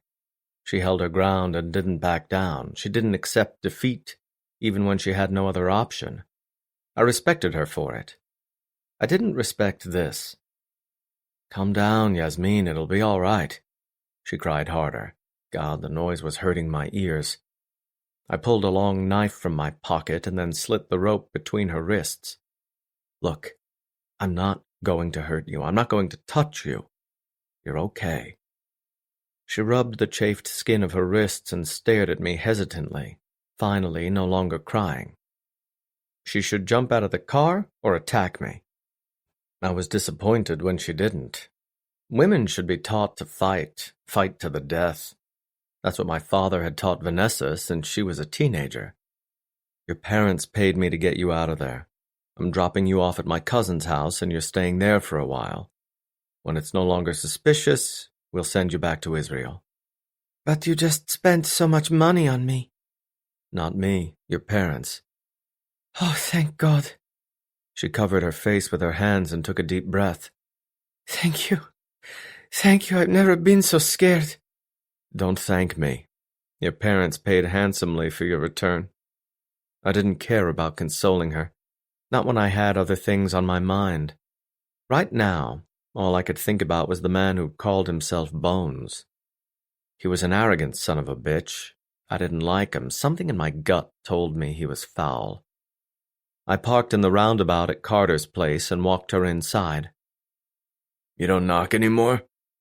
Carter walked into the entryway in just his sweatpants. Fit, like me, he had the same Barsetti build that made women want to fuck us all the time. Yasmin immediately looked away, like the sight of his bare chest was forbidden. Pull on a shirt, asshole. I walked with Yasmin into the living room. She's 16. Knock, asshole. Carter pulled on the t-shirt sitting across the back of the couch. Then I would have been dressed. You knew I was coming. Whatever. He ran his fingers through his partially damp hair, evidently having just gotten out of the shower. How'd it go? The process wasn't out of the ordinary. I turned to Yasmin. You're probably starving, right? She nodded. Carter, you got food for her? I asked. Yeah. Carter nodded to the kitchen. There's a sandwich in the fridge, but you can have whatever you want. Yasmin slowly walked away, heading into the kitchen. Once she was out of earshot, I faced him again. Something did happen, I said, and you aren't going to believe it. He crossed his arms over his chest. Try me. There was this young guy there tonight. Never seen him before in my life. Good-looking, arrogant.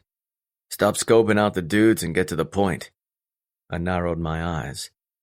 I noticed he didn't fit, and he didn't bid on a single woman. Carter finally tensed, his suspicion rising. Not once? No, and there was plenty of talent tonight. But then the Skull King doing the auction spoke to him. His name was Bones. Just as I did when I first heard the name, Carter turned pale. His skin became creamy white like milk. Even his lips changed color. His eyes dilated like a light had been shined right in his eyes. His arms lowered to his side, and he released a deep breath. Are you sure? Unfucking mistakable. Did he know who you were? The Skull King said my name, but he didn't react to it. Bones, that's just not right. How can that be his name? I don't get it either. Any relation? Carter asked. I shook my head. My father told me he didn't have any children. Unless he didn't know about them. Maybe he had a mistress who was pregnant. Bones Sr. died, so she named him after his father. I guess it's possible. Or he could just be a lunatic wanting to be like Bones. That's possible too, I said quietly. Or maybe it's just a coincidence. He just likes the name. I shook my head. Unlikely. When you run in those circles, there are no coincidences. Carter stepped back and rubbed his hand across his jaw. Fuck. Should we talk to our fathers about it? Are you kidding me? He asked. How would we explain how we know about it in the first place? The truth? He shook his head. They'd break our faces. Probably. It's not like we didn't deserve it. My father would be disappointed in me if he knew about any of this. So the guy didn't even look at you? He asked incredulously. Barsetti meant nothing to him? It seemed that way. But if he didn't buy a woman, maybe he was just there to spy on you. How would he have known I was coming? I didn't even know I was going until this afternoon. Unless he goes to every meeting in the hope of running into you. My blood turned ice cold again. I don't trust that name, Conway. Anyone with a name like that is an enemy to all Barsettis. I know. The guy didn't give his name willingly. The Skull King was the one who put him on the spot. He didn't seem threatening, but every man in that room was wealthy and violent. If we were locked in a room together during a war, none of us would get out alive. The next step is telling our fathers. I don't know. Let's think about it. I think they have a right to know. They think Bones had no one to avenge him. And he's had nearly 30 years to avenge his father, but he hasn't. Well, he probably wasn't old enough until now. And we're assuming they're related when we have no idea, Carter replied. I don't want to bother them until there's a legitimate reason to bother them. And I'm not giving ourselves up without a good reason. Otherwise, we're just going to piss our fathers off for no reason. Then what do we do? I asked. Are you going to look into this? Yeah, I'll ask around, Carter said.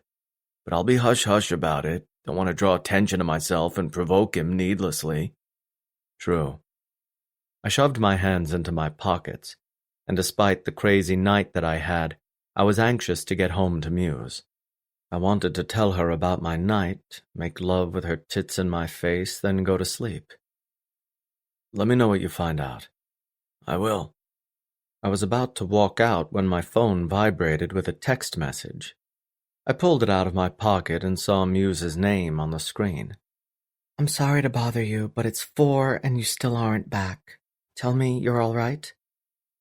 She wasn't checking up on me because she was worried I was messing around behind her back. She just wanted to know I was all right, that I hadn't been caught by the Skull Kings. If this were months ago, I would have been ticked by the question, but I knew Muse truly cared about me. Carter glanced at my phone and grinned. Get home to your wife.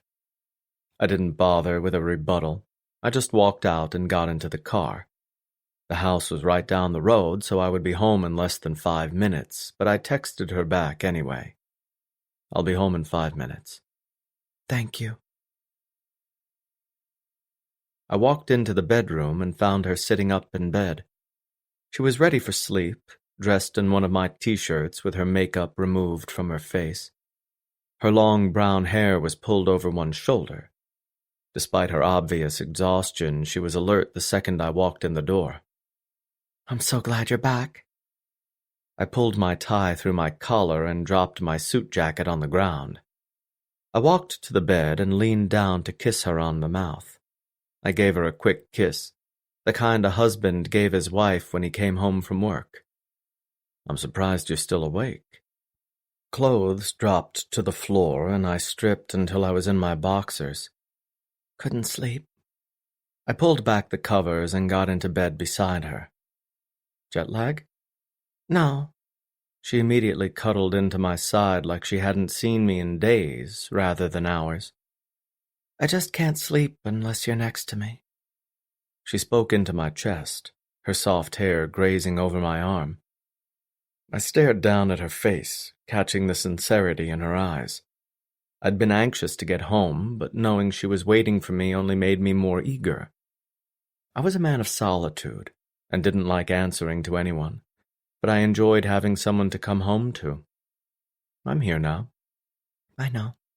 She breathed a happy sigh. And now I'm so happy. I turned off the bedside lamp, plunging the bedroom into darkness. I let it surround us and listened to her gentle breathing. I had so much to tell her, but now I enjoyed our quiet companionship. Her arm trailed down my chest, her fingertips slightly touching me. Did it go well? Yes. I dropped Yasmin off at Carter's. She's very young. I'm glad she'll be going home. Me too, she said. I debated telling her about Bones, but she was so peaceful that I didn't want to upset her. I never cared about protecting someone, but now I wanted to surround her in a bubble of fantasy. I didn't want her to know about the horrific shit awaiting just outside my gates because I wanted her to be happy. I wanted her to feel safe by my side, to know that nothing outside these walls could hurt her, not with me around. So I kept it to myself. My fingers moved under her chin and I directed her gaze up to me. Make love to me, Muse. Her lips slightly parted, showing her small teeth behind her plump lips. A quiet breath escaped her mouth, moving over my skin and warming my lips.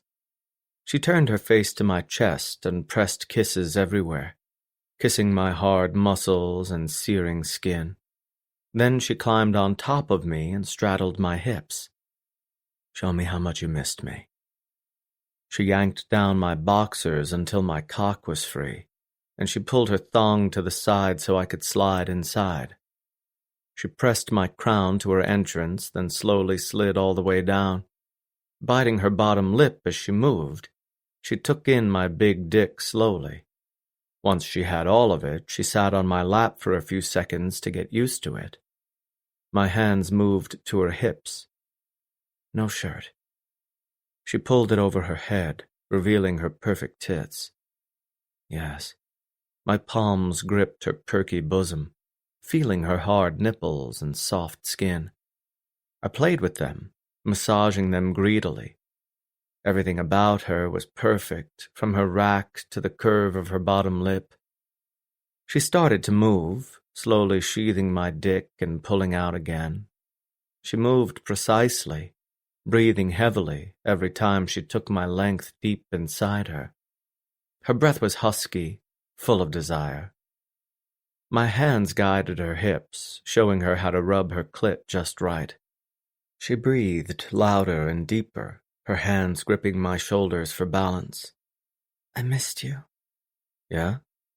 My hand dug into her hair and pulled it back from her face. How much? So much?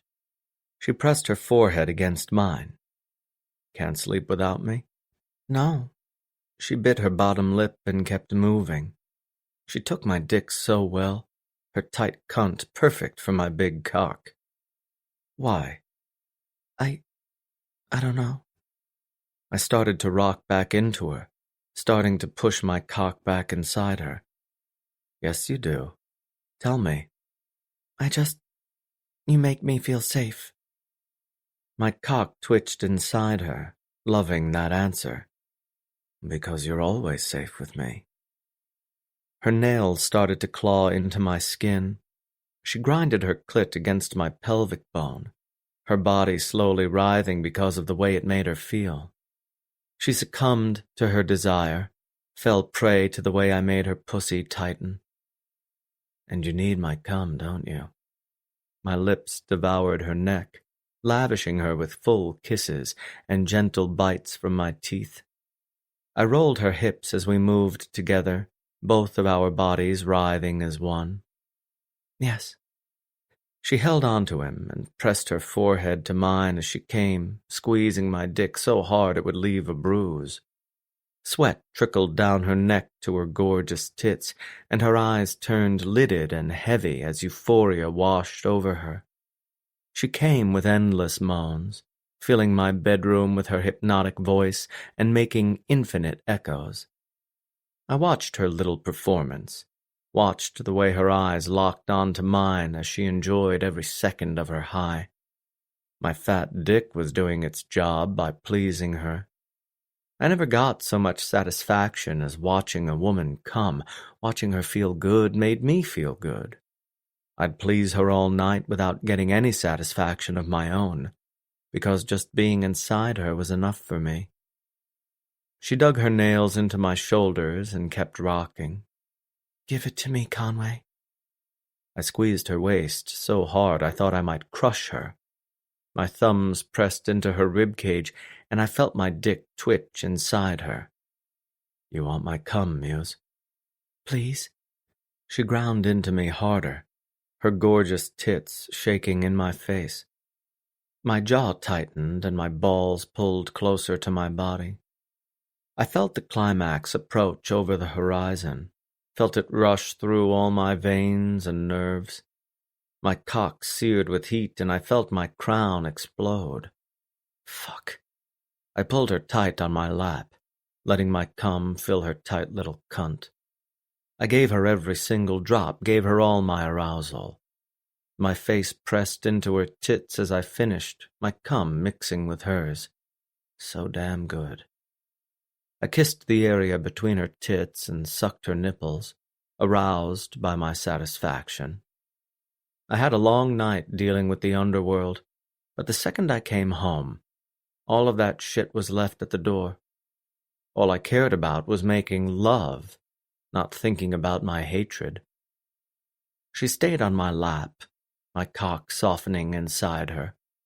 Her hands ran up and down my chest, her fingertips now gentle to make up for the way she gripped me before. Now I was home and she was satisfied, so she could roll over and go to sleep, but she stayed parked on my lap. I want more.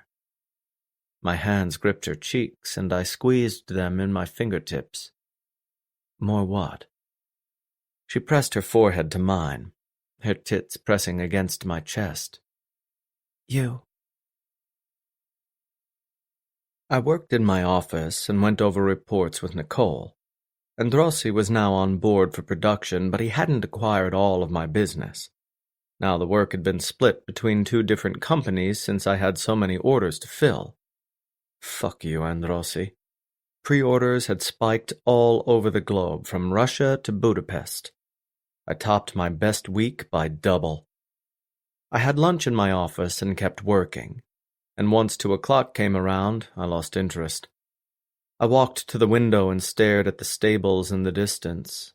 I could see the horses, and when I looked at the stables, I could see Muse walking back and forth, carrying feed or hay. When I looked at her, my recent accomplishments seemed insignificant. Topping my previous sales week was only important because it reflected my quality. Money didn't matter as much as it used to, because I had so much of it. Now that Muse was an innate part of my life, I cared far more about my reputation than the size of my wallet, because Muse didn't seem to care about my money. She was always impressed by the way people treated me, by the way my family loved me. I stared at her through the window for a few minutes longer, watching her work in the humid weather as she busted her ass around the property. She had a difficult job, but not once did she complain. She loved it, and my father respected her for working so hard. I did too. It would be easy for her to lay by the pool every day and go shopping for things she didn't need, but she never cared about that. She cared about me. I walked down to the stables where she was working, and I saw the jean shorts she wore up close. Short and dirty, they showed off her long, tan legs and her boots. Her plaid shirt was tied around her waist, and she wore a white Stetson hat. Damn, she looked fuckable. I came up behind her, my eyes on her tight and perky ass. Muse. She quickly turned around, a bright smile on her face that wasn't there a moment ago. What brings you down here? She tilted her hat back slightly to reveal more of her face. Free of makeup, with a little dirt on her cheek, she looked naturally perfect. Mew. She was the only reason I did anything anymore. Me. She rose on her tiptoes and kissed me on the mouth. That's a nice surprise, but I'm working right now.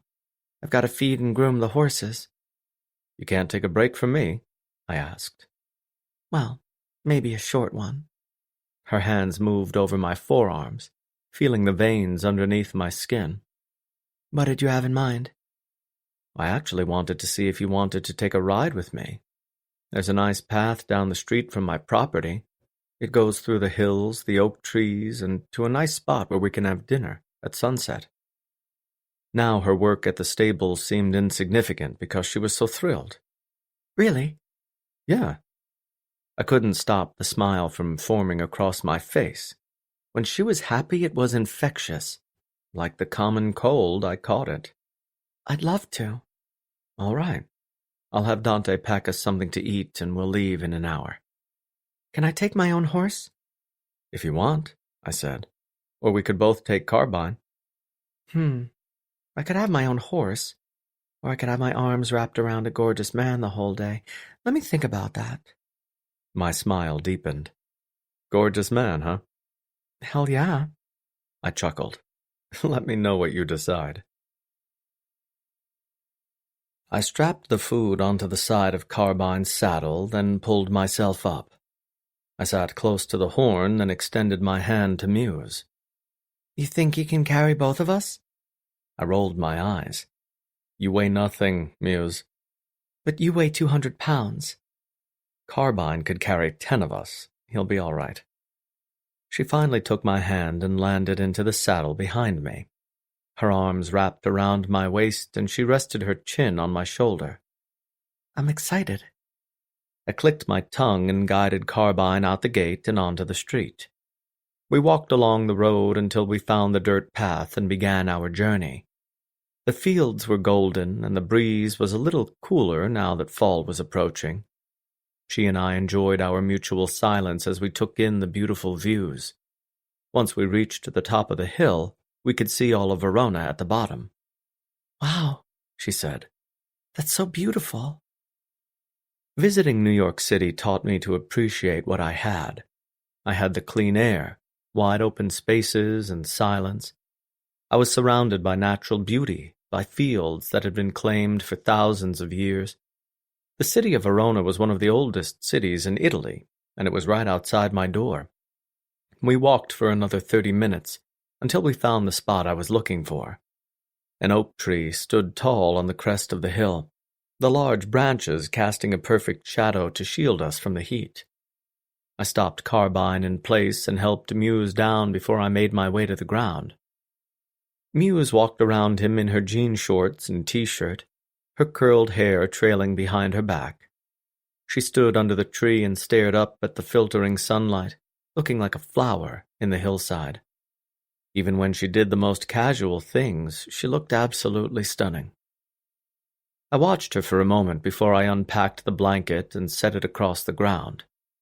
I grabbed the bag of food next, stuffed with a cold dinner and ice packs to keep the food preserved. I sat the bag on the blanket before taking a seat. "Does Carbine need to be tied up?" she asked. "He's pretty ornery at the stables." "He's fine. He was a moody horse, but he always obeyed me. He never trailed too far away. Our minds connected in a special way between a man and his horse." Muse sat beside me and pulled out the dinner Dante packed for her. Everything was placed in plastic cases, every part of the dinner organized into separate compartments. Fine silver forks were included along with bottles of water. I didn't bring wine because that would be too complicated. Muse stared at Verona, watching the sunlight shine across the beautiful architecture of the city. "When your mom and I were there, she took me to see Juliet's balcony." I'd passed by it a few times, but never cared enough to stop and look. What did you think? "It was beautiful. It's hard to grasp the idea that something is that old. Everything in America is relatively new." I understand what you mean. "And there were all these people leaving letters, even men. Have you seen Letters to Juliet?" I stopped eating and stared at her blankly. I'm not sure what that is. "It's a movie, a romantic movie." I turned back to my dinner. Do I strike you as a man that watches romance movies? She elbowed me in the side playfully. "Don't be rude." I nudged her back, but gently. I'm not. I can't even remember the last movie I watched. I hardly watch TV unless it's the news. "Well, it's this movie that takes place in Verona. A woman discovers a letter that hasn't been answered by Juliet, so she answers it herself. There's more to it than that, but it's sweet. To see the place in person was pretty incredible." I didn't realize you wanted to see it so much. A twinge of guilt burned in my chest, feeling stupid for not taking her there myself. The parts of Italy she'd seen involved her being homeless, so the experience couldn't have been that great. I could give her a whole different experience of Italy, if I wasn't so focused on my next line that I needed to debut to the world. "I didn't either until your mom mentioned it. I totally forgot it was in Verona. Such a romantic place." We're technically in Verona right now. I set my plastic entree holder off to the side, finished with the meal that Dante threw together. My arms rested on my knees as I stared at the city in front of us, watching the light change as it reflected off the rooftops of the ancient buildings. She turned to me, a slight smile on her lips. "I know." She turned back to her food and took a few more bites. "It surprises me that Dante can whip up something so good. It sat in the saddlebags for 45 minutes and it's cold, but it's still great." He did train at the Culinary Institute in Milan. No surprise there. She kept eating until the container was empty. Then she returned the lid to the top and set it aside. Carbine grazed nearby, eating stalks of grass and staying within 50 feet of us. He was a well-trained horse, and he wouldn't ride off anywhere.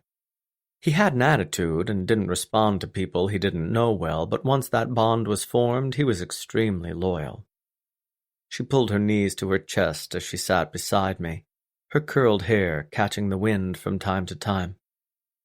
The sight in front of us was perfect, but I kept wanting to stare at her instead. So, what's next for Conway Barsetti? She asked. What do you mean? My elbow touched hers as we sat on the wool blanket. I was in jeans and a t-shirt, and it was one of the rare times I wore boots. Since I was inside all the time, I usually wore casual shoes. You just reached a new height for your career. Does that mean you'll get back to the studio right away? The sun started to set behind us, bringing the rooftops into a brighter and more brilliant color. But as the sun continued on its trajectory, that brilliance started to fade. Light began to dissipate. I don't think so. It's time for a break. Really? She asked. You don't strike me as the kind of man who takes breaks.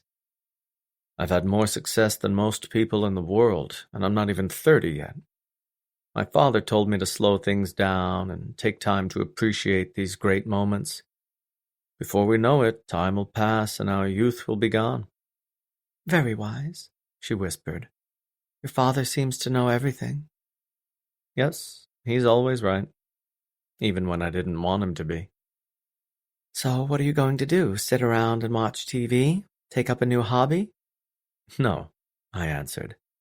I have only one hobby. Which is? Travel. I'm thinking of taking a trip to Greece. I have a yacht and a villa in Santorini. Her eyes lit up like fireworks, and her grin was adorable. Are you planning on taking anyone with you? She pivoted her body and pressed her tits into my shoulder as her hand snaked down my arm. Because I don't have any plans. Don't you have work in the stables? Her grin dropped.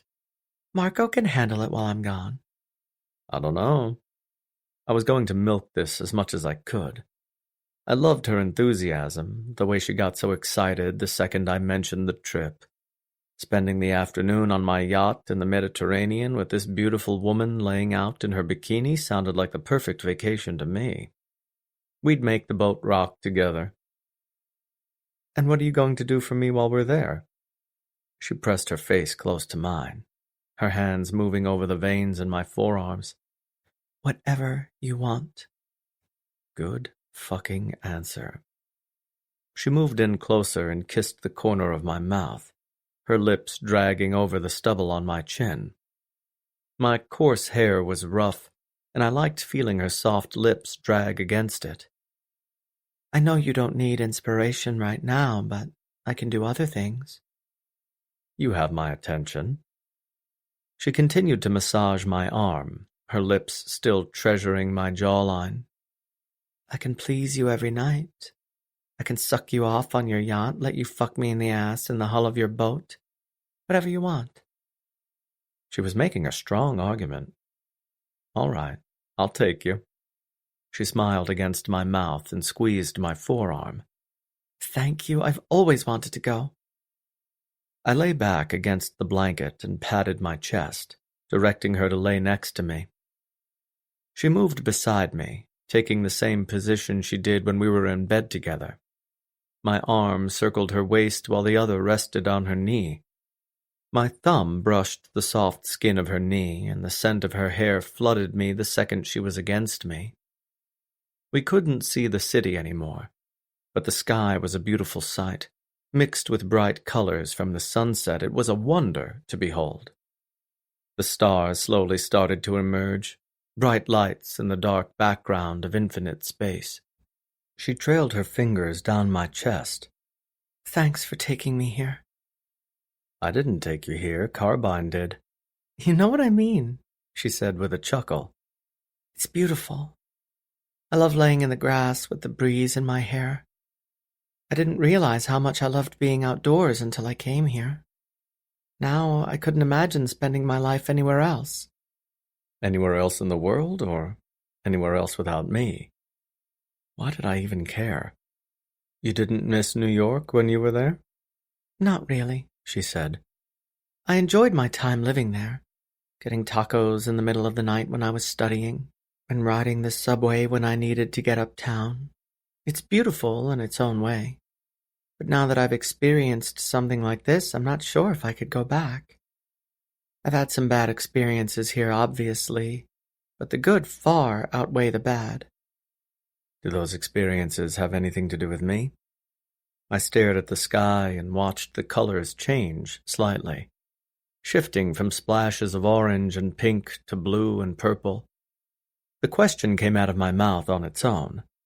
If my logic had been quicker, I never would have asked the question. She sat up and raised her head over mine. She looked down into my face, her hair pulled over one shoulder. My fingers immediately migrated to the back of her head, feeling those soft strands with my fingertips. I supported her slightly, my eyes glued to tilt at the corner of her mouth. Her hand slid up my chest until she cupped my face. Then she leaned in and pressed her mouth to mine, giving me a soft kiss that was as gentle as a rose petal. But the softness didn't cushion the passion behind it. Her deep intake of breath showed her emotion, and her fingers cupped my face harder as the embrace continued. Yes, they have everything to do with you. My bags were packed and ready to be hauled to the car. Muse didn't need as much time to get her stuff together because I had Dante buy her everything she needed. She had a lot of clothes in my closet, but none that were appropriate for a Greek getaway in the Mediterranean. Carter's name popped up on the screen when he called. I stepped out of the bedroom so that the men could collect our things and put them in the trunk. I walked into Muse's old bedroom, the place where she used to sleep alone every night. That seemed like a lifetime ago now. It was hard to imagine her anywhere else but right on my chest. I took the call. What did you find? Carter didn't make small talk and jumped right into the conversation. Nothing. I've discreetly asked about him through my various channels, but no one is talking. And the fact no one is talking is what concerns me. Because they don't have an allegiance to you. It's not about loyalty, this is about fear. They obviously fear this guy. That was disconcerting. There's got to be a way to dig up information on him. Someone knows something. Yeah, but I don't want to arouse suspicion by asking too many questions. Sometimes when a man tries to avoid his destiny, he only brings himself to it quicker. Been eating Chinese food? I asked. What? He asked blankly. You sound like a damn fortune cookie. Shut up, Khan, he snapped. This is serious shit. And when shit is serious, that's the time to make a joke. He released a sigh into the phone. I'm not sure what to do. You got any ideas? I knew a few people in the underground ring, but I wasn't sure if any of them knew anything. There's one person who definitely knows. Who? Iron, the Skull King that ran the bid the other night, pointed him out by name. True. Maybe I could ask him. But that's also dangerous, Carter said. If you ask him, he'll probably tell Bones you're asking questions. Fuck, you're right. You need to have someone else ask. Make it less suspicious. Like who? I sat on the bed and listened to the men carry everything down the hallway. Muse's light footsteps followed behind them as she headed down the stairway into the entryway on the first floor. Carter considered it in silence. Minutes passed, and he didn't say anything. I have an idea, but you aren't going to like it. Then maybe I shouldn't bother listening to it? He ignored me. Sapphire. If a beautiful woman asks questions, they might not think anything of it. My hand immediately tightened into a fist at the question. You're right.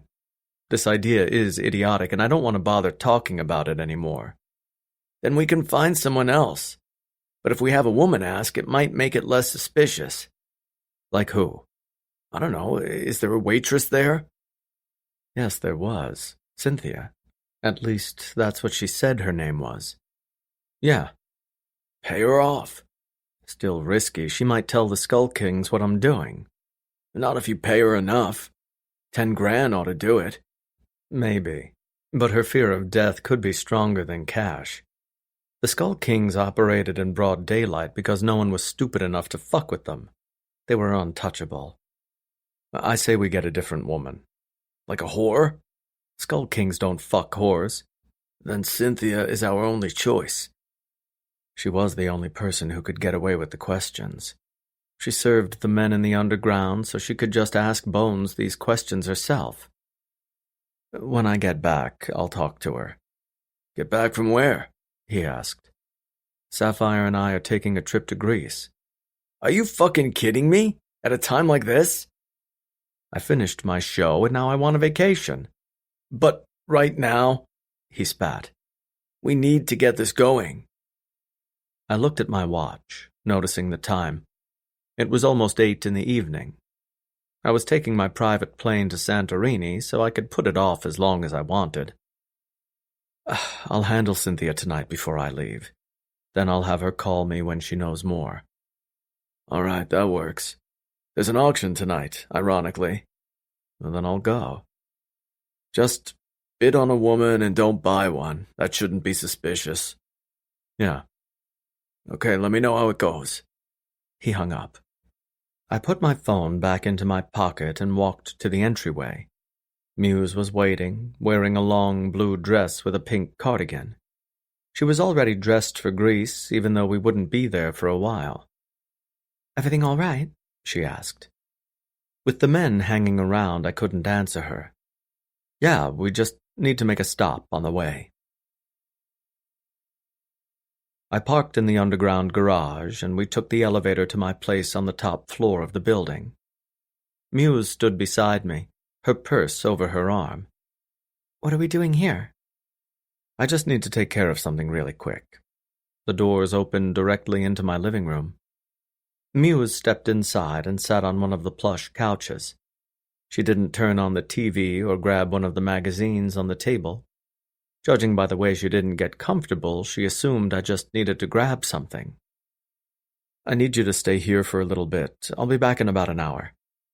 Both of her eyebrows nearly jumped off her face. Where are you going? I have to stop by the underground. I held her gaze, knowing she was going to rip me into pieces. She tossed her purse aside and stood upright, showing her furious gaze. Why are you going there? She crossed her arms over her chest, her attitude completely inhospitable. I thought we were leaving. I just need to take care of something. I'll be back before you know it. But what? She demanded. Are you buying someone? Times like this made me miss my old life, a life where I didn't have to answer to anyone. But her concern also turned me on at the same time. Any time I was in a dangerous situation, she was worried sick to her stomach. No, I just need to get some information on someone. Once it's taken care of, we'll leave. Who? She asked. Why? We'll talk about it later. Can I come along? That was the dumbest question I'd ever heard. No. That means it's dangerous. I thought we were leaving for a nice trip, and now you're telling me you have to go back there? Her voice broke, and she covered her face with her hands. She slowly dragged them down until she revealed her face again, which was under control once more. But her eyes gave away her anguish. I was hard just from looking at her. She used to hate me, and now this was killing her. I was walking into the monster's den, and she could barely stay calm. I'll be fine, Muse. Like I said, I'll be back before you know it. She released a deeper sigh, a sigh full of her pain. Then why won't you tell me what's going on? Because I don't have time. We'll talk later. I turned back to the elevator, knowing this conversation wouldn't stop unless I walked away. It would just spin in circles indefinitely. I hit the button and watched the doors open again. An hour? I kept the doors open with one arm, then turned around to face her. I stared at the fear in her eyes, the way her arms tightened over her chest like pieces of armor. An hour. You better keep your word, Conway. I always do. The underground was packed with men that night, a bunch of assholes looking for a new victim to rape and torture.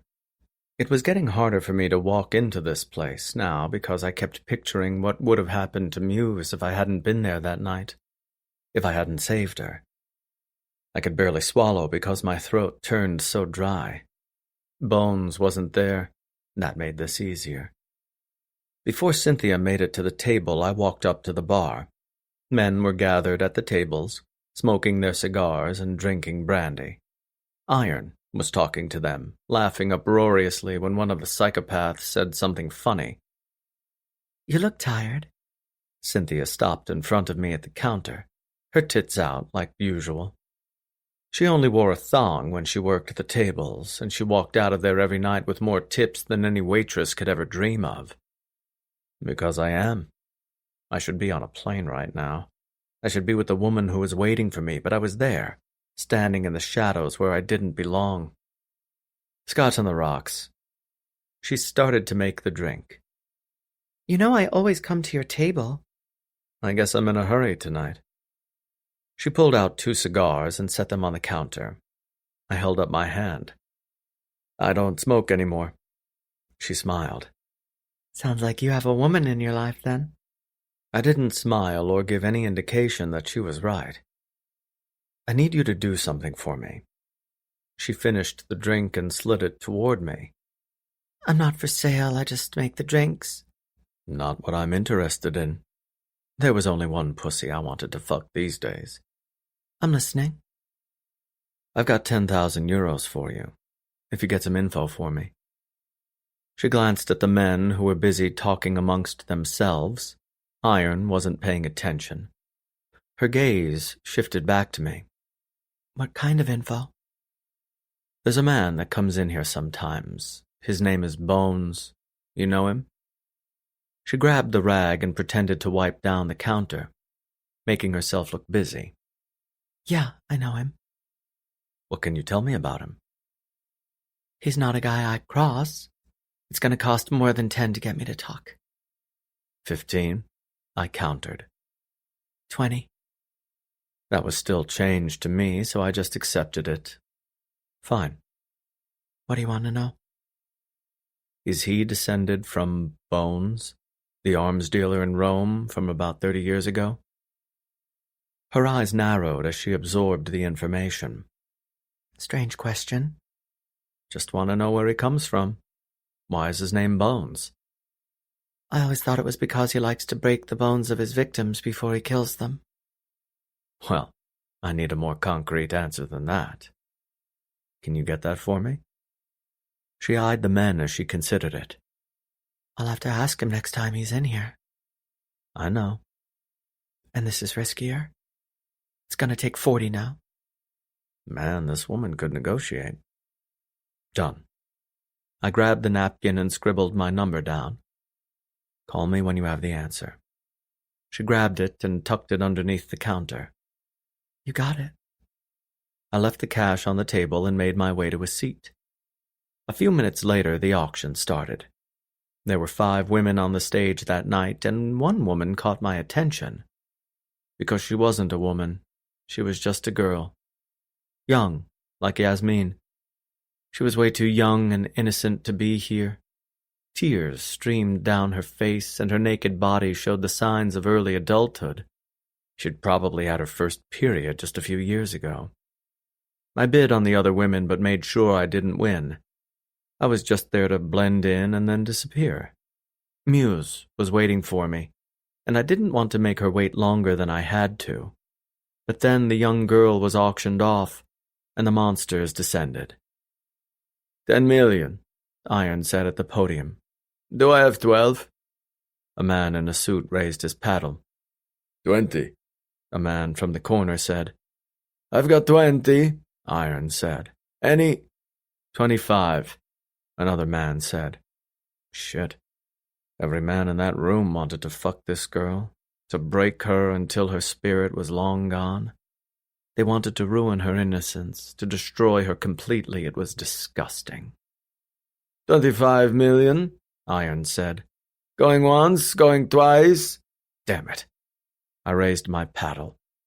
30. 30 million, Iron said. No one else raised their paddles. Sold to Mr. Barsetti. Iron smacked his mallet against the podium. Congratulations. I got the girl in the car, all of our luggage sitting in the back seat. I had to give her some of Muse's clothes because she had nothing to wear. I drove out of Milan and headed to Carter's because I didn't know where else to go. I couldn't keep her, obviously. What's your name? She didn't answer. She pressed her entire body against the window and started to shiver.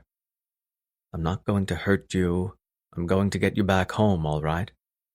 She just stared at me. I called Carter over the sound system. What? Carter said when he picked up. How'd it go? Cynthia is going to question Bones next time he comes in, but that's not why I'm calling. I was hoping I'd get an invite on your yacht, he teased. I chuckled. No way in hell, man. Hey, we've taken trips together before.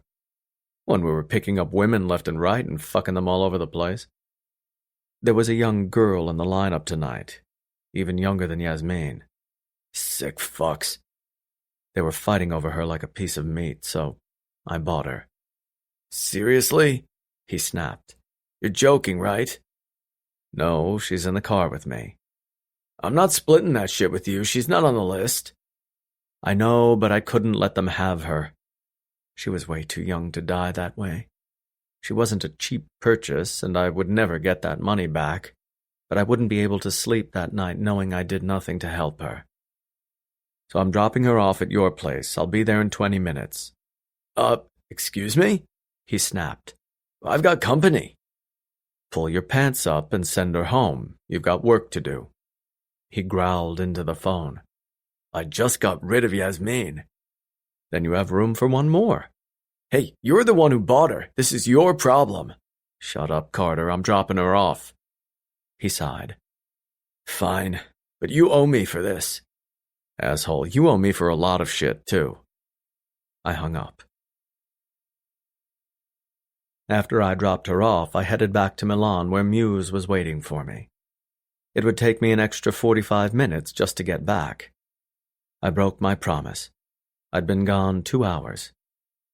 I knew she didn't contact me because she was too afraid to. Maybe she thought sending me a text would set my phone off and incriminate me somehow. So I called her through the speakers in the car. She picked up before the first ring ended.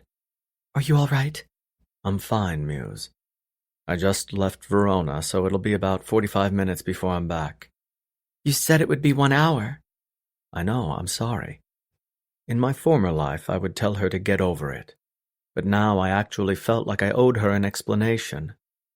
I told her I would come back to her, and when I didn't, I felt like I let her down. But you're okay? She whispered. Yes, completely. What happened? I drove through the countryside, wrapped up in darkness. Only the light from the dashboard gave any illumination. I'll tell you when I get back. No, you're going to tell me now. You've got 45 minutes. I couldn't help but smile at the authority in her voice. She knew she had power over me. She just didn't abuse it often. I told you how my aunt died a while back. Yes. I told you some man named Bones killed her. Yes, she whispered. Last time I went to the underground, there was a man named Bones there. Young, good-looking, arrogant. I knew he wasn't the original Bones. He's been dead for 30 years, and even if he wasn't, he'd be in his 60s by now. But there's no way his name is a coincidence. It means something. I'm just not sure what it is. She breathed into the phone. So I went to the underground tonight and asked the waitress to do some digging for me. I paid her for the information, and she'll call me once she has it. That's all I wanted tonight. So once the auction was over, I was going to head back to the apartment, but there was this girl. My hand tightened into a fist on the steering wheel. It was dark, so I couldn't see my skin, but I knew my knuckles were turning white. She was so young, Muse. I'm talking maybe 14. God, she sighed into the phone. I was going to leave the second the auction was over, but then all the men started fighting over her. It was disgusting. So I bought her instead. Conway. I just dropped her off at Carter's. Now I'm back on the road coming to you. That was... She never finished her sentence. She cost a lot, but I wouldn't have been able to sleep tonight if I hadn't done anything. None of those women deserved that fate.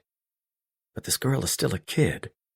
She had no idea what was going on. She wouldn't even talk to me in the car, she was so scared. A quiet sniff escaped across the phone. You did the right thing. In my life, there was no right or wrong. There was just instinct. And my instinct told me to get that girl out of there. You're such a good man, Conway. Normally, I would disagree with her. I would tell her to never say that again. But this time I didn't. This time, I relished the way it felt on my ears. I didn't drop $30 million for Muse. I wasn't looking for approval or glory. I just did it because I wanted to, not because of the way Muse would feel about me. We didn't say anything else. The silence stretched across the line as I kept driving. Just as if we were sitting across from each other at breakfast, we didn't make small talk. I could have just hung up, but I didn't want to. I loved the heavy silence between us, the connection that still bound us even miles apart. I could feel her. She could feel me. Chapter 8. Sapphire. I'd seen pictures of Greece online, the tall, white buildings with the dark blue domes as the roof. I'd seen pictures of the Mediterranean, manipulated to look brighter and bluer. But none of those images did justice to reality. It was breathtaking. Sailboats were along the edge of the island, swimming across the Mediterranean looking for seafood. The white color of their hulls was bright under the unforgiving sun. The city stretched backwards up the hill, growing taller as the buildings reached the center of the island. I stood on the back patio of his villa, a beautiful white building that had its own access to the harbor where his yacht was parked. Luxurious and big, it was designed with the same style as the rest of Santorini. There was a large pool that overlooked the blue sea, and a nice balcony that could take in the stunning views. I stood on the porch with my arms crossed over my chest, unable to absorb what I was looking at. Conway put our bags away inside the house, used to the sight because he'd seen it so many times. But for someone like me, this was a once-in-a-lifetime experience. Oh, my God. Conway came up behind me and wrapped his arms around my waist. What do you think? What do I think? I asked incredulously. It's gorgeous. I don't even understand what I'm looking at right now. How can the world be this beautiful? He smothered my neck with kisses, his warm breaths falling across my skin. I've seen something else more beautiful. I tilted my neck to give him more access as my lips rose in a smile. I gripped his forearms and enjoyed his kisses while I looked out into the beauty of the Greek island right before me. Pictures didn't do this place justice. What do we do first? What would you like to do? I don't know. I want to swim in the pool, but I also want to stick my feet in the ocean. But then I'm also hungry. And I want to explore the town, and ride on your yacht. I can't decide. He chuckled against my ear. I'll have dinner delivered, and we'll sit in the pool as the sun goes down. How about that? Perfect. We sat in the pool together with our wine glasses on the deck. The sun was gone, but the lights from the curvature of the island could be seen. The warmth had dissipated, but there was still humidity in the air. I sat beside him in the water, looking out into a view I couldn't describe. Conway moved me onto his lap, adjusting me easily because I was buoyant in the water. "Did you enjoy your dinner?" "It was the best lobster I've ever had, and one of the few I've ever had." He grinned slightly, his hard chest reflecting the blue light from the pool. His arms scooped under my legs behind my knees, and he rubbed his nose against mine. "You can eat lobster every day if you want." "No, I'm eating light tomorrow. I ate way too much today." His hand moved over my stomach. "Really? Because I think you're perfect." My arms surrounded his neck. "You're a lingerie designer. I need to be 100 pounds or less." "For the runway. But you aren't a model. You're just mine now." He rubbed his nose against my cheek. "And I like you well-fed and happy. You're sexy no matter what your size." I chuckled.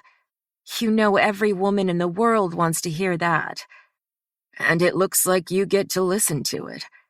"Because I'm insanely lucky," I said with a laugh. After the words jumped out of my throat, I realized what I'd said and how stupid it was to say it. But I brushed it off and looked into the water, pretending it never happened. He rested his face against the side of my cheek, his fingers grazing across my thigh under the water. I sat still, letting the ocean breeze move over the dry skin of my shoulders. "Have you brought other women here?" "Is that really a conversation you want to have?"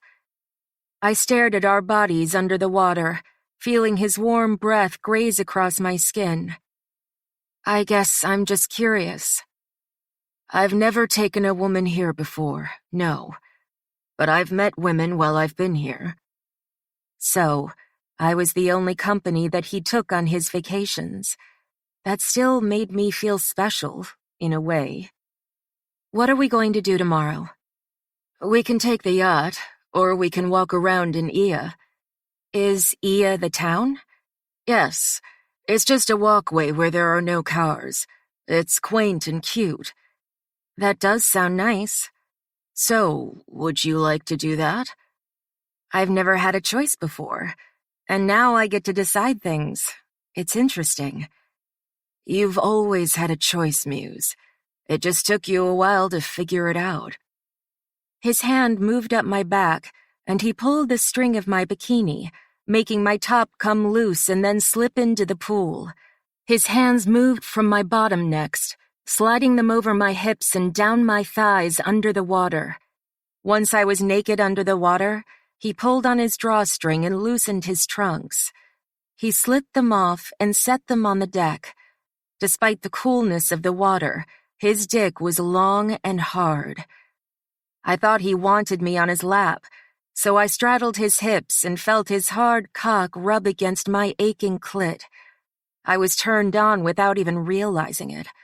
Or perhaps my body was ready to go at any time when it came to Conway Barsetti.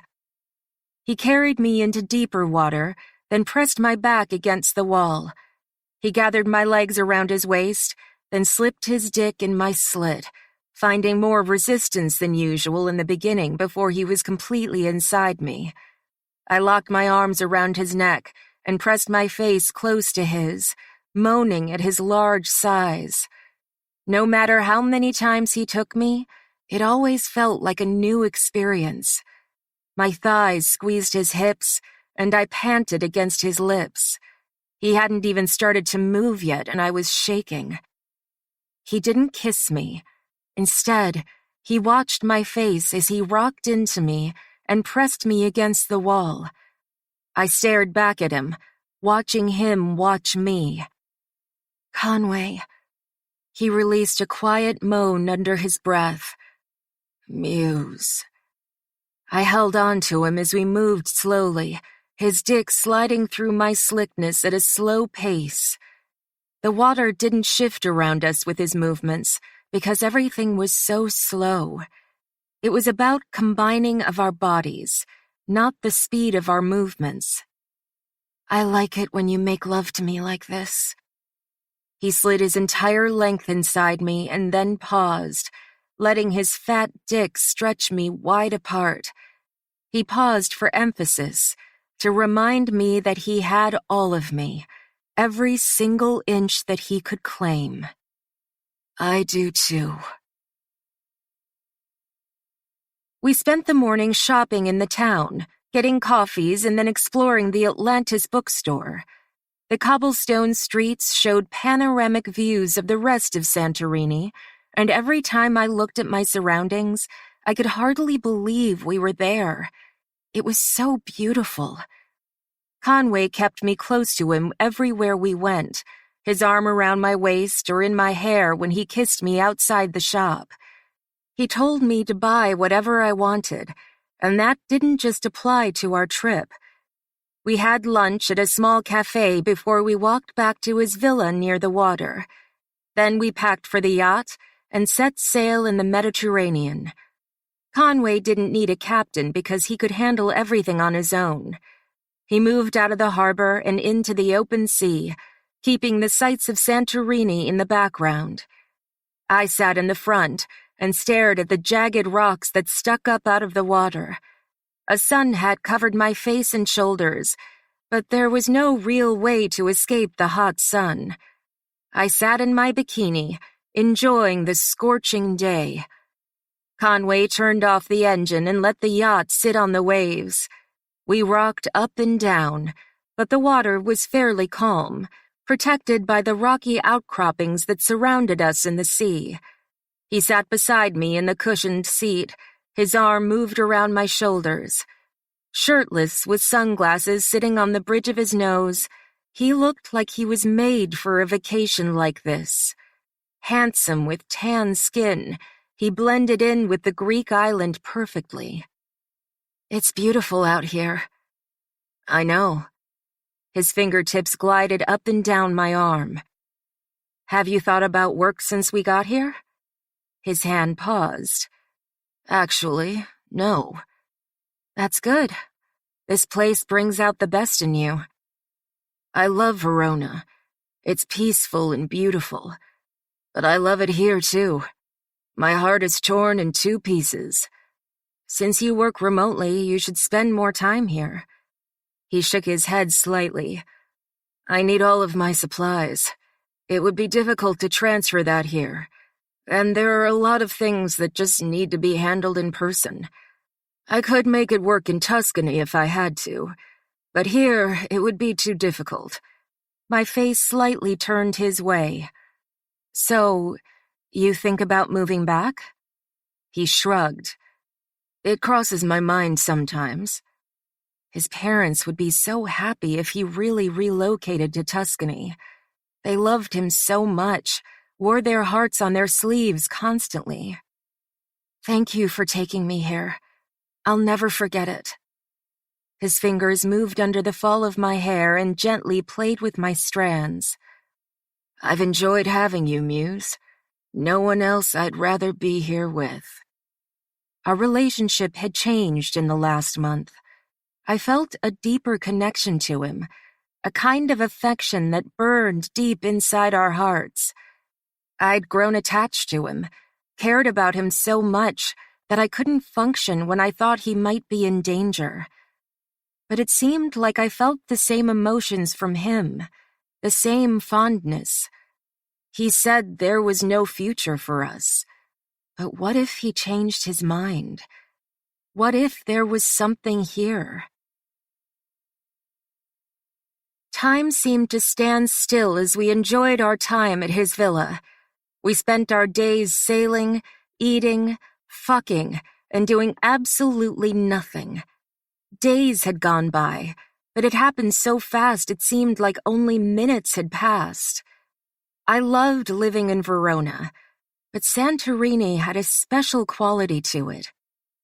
Night had deepened, so we sat on the couch together and watched TV. His arm was around my shoulders, and he was wearing just his sweatpants, his hard chest warm. His fingers played with my hair, and the lights from the harbor could be seen through the window. I rested my head on his shoulder and closed my eyes, feeling a wave of peace. I never wanted to leave. Can we stay here forever? He chuckled. As tempting as that sounds, no. I like it when you don't work. Me too, he said, but it can't last forever. Do you ever think about retiring? You're so successful that you could if you wanted to. I don't believe in retirement, he said. Once you stop having a purpose, you lose your mind. I'll probably work until the day I die. If that's the case, maybe you shouldn't work so hard. He looked down at me, a smile on his face. You have a point there. You have the ability to travel the world, so why don't you do that more? I've been to a lot of places. But have you been everywhere? I questioned. His smile stretched wider. Is that your way of getting me to take you around the world? Because if that's what you want, just ask. Does that mean you would take me? He rubbed his nose against mine. You know I would give you anything you asked for. My hand moved up his chest, and I felt my heart soften like melted butter. This man was nothing like he used to be. He had been cold, rude, and insulting. But now he treated me like a goddess, did anything to make me happy. He loved me. He never said it, but that didn't make it untrue. Whether he wanted to admit it out loud or not, it didn't change reality. He loved me. Conway. His phone started ringing on the coffee table. He glanced down at the screen. When his eyes narrowed, I knew it was important. I'm sorry, Muse. I have to take this. He pressed the phone to his ear and walked into the other room. It's Conway. He stopped in front of the window overlooking the patio and listened to whatever was said over the line. I stared at his muscular physique, stared at the sculpted muscles of his torso and his shoulders. He was a perfect specimen of masculinity, a statue that could be placed in the streets of Greece. He was the kind of man women dreamed of having. He rubbed the back of his neck and kept listening. You're certain? Absolutely? He listened again. Thank you, Cynthia.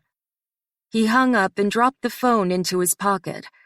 His arm slowly crossed over his chest as he looked into the darkness outside the window. What is it? My bare feet patted against the hardwood floor as I approached him, staring at the tight muscles of his back. Maybe it was none of my business and I shouldn't pry, but my curiosity couldn't be controlled. He didn't answer, his forearms appearing more corded than usual. That was the waitress at the Underground. I stood at his side, seeing the way his jaw tightened with snapping force. It was impossible to read him at that moment, to understand if that was bad news or really bad news. And he rubbed his fingers along his jawline, his eyes wide open because he hadn't blinked once since he got off the phone. It's exactly what I feared. Chapter 9. Conway. Carter stepped inside my study and sat on the couch across from me. His drink was already sitting there, the ice cubes fresh and the glass frosty. My elbows rested on my knees and my fingertips rested against my mouth. I didn't look at him, my mind still reeling from the way my world had just shifted. He took a deep drink before setting the glass on the cherry wood, making a thud and leaving a water ring. How was your trip? Not here to talk about that. I know. I just thought we could have a good conversation before we have the bad one. He took another drink. The lights were low and the sun had set hours ago. Muse and I returned to Italy shortly after my conversation with Cynthia. I had a great time, but once I knew the truth, I couldn't enjoy myself any longer. It was too short. You were there for 5 days? Felt like 5 minutes. Yeah. He sat back against the cushion and rested his ankle on the opposite knee. In jeans and a t-shirt, he was casual since it was past 5 in the evening. I sent that girl home. I could barely get a few words out of her. Good. I'm glad she's where she belongs. She gave me her name and her home address, but other than that, she was dead silent the entire time. Understandable.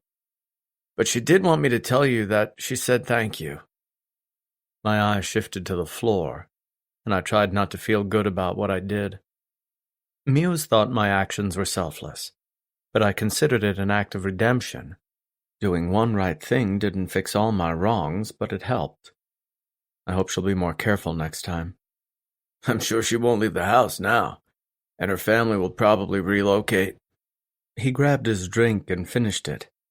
The decanter of brandy was on the coffee table, so he refilled his glass. I know why you called me here tonight. I know why you cut your trip short. So just tell me what I don't want to hear. My eyes moved to his face, and my frown deepened. His mother was pregnant with him when his father was killed by our family. His middle name is Bones, but that's the name he prefers to go by. Shit. He ran his fingers through his hair, his shoulders slouching in disappointment. And you're certain? I nodded. The story checks out. What's his first and last name? No idea. He didn't tell her, and she didn't want to make it obvious by asking. I wonder if we can find that information on our own. Probably. What do we do? He asked. He's had plenty of time to hit us, but never has. Maybe he's left the past where it belongs? Maybe, maybe not. I don't think we can take that chance. You're right, we can't. We have to talk to our fathers about it. He dragged his hands down his face and sighed. Yeah, you're right. You want to drive up there tomorrow? I guess, he said. I've got shit to do, but I guess it can wait. It has to wait. He finished his drink in one go. They're gonna break our arms. Probably. And leave a few dents in our skulls. More than likely. I would normally say we deserve it, but now I'm not so sure. If we weren't part of the underground, how would we have even known about it? If it weren't for us, we wouldn't even know that Bones had a son. I don't think they'll see it that way. My father respected me as a man, but he would always be a little protective of me. And our mothers, oh man. We'll definitely get slapped. The only time I like getting slapped is when a gorgeous woman is on my lap. And that makes 2 of us. We'll leave tomorrow and hope for the best. All right, tomorrow. Are you bringing Sapphire? I didn't want her to be a part of this. I didn't want her to worry about the shit that really happened in this cruel world. No, she's staying here. When I woke the next morning, I packed my things into a bag, careful not to wake Muse. I wouldn't leave without saying goodbye, but the second she watched me pack, she would know I wouldn't be sticking around. When I finished, I pulled the zipper up, and that's what made her stir. She reached beside her as she searched for me on the bed. When I wasn't there, she opened her eyes and looked around the room. Her eyes settled on me, and an instant look of relief came into her gaze. It made me feel good and shitty at the same time. She sat up, running her fingers through her long hair. "Morning." "Morning." I moved to the edge of the bed to kiss her. Her lips moved with mine gently, giving me more than just a quick peck on the lips. It was a warm greeting, sensual and sexy. It made me want to stay. When I pulled away, she noticed my duffel bag on the edge of the bed. It only took her a few seconds to process what was happening. I was already dressed to leave, and it was barely 7 in the morning. "What's going on?" "Carter and I are going to Tuscany for a few days. We need to have a conversation with our fathers about what's going on." "And why doesn't this trip include me?" "There would be too much going on for me to babysit her, and I didn't want to scare her, to have her see my family's anger." I think it's best if you stay here. It'll only be a few days. A few days is a lifetime. Invite Vanessa over. You know that's not why I want to come, Conway. She stared at me with those piercing eyes, the emotion turbulent. She moved to her knees and sat on the balls of her feet, my t-shirt fitting her like a loose blanket. Where you go, I go. We'd become inseparable over the last 6 months. She used to be my prisoner, but now she'd become my friend, my confidant and my mistress. Our lives joined together in the most unpredictable way, and now we were practically a single person. Whenever I wasn't by her side, she worried about me. I had a woman that worried about me. It's just not appropriate, Muse, not this time. Her eyes lit up with frustration, but she didn't argue against me. She kept her anger at bay. You've told me about this guy already. It's not like I don't understand what's going on. It was still a conversation for the men, not the women. No. I could at least stay at... I'm not going to change my mind, Muse. You know I take you wherever I go, but this time it's just not appropriate. My father will be angry, my mother will be furious, my uncle and aunt will be upset. It's not going to be a nice family get-together like you're used to seeing. My family knows how to celebrate and live life to the fullest, but just like everyone else, we've got our baggage. This is one of those times. I need to do this by myself. She released a quiet sigh, and her eyes slowly started to relax. I'll be back in a few days. It'll be over before you know it. Are you leaving right now? She whispered. Yes. She rose onto her knees and moved her fingertips underneath my t-shirt to my torso. She felt the grooves of my abs as she drifted further up. Do you have a few minutes? The pleading gaze in her eyes pierced right through my skin. My woman wanted me between her legs, and I wasn't going to refuse her. I always have a few minutes for you. Carter drove while I sat in the passenger seat. We spent most of the drive in silence with the radio on to fill the emptiness. Like with Muse, Carter and I were close enough that the quiet didn't make either of us uncomfortable.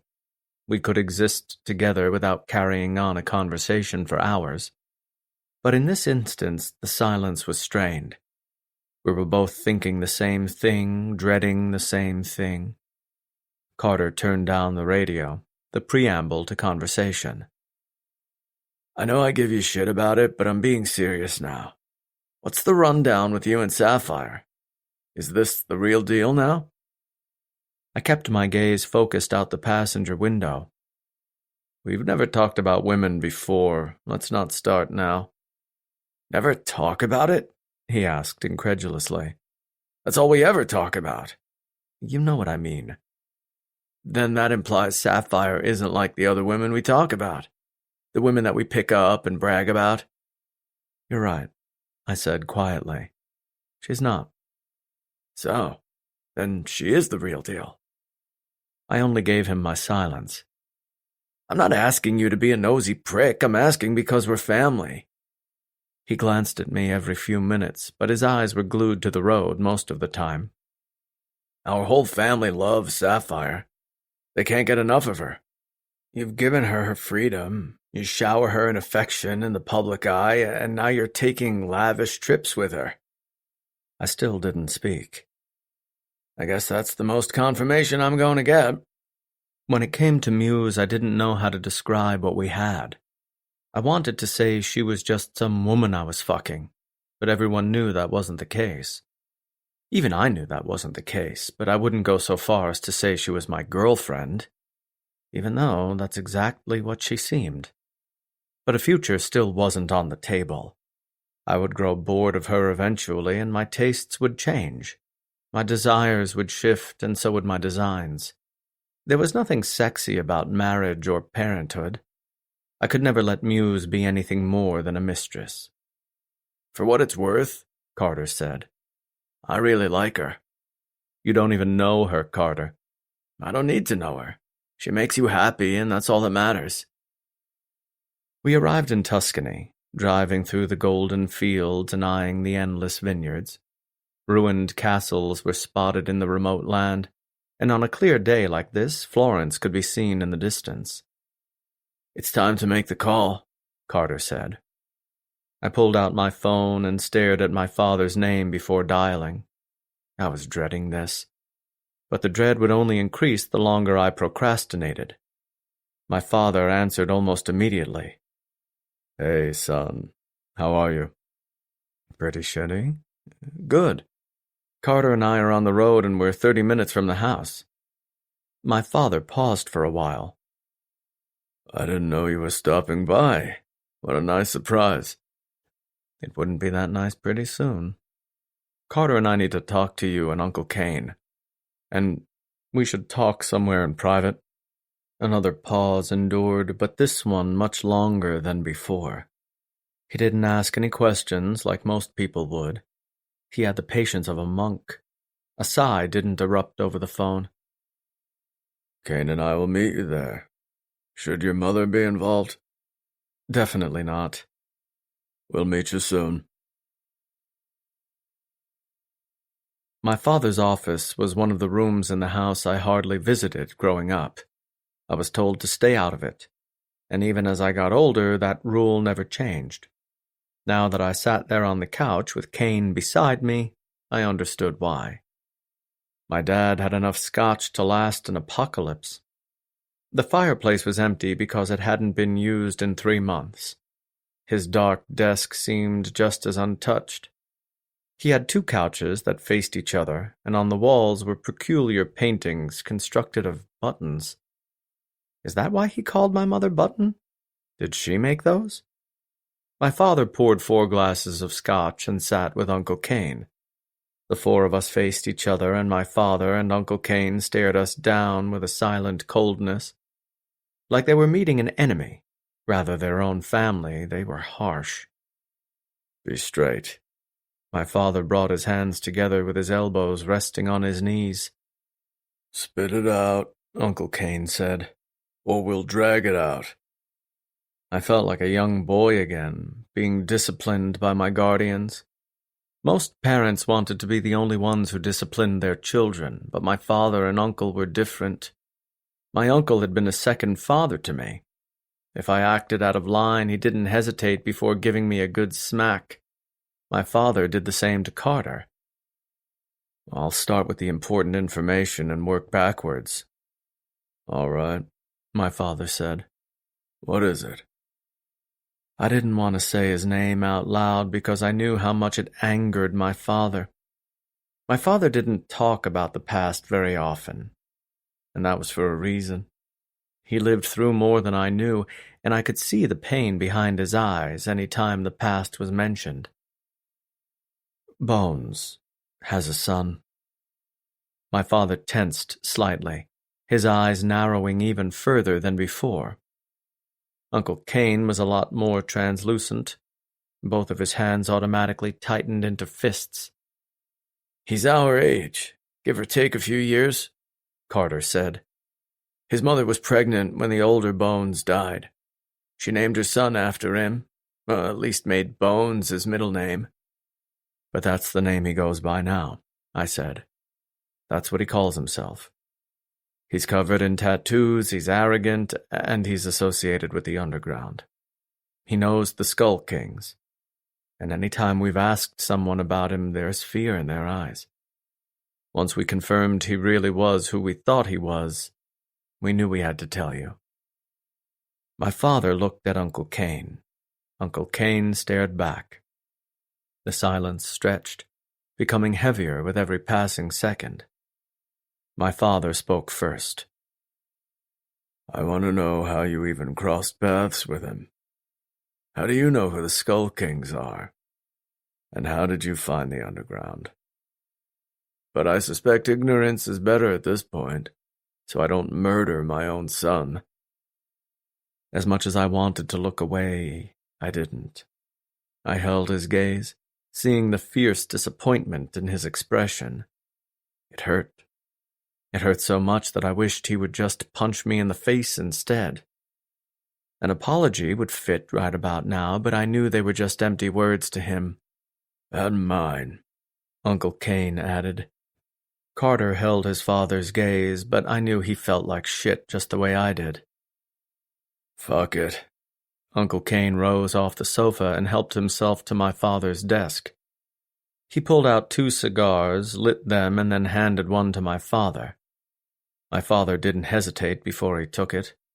"Booze isn't gonna cut it this time." Uncle Kane sat down again, sucking on the tip of the cigar like it was air rather than smoky ash. "You've been lying to me." My father stared me down, his hard jaw sharp enough to cut through glass. "My own son has been lying to me." He didn't raise his voice, but his tone was still deadly. He didn't need to drop a single curse word to be more intimidating. I didn't lie. "Just because you're a grown man doesn't mean I won't knock your teeth out. I don't give a damn if you're a famous billionaire." I clenched my jaw and stayed quiet. Only my father could talk to me that way and get away with it. Uncle Kane was just as angry, but he pushed the conversation forward. "Start from the beginning." The beginning started a long time ago. Carter and I had been doing this for years. "I'll give you the short version of the long version," Carter began. "Conway and I have been buying women from the underground for years now. The Skull Kings take women from affluent families, from people who've wronged someone else. It's an act of revenge. The families of the victims contact me. They offer a price, and once we negotiate the right deal, Conway goes to the underground and buys them. We put the girls in his lingerie company for a short period of time, and then they're returned to their families." My father pieced it together quickly. "You make a profit from rescuing them."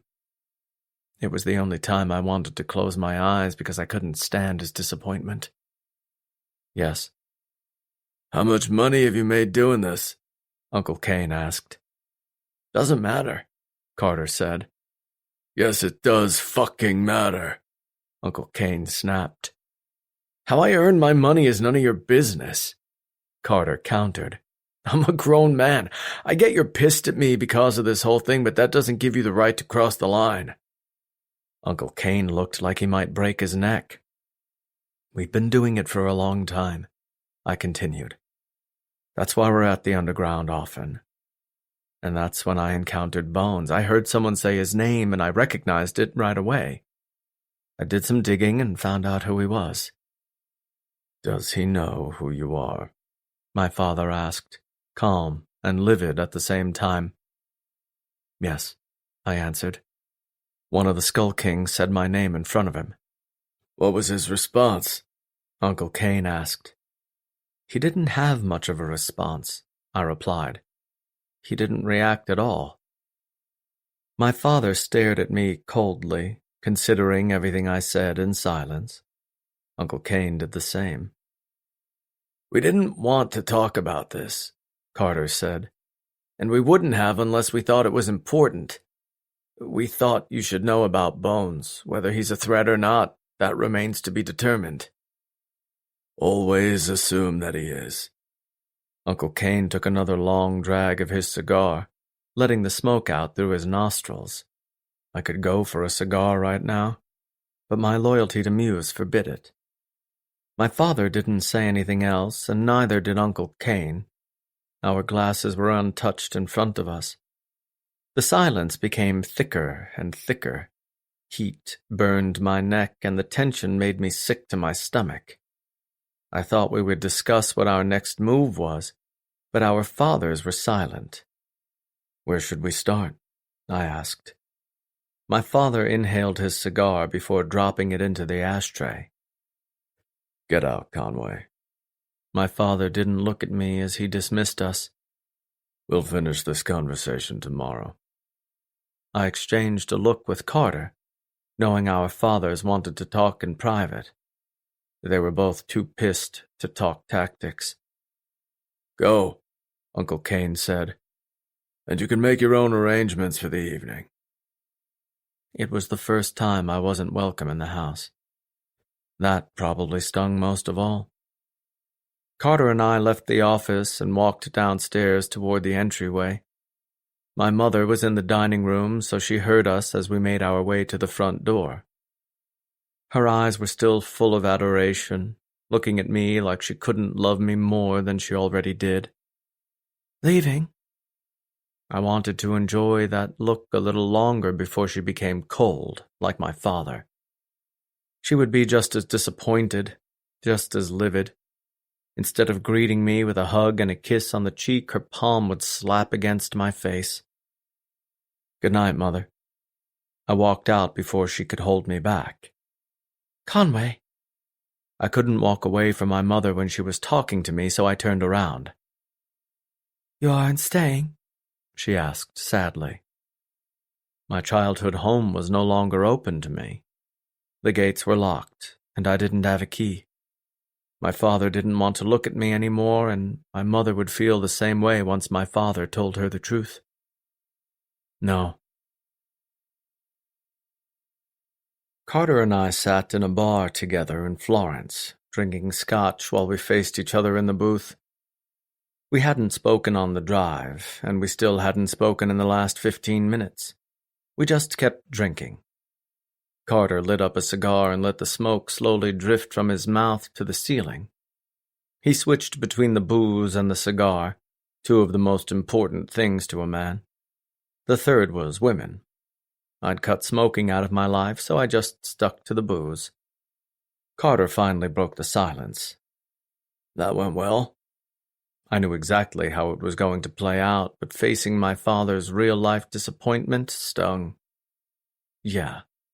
I've never been kicked out of the house before, even when my dad caught me having a threesome with those two girls in high school. My father had never kicked me out either. It's pretty shitty.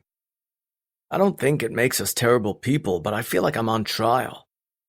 I think they're just angry with us for getting mixed up in dangerous bullshit. It's like they've never gotten mixed up in dangerous bullshit, he spat. They won't see it that way. They're going to tell us to stop going to the underground. My father would demand it. As much as I respect my father, he can't tell me what to do. It's my life. I'll do what I want. So you're still in? Now I wasn't in it for the money anymore. I felt obligated to keep going. Without me, these women would have no chance. If I hadn't been at the underground that night, what would have happened to Muse? She would be dead right now. My woman would be dead. I don't know, I answered. My point is, they can't control what we do. I hate feeling his wrath and his disappointment, but I'm not sorry for what I did. I'm not either. So we'll just have to deal with it. Hopefully we can get to work tomorrow. They can only be mad at us for so long. True. We finished our drinks, paid the tab, and then walked to our hotel. We were staying at the Hotel Firenze Four Seasons, a 5-star resort. We walked into the lobby together, said goodnight, and then went to our rooms. It didn't matter how nice the suite was. It didn't compare to my old bedroom, and it didn't matter how comfortable the bed was. It was nothing without my woman lying beside me. I brushed my teeth and washed my face before getting into bed. I couldn't remove the image of my father's face from my head, the tight line of his shadow and the threat in his eyes. He wasn't the most affectionate man, but he blanketed me with love in his own ways. But now all that was replaced by sheer disappointment. My phone rang on the nightstand, and without looking to see the name on the screen, I knew exactly who it was. I grabbed the phone and realized she was trying to video message me. I took the call and rested my phone upright on my chest so she could see my face. Hey. Is this a bad time? The video showed her laying in bed on her side, my sheets surrounding her. She wore one of my black t-shirts. With no makeup and her hair wild, she looked exactly as she did every other night. Beautiful. No, just got into bed. She stared at me with observant eyes. It didn't go well. I'm sorry. I'm sleeping in a hotel tonight. Wow, so it really didn't go well? Yeah, my father is pretty upset with me right now. Why? She asked. You've saved so many women. That's not the whole story, and you know it, Muse. I make money off people's misfortune. If people don't pay, we don't save. Not true, she whispered. You just saved that girl at your own expense. And that was a one-time thing. Say whatever you want, Khan. It was the first time she called me that, using an intimate nickname that only my family used. And he's also angry I put myself in danger. Because he loves you. I watched her on the screen, looking at her just as I would if I were in bed beside her. But if I was really there in person, I'd be between her legs right now. There was nowhere I'd rather be than buried deep inside her. It seemed to make everything better, to make me forget all the bullshit in the world. I hate it when he looks at me like that. It won't last forever. But it'll last a long time. You should be happy he's upset. If he didn't care about you, he wouldn't be angry. It shows that he cares, that he loves you. I still hate it. It'll pass. Watching her tired features somehow softened my pain. I liked watching her beauty through the screen. I was alone in a hotel room and could beat off to porn, but I'd rather look at her. Gorgeous, exceptional, and affectionate. She was sleeping in my bed, wishing I was there. How was your day? It was okay. I helped Marco in the stables all day, then had dinner. I watched some TV, and now I'm in bed talking to you. She sighed as she turned her head toward the pillow, like talking to me was giving her a sense of peace that helped her drift off to sleep. I miss you. The words were yanked out of my mouth all on their own. I never intended to say them out loud, not when I didn't have a chance to think them. When it came to Muse, everything was instinctual. Blurting out words had become a regular part of my day. I wasn't the affectionate type. I wasn't gentle, kind, or thoughtful. But when it came to this woman, I was a different man. A very different man. I miss you too. My father wasn't any different the next day. In fact, he seemed angrier. We gathered at the dining table, my father and Uncle Kane on one side, and Carter and I on the other. An invisible line was drawn through the table, dividing us like men across a battlefield.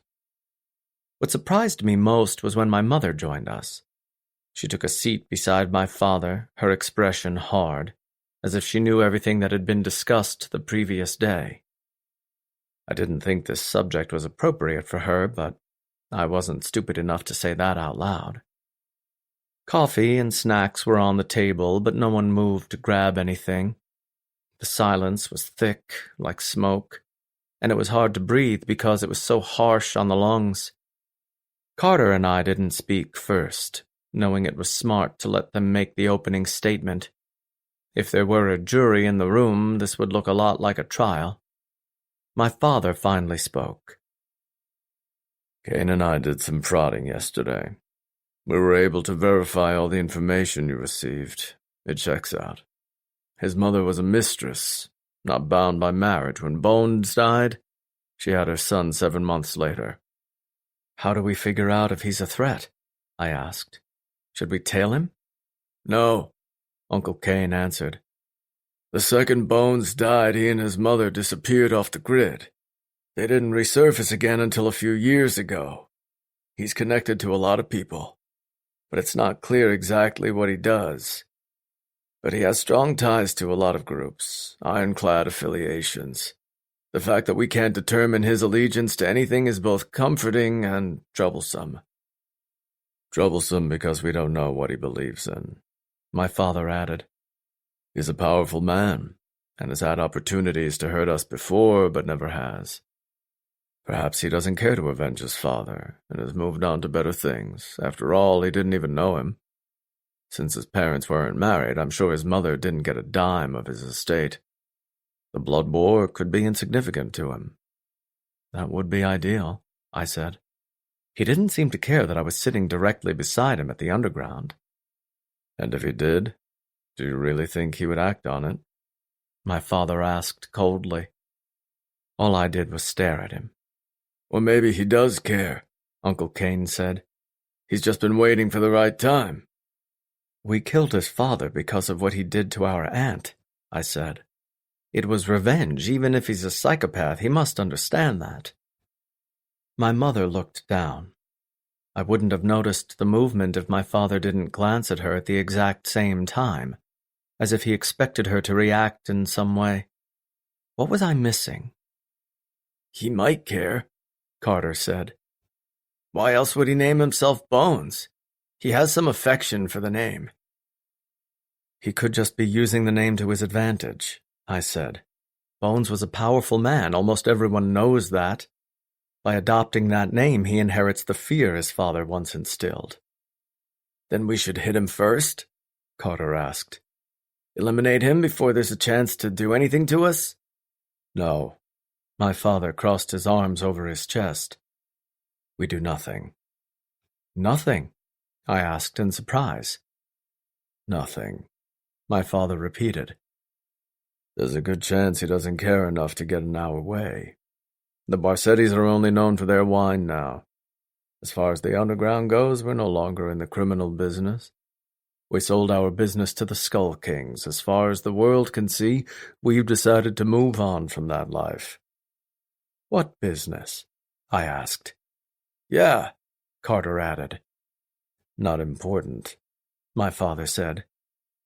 But if we attempt to attack him first before he can strike us, we might start another blood war. And that's the last thing we want. We'll keep eyes and ears on him. That's the smartest thing we can do right now. I wasn't expecting this, but I had to agree with him. Our lives were peaceful now. There was no sense in attacking someone when we had no idea what this man's motives were. Maybe he despised his father. But that brings us to our next point, Uncle Cain said. No more business at the underground. Ever, my father added. I felt like a 10-year-old child again. My father was disciplining me for doing something stupid. But I wasn't 10 anymore. I was almost 30 and a self-made billionaire. I didn't want to be proud or arrogant, but my father couldn't tell me what to do anymore. Our business is too important. It is, Carter said in agreement. People depend on us. You're taking money from innocent people who just want their daughters back. My father spoke through a clenched jaw, his dark eyes piercing like two blades. There's nothing noble about your work. You are two cocky idiots who don't know what the hell they're doing. Don't make this about the girls. This is about the money. You're greedy, and worst of all, stupid. Not once did he raise his voice, but his words sunk into our skin like blades. So, it ends now. Carter fell silent, his eyes trained on his father. I didn't blink as I stared into the eyes of my biggest hero. Last time I was there, they were selling a 16-year-old girl. I wasn't supposed to buy her, or anyone else, but I dropped $30 million just to get her out of there.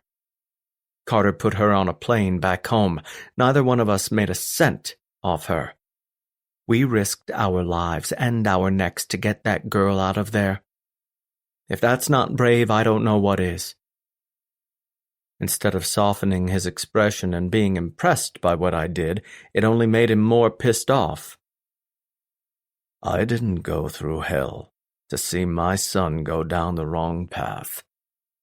I didn't almost die twice to see my family repeat the same mistakes. Your mother didn't... Crow. My mom silenced him just by saying his name, and he listened. It's my turn to talk now. She moved her hand and rested it on top of his. He didn't reciprocate the affection, too angry with the world to care about the touch of his wife. Conway. She looked at me with soft eyes before looking at my cousin. Carter, your fathers are both strong, stubborn, and very protective.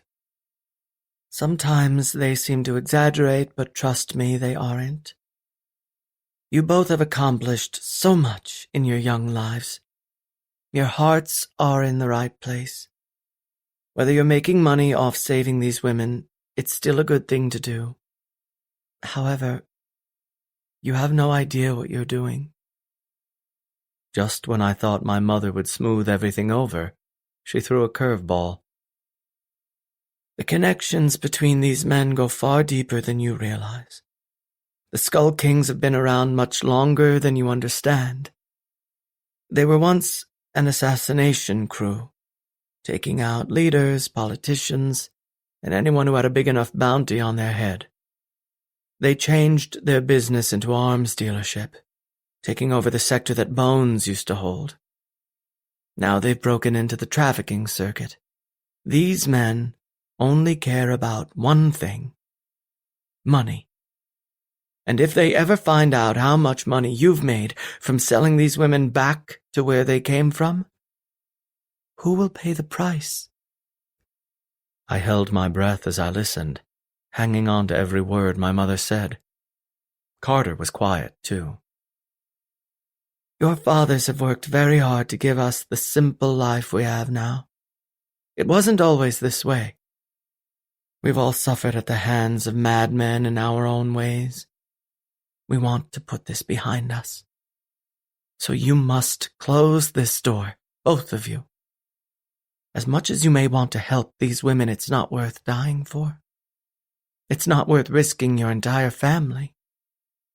I know deep down inside your fathers understand. I even believe they're somewhat proud of you. But your actions are directly destroying everything they sacrificed to protect. She turned her gaze on me. Son.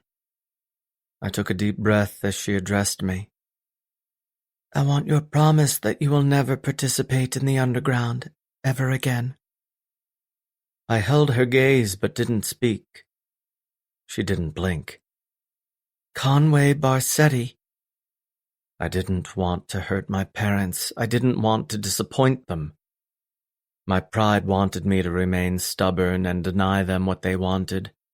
But when my mother spoke so passionately, I couldn't deny her. I promise. The air left my father's lungs. My mom turned to Carter. Carter, promise all of us that this business is over. Carter caved quicker than I did. He nodded. Out loud, my mom pressed. I promise, Carter whispered. Now remember, Barsettis always honor their promises. My mother continued. If you don't, you hurt the family name, and then you won't deserve the honor of the name. So, don't you ever break that vow. Understand? My mother reminded me of Muse in some ways. She could command a room even though she was physically the weakest person there. She earned the respect of everyone in different ways. She could make all of us obedient even when she was half our size. Yes, I answered. We understand. Chapter 10. Sapphire. When Conway was gone, the enormous house felt even bigger. The sheets were cold against my skin. The silence of the bedroom was suffocating.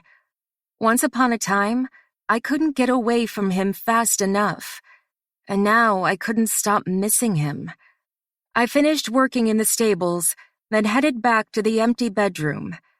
I showered but didn't bother putting on makeup since there was no one to impress.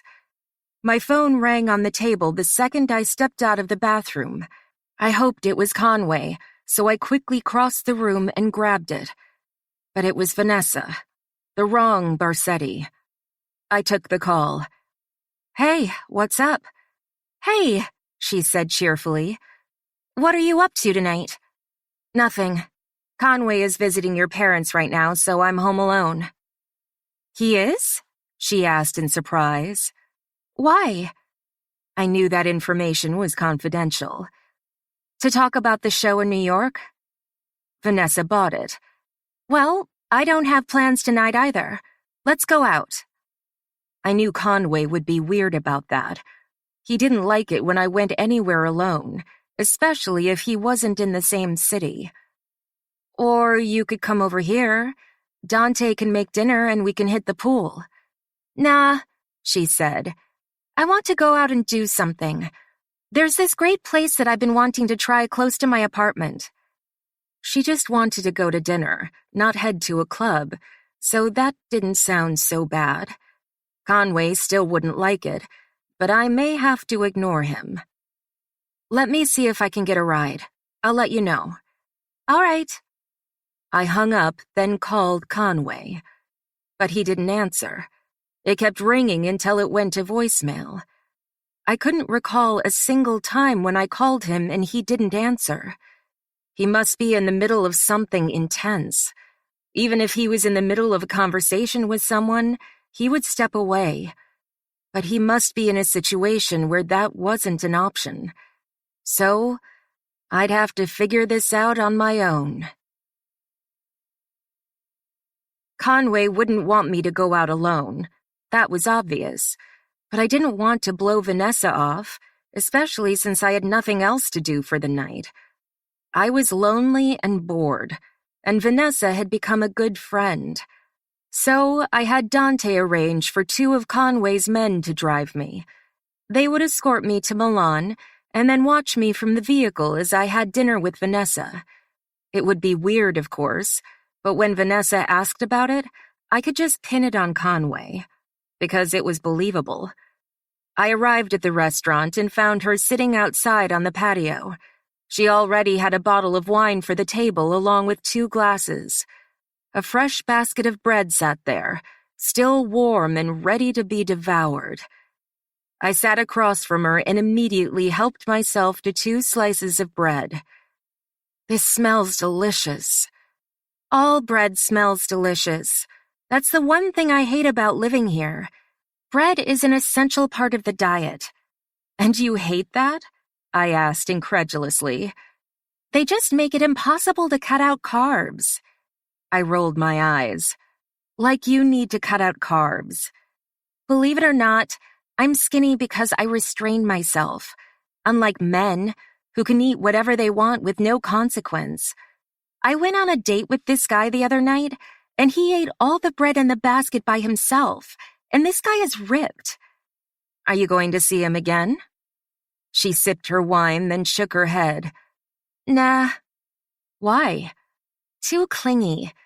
We went out one time and then he kept texting me all day long, kept asking when we were going to get together again. It's a shame because he was cute, but it was just too much for me. If I know something isn't going to work out, I think it's best to kill it before it begins to grow, you know? Totally makes sense. I didn't want to lead him on and make him even more clingy. She finished her wine before she grabbed the bottle and refilled her glass. I'm not necessarily looking for Mr. Right, but I'm pretty bummed I haven't met him. There's just not much to choose from. They're either jerks or too suffocating. Conway was neither of those things. He and I just fit together, despite our unusual beginning. When did you know Conway was the one? I was about to drink my wine, but hesitated when she asked the question. I forced the glass to my lips and took a drink. I'm surprised you want to know. Why? We're friends, right? Yeah, but the guy I'm seeing is your brother. She shrugged. I can stop myself from vomiting as long as I have a glass of wine in my hand. So, when did you know? There wasn't a specific moment in time when my feelings changed. The process was slow, and my opinion began to change once he showed his softer characteristics. He was protective, loyal, and faithful to me. I guess if I had to choose a defining moment, it was when he decided to let me go. I could stay if I wanted to, or I could leave. But in the end, being with him was the only place I wanted to be. But I couldn't tell Vanessa that. I guess since the moment I met him. Vanessa's eyes softened in a way they never had before. "Aw," she set her glass down, her lips stretching into a beautiful smile. "That's so sweet, even if you are talking about my brother. I always thought he'd want to be with some stuck-up skank with no personality, and I'm so glad he picked you. You're perfect for him." I smiled back. "Yeah, I think we're perfect together." Vanessa and I said goodbye on the sidewalk, giving each other a long hug before I turned away and headed to the van. Out of nowhere, a man walked up with a microphone in his hand. Behind him was a man holding a news crew camera, and judging by the bright red light, the camera was rolling. "Sapphire, can we talk with you for a moment?" I'd seen paparazzi swarm Conway whenever we went to fashion shows or other events, but I'd never seen them emerge on a quiet evening in the city. I was surprised they were there to begin with. Perhaps other people spotted me and started posting it on the internet. No wonder Conway didn't want me to go anywhere. The two men who escorted me to Milan got out of the SUV and came toward me, ready to pull me out of the situation and away from the spotlight. Now I was grateful I'd brought them. "Is it true that you're living with Conway?" The man turned the microphone to my mouth. I have to go." I'd already experienced this attention once when I was in New York, but that event still didn't prepare me for this. The lights were right in my eyes, and more people crowded around me when they realized I was Conway's woman. He pressed the microphone further toward me. "Do you love Conway Barsetti?" It was such a personal question, something I hadn't even said to him. But it was obvious to anyone who saw us together. Vanessa just asked me when I knew he was the one, even though I'd never told her I loved him. The whole world believed we were in love, because that was exactly what they saw. I didn't see the harm in saying it. It was long overdue, and I was exhausted from holding it in for so long. Like a secret I wanted to get off my chest, I let the truth fly from my lips. Yes, I do." Chapter 11. Conway. I didn't realize Muse had called me until past midnight. The conversation with my family lasted longer than I anticipated. It ended on a cold note, just as cold as it was before. Instead of moving past this difficult time, we seemed to be in the exact same place. I stayed at the hotel again that night because I didn't want to be at the house, even though I wasn't certain if I was welcome anyway. I promised I wouldn't be involved in the underground anymore, and it was a promise I never wanted to make. I was furious my father didn't admire me even a little bit for what I did. I spent $30 million of my own money to save a girl I didn't even know, still didn't know her name, and that meant nothing to him? I understood my father just wanted to protect me. I wasn't that dense, but he obviously didn't respect me as a grown man. Most of the time he acted like he did, but once the circumstances changed, the truth came out. I was too pissed to call Muse back. I would just be shitty company and probably piss her off. She was the only thing in my life that made me feel good, and I wasn't going to fuck that up by calling her right now. If she called again, I would answer, but I wasn't going to ruin her night by calling her. The next day, Carter and I got into the SUV and drove back to my parents' house.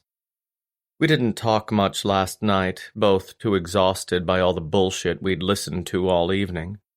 There was nothing left to say anyway. Carter was behind the wheel, his eyes full of exhaustion, like he hadn't slept much the night before. "I'm gonna head back to Milan today." "Good idea. There's nothing left to do here anyway." He faced forward again, one hand on the wheel as he drove through the countryside. He drove a Range Rover, even though it wasn't related to the cars he designed for his company. How'd you sleep? I didn't sleep. Me neither, he said. I thought we'd be past this by now, but they still seem pissed at us. I know, like we're children. Ridiculous, right? 15 minutes later, we pulled up to the house and walked inside.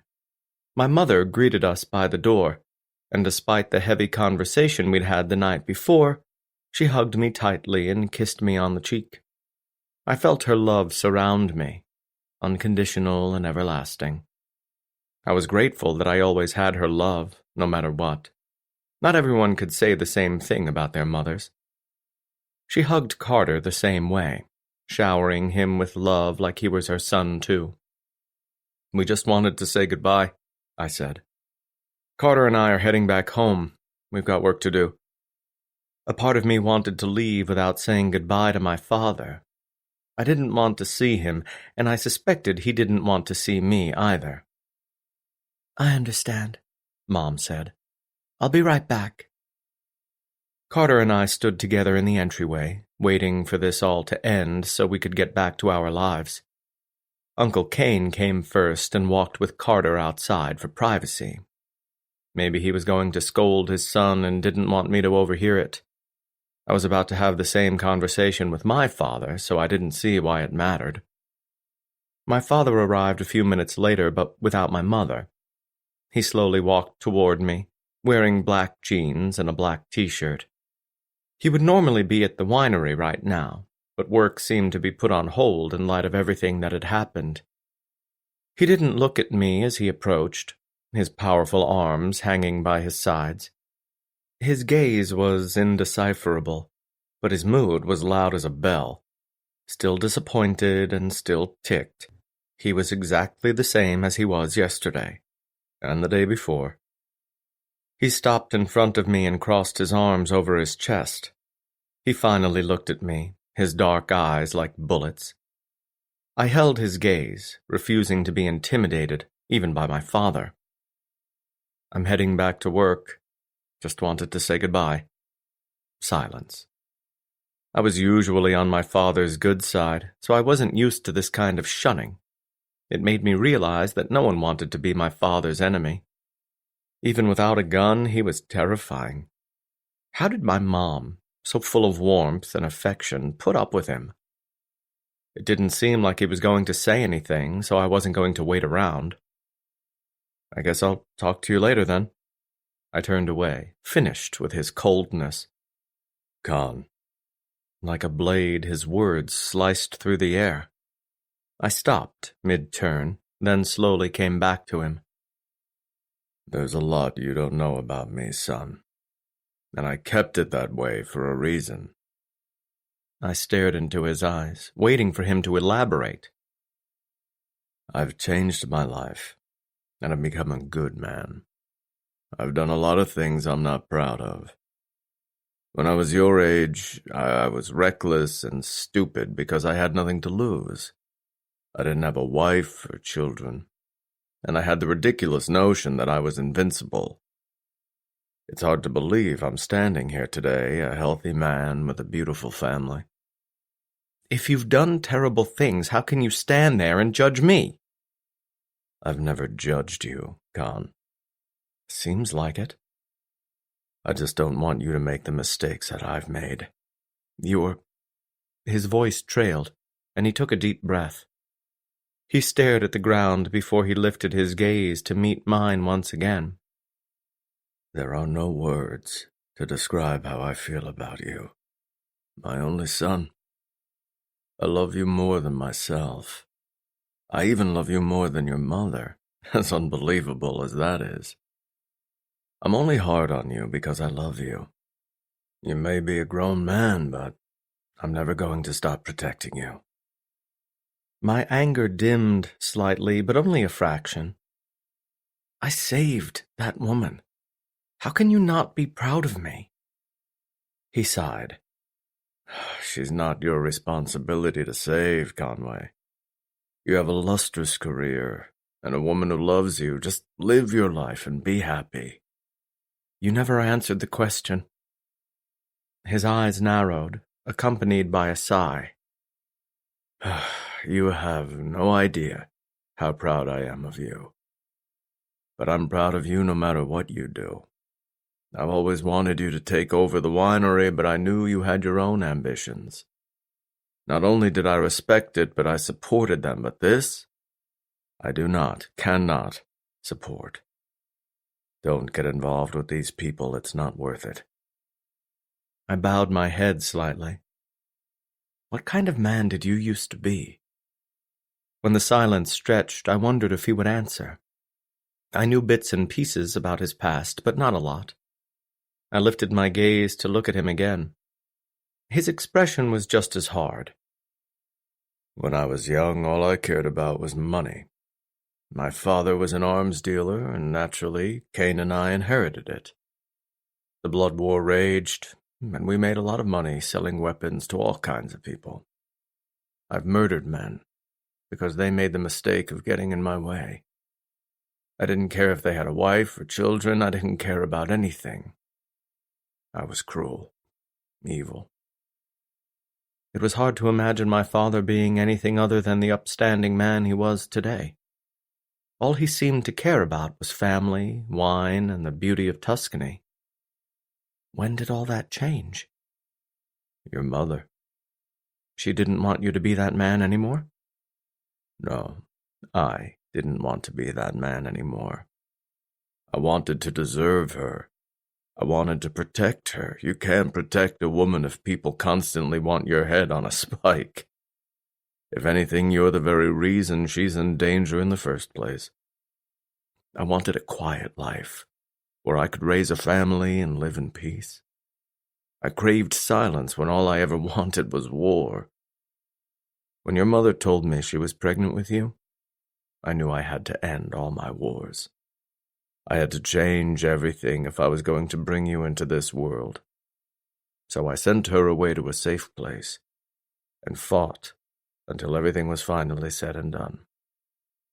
I won't get into the specifics because they don't matter anymore. I can't start that up again. I can't kick the dust back into the air. I can't watch my son become involved in a life I've worked so hard to protect him from. My father used to be a criminal and a murderer. I was nothing like that. You're comparing yourself to me, but I've never killed anyone. All I've done is pulled women from the underground. But that's where it starts, Khan. And if they raise a gun to you, you have no other choice but to fight back. And you have to pull that trigger quicker than they do. Before you know it, you've started a war that will last a decade. I'm trying to save you time and heartache. You have a beautiful woman living in that house with you. If you don't care about yourself, at least care about her. All I ever did was take care of her. I shielded her from everything that could possibly hurt her. It was practically my purpose. You promised you wouldn't go back there, my father said. And Barsettis keep their promises.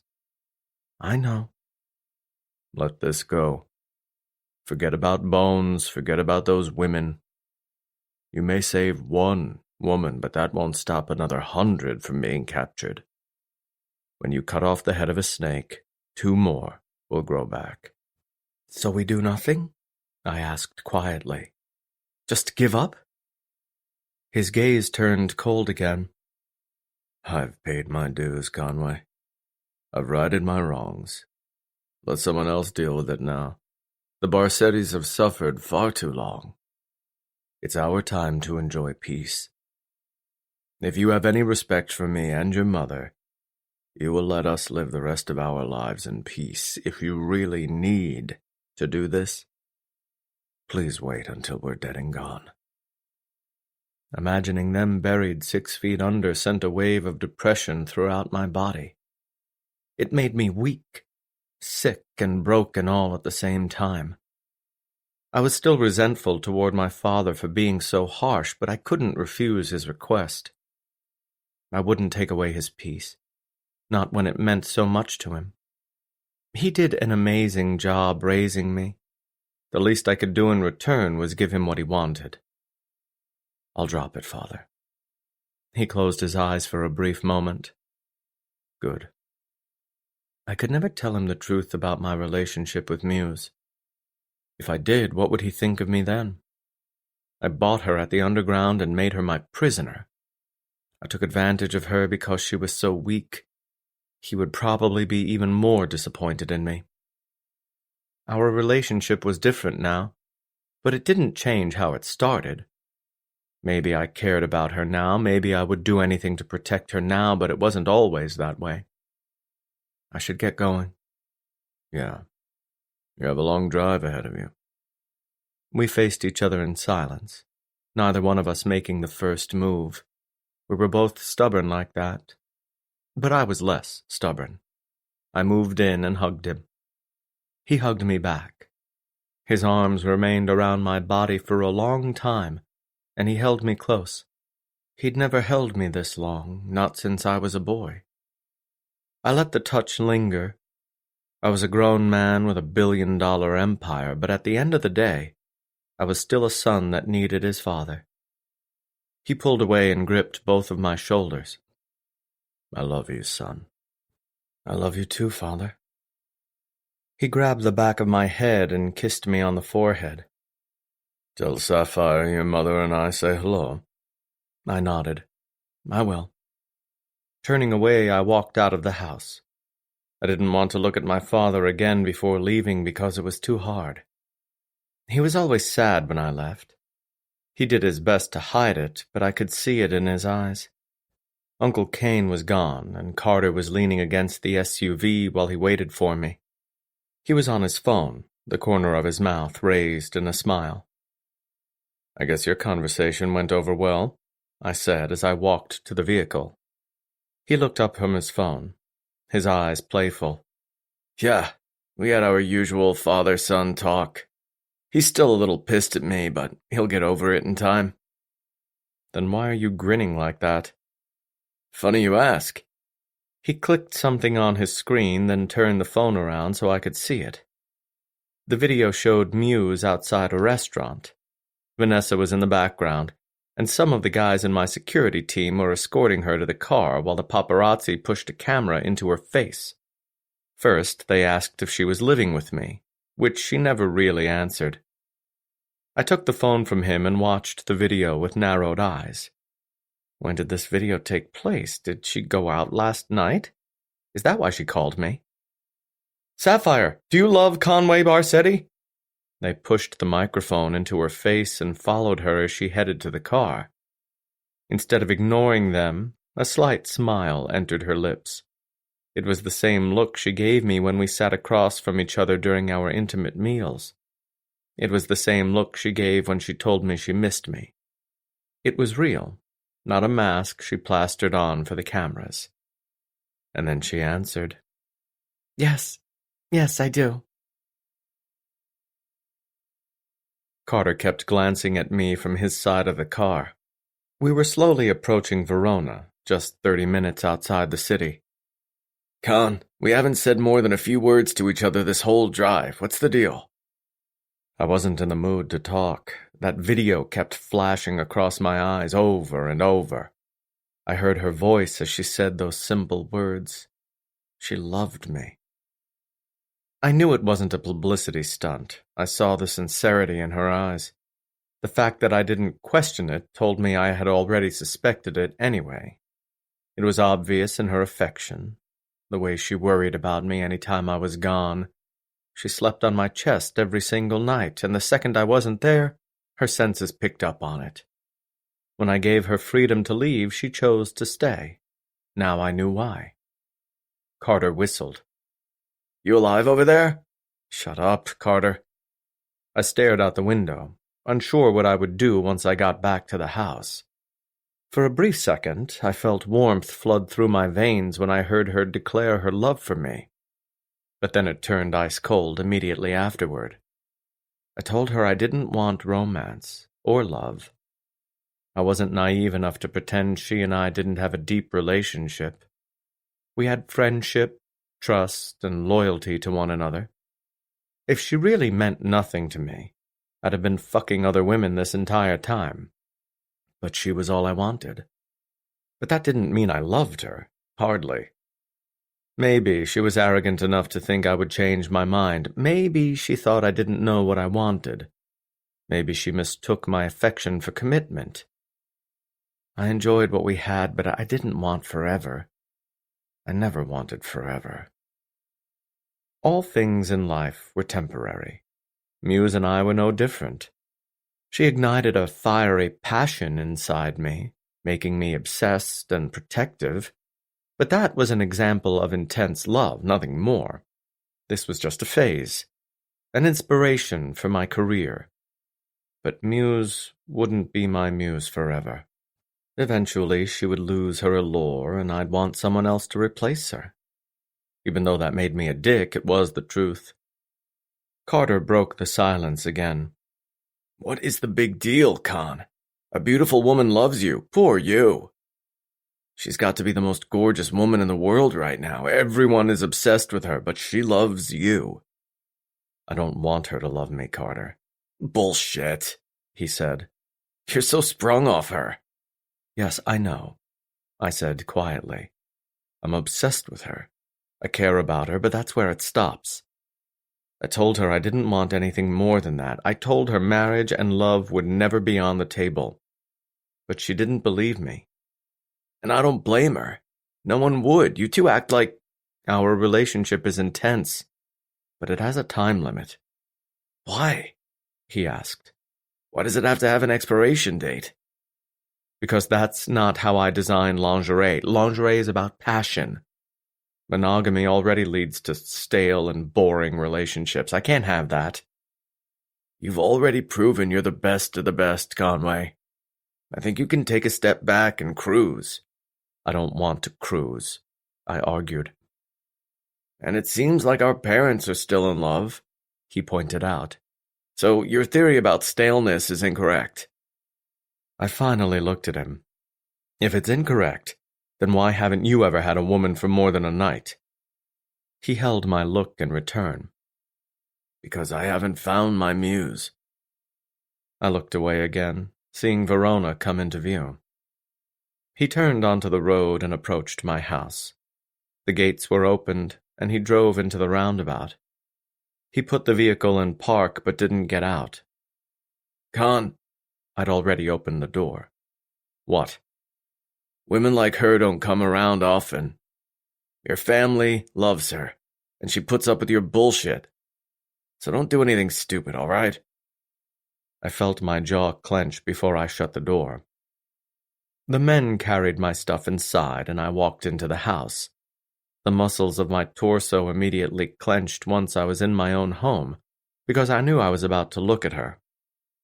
There was so much anger inside me, resentment toward my parents and fury toward her. Why did she have to say that? Why couldn't she have just left it alone? We were happy. Our relationship was perfect, in its own twisted way. But now it was destroyed because she took it to a new level.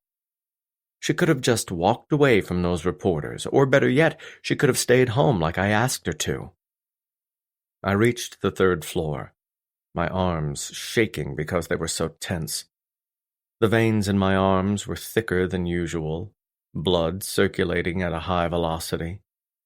My temper had been ignited, and I tried my best to put it out with an attempt at calmness. I stepped inside my bedroom and found her sitting on the couch, watching TV in just my t-shirt. She already showered after work, but she didn't put makeup on her face. She jumped slightly when the door swung open, clearly not expecting me. Con, you scared the shit out of me. Con. It was a nickname only my family used. I liked it when she used it the first time, but now I recognized it as a sign of her possessiveness over me. She felt like she owned me, had a piece of me, but I was the one who owned her. She got off the couch and walked up to me in the doorway. She ignored my look of ferocity and moved into my chest, her arms wrapping around me. She moved her face into my chest and released a deep sigh. I missed you. I was still angry. But when I smelled her hair and felt her affection, it was difficult to keep my feelings of rage. Like a queen, she commanded my emotions and brought me to a simmer. She sucked the anger right out of my skin, absorbing it like a sponge. My arms moved around her. I'm glad you're home. I couldn't handle this separation any longer. I'd planned on telling her off the second I walked through the door. I wanted to scream at her for leaving the property while I was gone, even if she had my security team with her. I wanted to tell her that saying she loved me to a camera was the dumbest decision she ever made. But I didn't. I rested my chin on her head and felt her softness. I didn't sleep well. It's not the same without you here. Her hands migrated underneath my shirt and glided up my chest, feeling the muscles of my stomach. She moved to my sternum, her fingertips lightly touching me. And I miss having this. She glided her hand over my chest and down my stomach. Her fingers felt the top of my pants, and she yanked on the top button to make it come loose. I miss having you between my legs.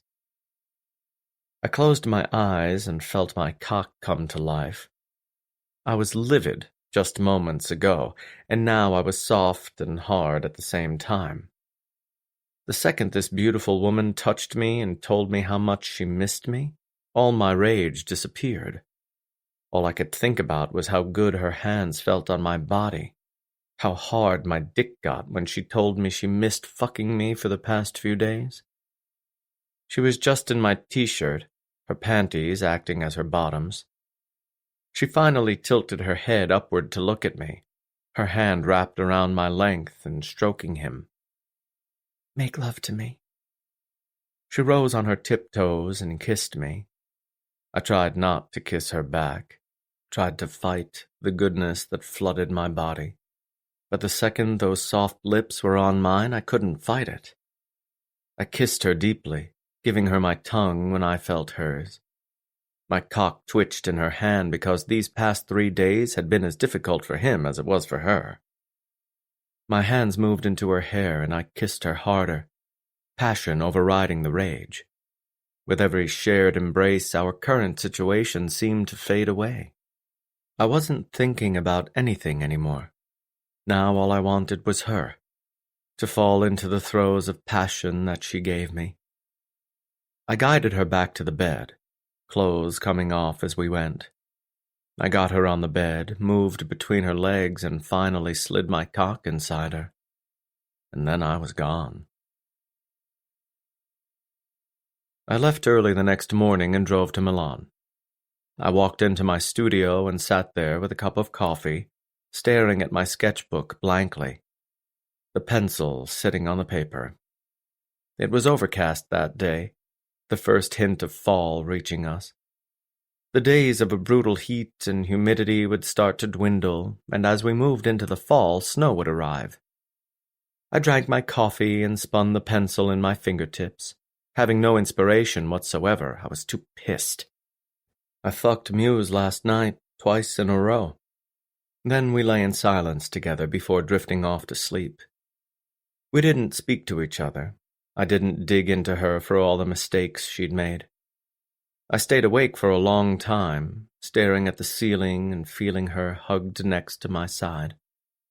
I wanted to push her off me, but I also wanted to pull her closer.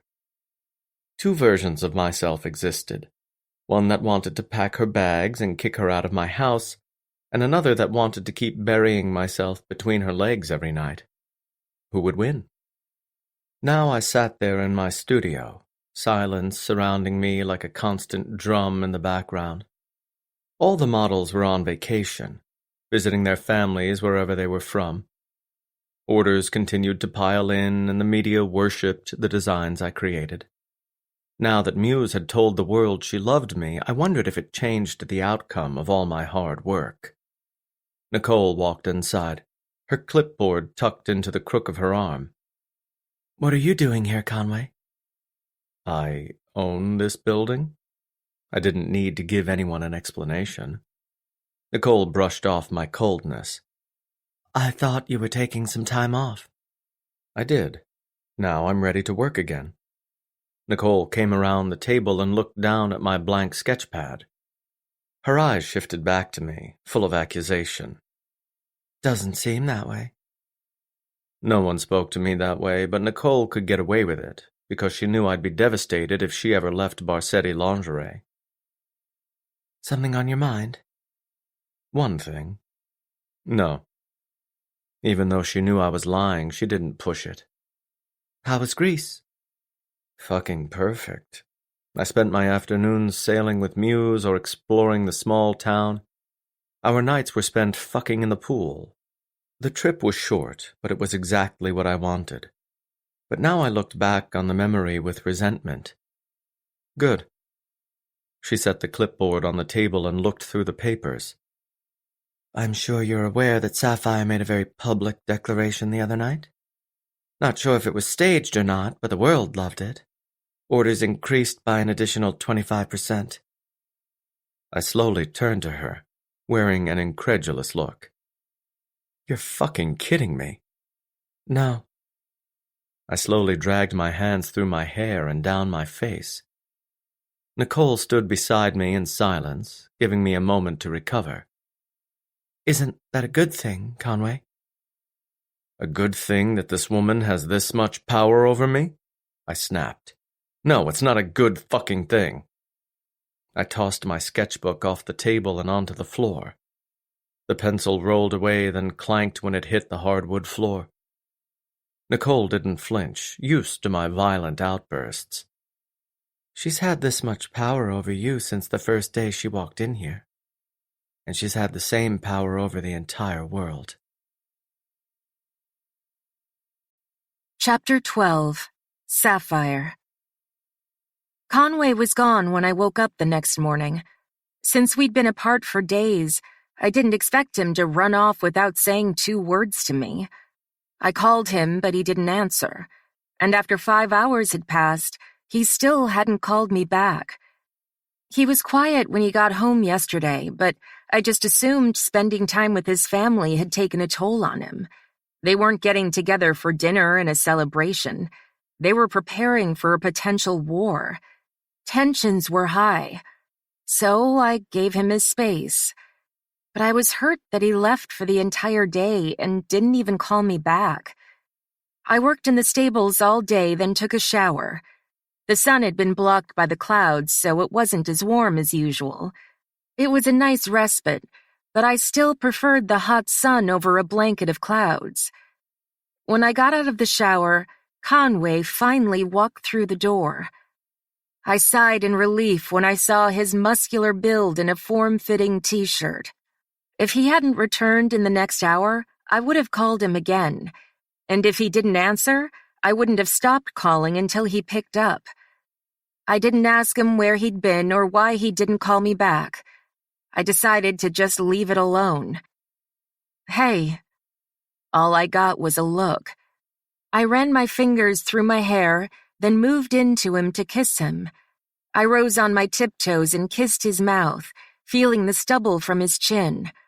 He hadn't shaved in the past few days, so his chin was coarser than it usually was. I kissed him, but his embrace wasn't particularly affectionate. Long day? I asked. Something like that. He stepped away from me the second I let go, like he couldn't get away from me fast enough. It stung. You want to have dinner in here or on the terrace? I already ate. He opened the drawer to his dresser and pulled out workout clothes. I couldn't remember a time when we didn't eat together, except when I first came to live with him. Once our relationship had changed, we shared all our meals at the same time, especially dinner. Conway, what's wrong? Nothing. He grabbed his headphones and changed into his shorts and a fresh t-shirt. I'm just not hungry. I wanted to be patient with him, but now I wasn't buying these lies. Conway. He left his jeans on the floor and dropped his phone into his pocket. Like I hadn't said his name at all, he kept going. What happened with your family? Nothing that concerns you. My eyebrows almost shot off my face in shock. He gave me a backhand without actually touching me. Why are you being such an ass?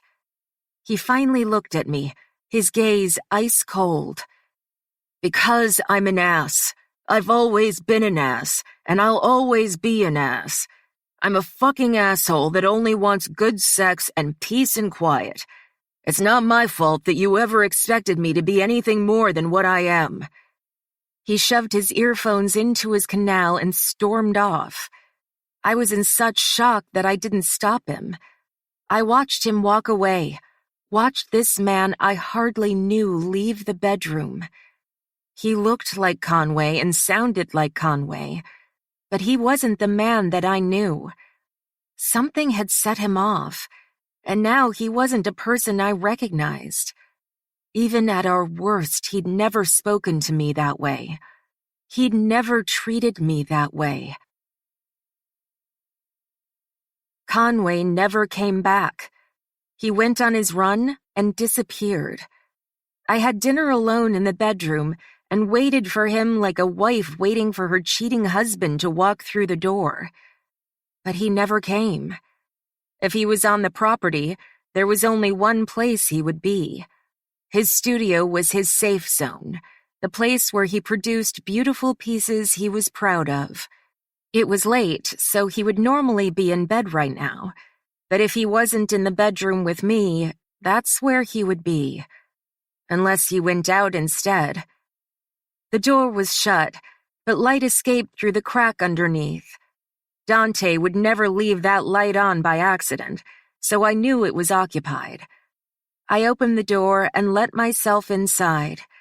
Just as I expected, he was sitting at the table with his sketchbook in front of him. He didn't look up. I slowly approached the table, examining the sweat lines on his t-shirt.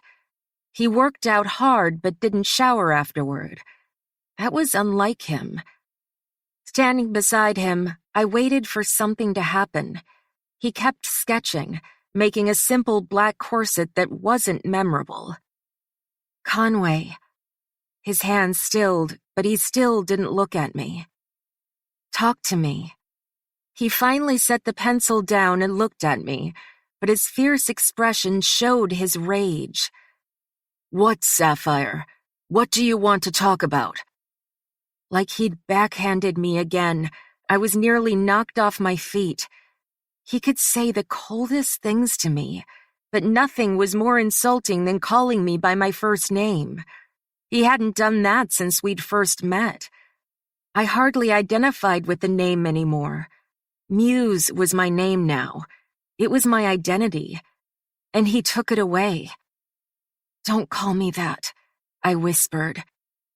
He wasn't the same handsome man that he used to be.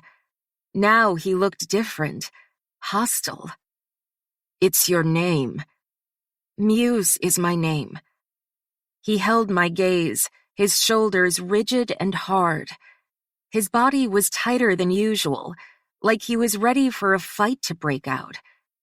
He was strung tighter than I'd ever seen him, as though he could snap like a rubber band if he was stretched any further. What do you want? I'm working. What do I want? I asked in shock. I want you to stop being an ass and just tell me what's wrong. Nothing is wrong, he snapped.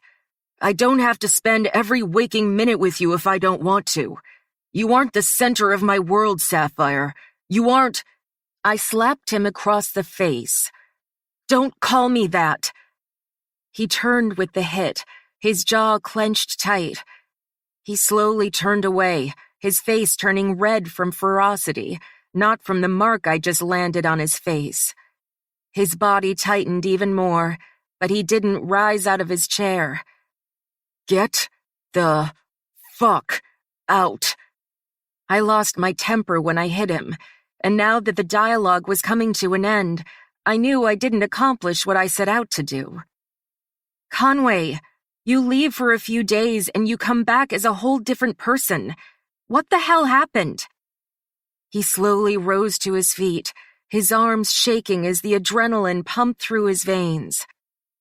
"Get out." This time I actually feared him. I was afraid of the way he stared at me, afraid of the way he leered over me with his size and strength. His arms shook, like he was barely controlling himself from grabbing me by the neck. I didn't feel comfortable there. Just like I was with Knuckles, I was afraid. I was actually afraid. He didn't come to the bedroom that night, and I knew he wasn't going to. I still didn't understand what had happened. It was like he hated me. His cold treatment was unbearable, but it was nothing compared to the unknown. I had no idea what was causing him to behave this way. Even a fight with his father wouldn't make him snap like this. When I spoke to him in his hotel room, he was upset about the way things were going, but he never shut me out. I didn't know what to do, so I decided to ask the one person who would. Carter. I sent a text to Vanessa. "Can you give me Carter's number?" She sent the number immediately along with a happy face. It was ironic because nothing about this was happy. I called the number and listened to it ring. Carter answered with a deep voice that was similar to Conway's. "Carter." "Hey, it's Sapphire." My voice was beginning to crack before I even started the conversation. "I'm sorry to bother you, but—" "Fuck, what did he do?" he asked with a sigh. "Ever since he came home, he's been a completely different person. He's cold, mean, not the man I know. He won't talk to me. He can barely stand to be in the same room with me. But he won't tell me what happened. I know this isn't your problem, but could you tell me what's going on? Do you know anything? Did something happen?" "Jesus," he said with another sigh. "Conway is fucking stupid. That's what's going on." I waited for a more detailed response. "I showed him that video where you said you loved him." They shoved a microphone in my face, and I just admitted the truth. The weight had been taken off my shoulders, and I actually felt good about it. I didn't care whether Conway saw it or not, but I assumed he wouldn't. He didn't strike me as a man who watched the news about himself.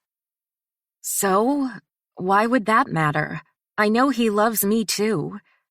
He didn't strike me as a petty man who would get upset that I told the whole world first before saying it to him in private. Carter paused as he tried to find the right words to say. "According to him, that's not how he feels." Slowly, my heart started to sink into my stomach. I felt it grow smaller, all my joy and love disappearing. I wasn't ashamed to wear my heart on my sleeve and love Conway openly, despite our difficult beginning, and that made this blow so much harder to take. He said he didn't love me. Carter didn't say anything. "That's what he said?" I pressed. "I don't know. That's what he says, but I think he's lying to himself. I've seen the way he is with you, and I know he's happy. But that doesn't matter to him. He wants everything to stay the same. He just wants you to be a man and a woman. He says he doesn't want marriage or love because that stuff fades, and then the passion goes stale and you're just stuck with someone you don't want to be stuck with." I closed my eyes and felt 2 tears escape. Our intense relationship had been reduced to nothing more than an inconvenience. He didn't think our passion would last forever because it was just lust, not love. "Sapphire?" I swallowed my tears and kept my voice steady. "Even so, that doesn't give him the right to treat me this way." "I agree," he said. "Like I said, I don't think he means it. I think he's just struggling to accept the inevitable." "Which is?" "That he does love you, but he doesn't want to." Another tear escaped, and I felt lower than I ever had. When I was running from Knuckles, I was scared, but I wasn't heartbroken. Ever since Conway had become part of my life, I'd been a happy person. He gave me a home, a place where I belonged. We had such a connection, such emotion. How could he throw it all away? Thank you for telling me, Carter. Of course, he whispered. You're a good person, Sapphire. Don't settle for a man that doesn't deserve you. I love my cousin like a brother, but he's got his head shoved up his ass right now. Like all the other Barsettis, Carter was a good person. He was masculine and strong, but he showed affection when it mattered. Talking to me was a betrayal, but he knew it was the right thing to do. I should go. Talk to him, he said. You're the only person who can talk sense into him. I've already tried. I used to have a strong effect on him, but that seemed like ancient history now. I will. Bye. Bye. It was a relief to hang up, so I could let a few more tears fall in privacy. It was stupid to cry over a man, but Conway wasn't just any man. He was the man who owned my heart.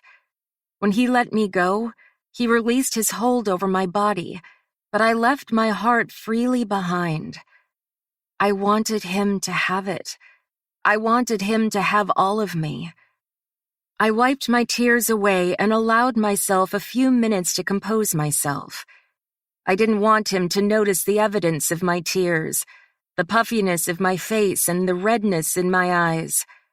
I controlled my emotions long enough for them to die away before I went in search of him. My heart was beating so fast. I didn't know how this conversation was going to go, but I suspected it wouldn't go well. But I hoped I could say the right things to calm him down. There were dozens of bedrooms in this place, and I didn't want to search one by one. Knowing him, he wasn't sleeping. He was drinking. I went to his office, even though he almost never used it. I opened the door and found him sitting behind the desk, smoking a cigar and drinking scotch right out of the bottle. The smoke rose from his nostrils and drifted to the ceiling. His eyes were lidded, but he still wore the same malicious expression. I refused to be afraid of him. I walked across the room and stopped in front of his desk. I asked him to stop smoking, but my wishes obviously meant nothing to him. If he wanted to smoke and die, fine. I wouldn't waste any more time trying to stop him. You're a coward. I planted my hands against the desk and stared him down. His eyes immediately narrowed at my words. You're a coward for many reasons. Number one, you come home acting like the biggest dick face in the world. You treat me like garbage, and you don't have the balls to tell me what your problem is. Instead, you ignore me until I confront you about it. Number two, you're pissed that I had the strength to tell the whole world that I love you, and you're too scared to admit it yourself. He lowered his cigar, his eyes contracting further. You can sit there and say you don't feel the same way, but that's a bunch of bullshit. You're in love with me. It's obvious in everything that you do. It's obvious in the way you tell me you miss me. Obvious in the way you need me. You kiss me like I'm the only woman who's ever meant anything to you. Because I am. I'm sorry this didn't go the way you wanted, but you're going to have to get over it. You're lucky that I'm still here at all. He sucked on his cigar again, his eyes unblinking. I gripped the edge of the desk between my forefingers and thumb, feeling the sweat from my palms coat the smooth wood. Man up, Conway. First, apologize. Then tell me you love me. He released the smoke from his lips, his eyes trained on my face. His expression was carefully controlled, his thoughts hidden deep within his eyes. He was calmer than earlier, but it was probably just an act. His hostility was still evident, obvious in the rigid way he held himself. He dropped the cigar directly on the desk and slowly rose to his feet. He planted both of his hands against the desk and gave me a ferocious stare. Sapphire. All he did was say my name, and that told me how the rest of this was going to go. I told you this relationship meant nothing. You're just some woman I fuck. You're not just some woman who occupies my time. I don't love you now, nor will I ever. Marriage and romance was never on the table. It's not my fault that you thought otherwise. I kept up my glare, refusing to show just how much these words hurt. I refused to cry, to allow him to witness my heart breaking in real time. You crossed a line when you told those reporters how you felt about me. You told the world something they never should have heard. You brought my personal life into the limelight. You had no right to do that. And I would do it again, I said coldly, because I meant it, Conway. And I wished you didn't. He let go of the desk and stood upright. Is that really all you care about? I asked incredulously. Work? Conway, there's more to life than being the best at something. There's more to life than money. Has your own family taught you nothing? Don't talk about my family, he snapped. They're mine, not yours. That hurt as much as everything else he'd said. I'd developed a deep affection for his family, felt like they were my own. I'd never had a sister, and I'd never had parents who were so attentive and loving. And yes, work is the most important thing to me. It's my identity, my legacy. A legacy should be family, Conway. You should have a wife and children, people who will remember you when you're gone, and not the money that you made. I've never cared about your success or your wealth. I fell in love with the man underneath the suit, all the good and the bad. And I never asked you to. I was talking to a monster, a heartless monster. He wasn't even Conway anymore. If you really didn't feel the same way in return, I would accept that. But that's not what love is about. It's given freely without expecting anything in return. But to treat me this way is disgusting. You're lucky I'm still standing here. Or seriously unlucky.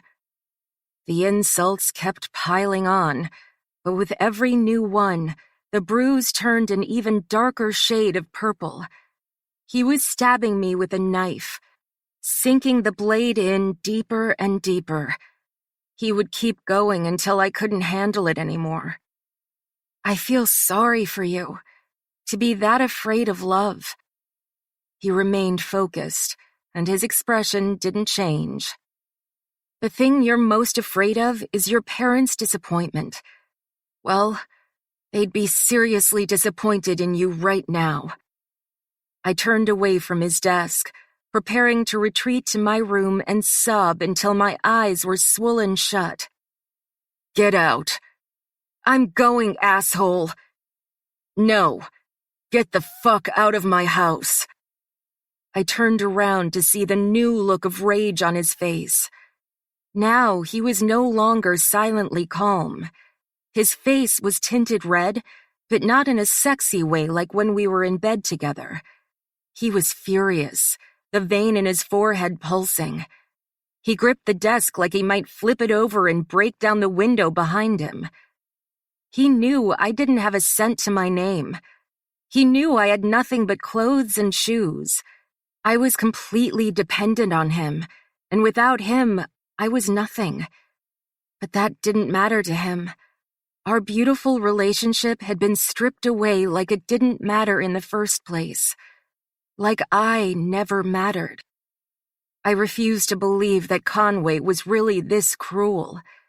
My last comment about his parents obviously pushed him further than he was prepared to go. But just the fact he said it told me he wasn't afraid to cross all lines. I'd never been so disappointed in him. I'll be gone in 15 minutes. Make it 10. I grabbed a bag and stuffed it with my essentials. I grabbed as many clothes as I could fit and one pair of shoes. I didn't have a lot of room, so I had to leave most of the things I loved behind. I stared at his top drawer, the place where he kept his t-shirts. It was the stuff he usually wore around the house on a lazy Sunday. It was the first place I went for a comfy shirt to wear to bed, because the cotton smelled like him, because the fabric reminded me of him. I slept in his shirt every single night while he was away because that was as close as I could get to him. I wasted 30 seconds staring at that drawer when I should have been hauling ass. But then I made my decision. I yanked it open and took a handful of his t-shirts. I had to ditch one of my favorite dresses in order to make them fit in the bag, but I didn't care. I left the dress on the floor in front of the dresser and finally walked out. I wanted to be proud and pretend I didn't need his clothes, but I knew once I was alone, I would regret not having them. I didn't have a picture of him or anything else to remember our time. All I had was his scent, his touch. So I swallowed my pride and walked out. I headed to the entryway, where some of the men were waiting for me. Conway was nowhere in sight. A man in a leather jacket handed me a set of keys. "He said you can keep it." I stepped out to see a bright red Ferrari waiting for me. I didn't want any of his things, but I needed a getaway car right now. I would return it the second I could. "And Mr. Barsetti wants you to have this as well." He held up a black suitcase. I didn't need to look inside to know what was there. Cash. I grabbed the briefcase from his hand and tossed it across the roundabout and onto the lawn. It landed with a heavy thud and snapped open, all the bills flying out across the grass. "Tell Mr. Barsetti I don't want his money. I was never his whore." I got in the two-seater speedster and set my bag on the passenger seat. Thankfully, the cars were the same as they were in the U.S., and they drove on the same sides of the road. The engine was packed with immaculate horsepower, and I had no experience driving such a beast, but I could pretend that I did. I hit the gas hard and sped off, the engine roaring to life as I sped into the darkness and away from the house.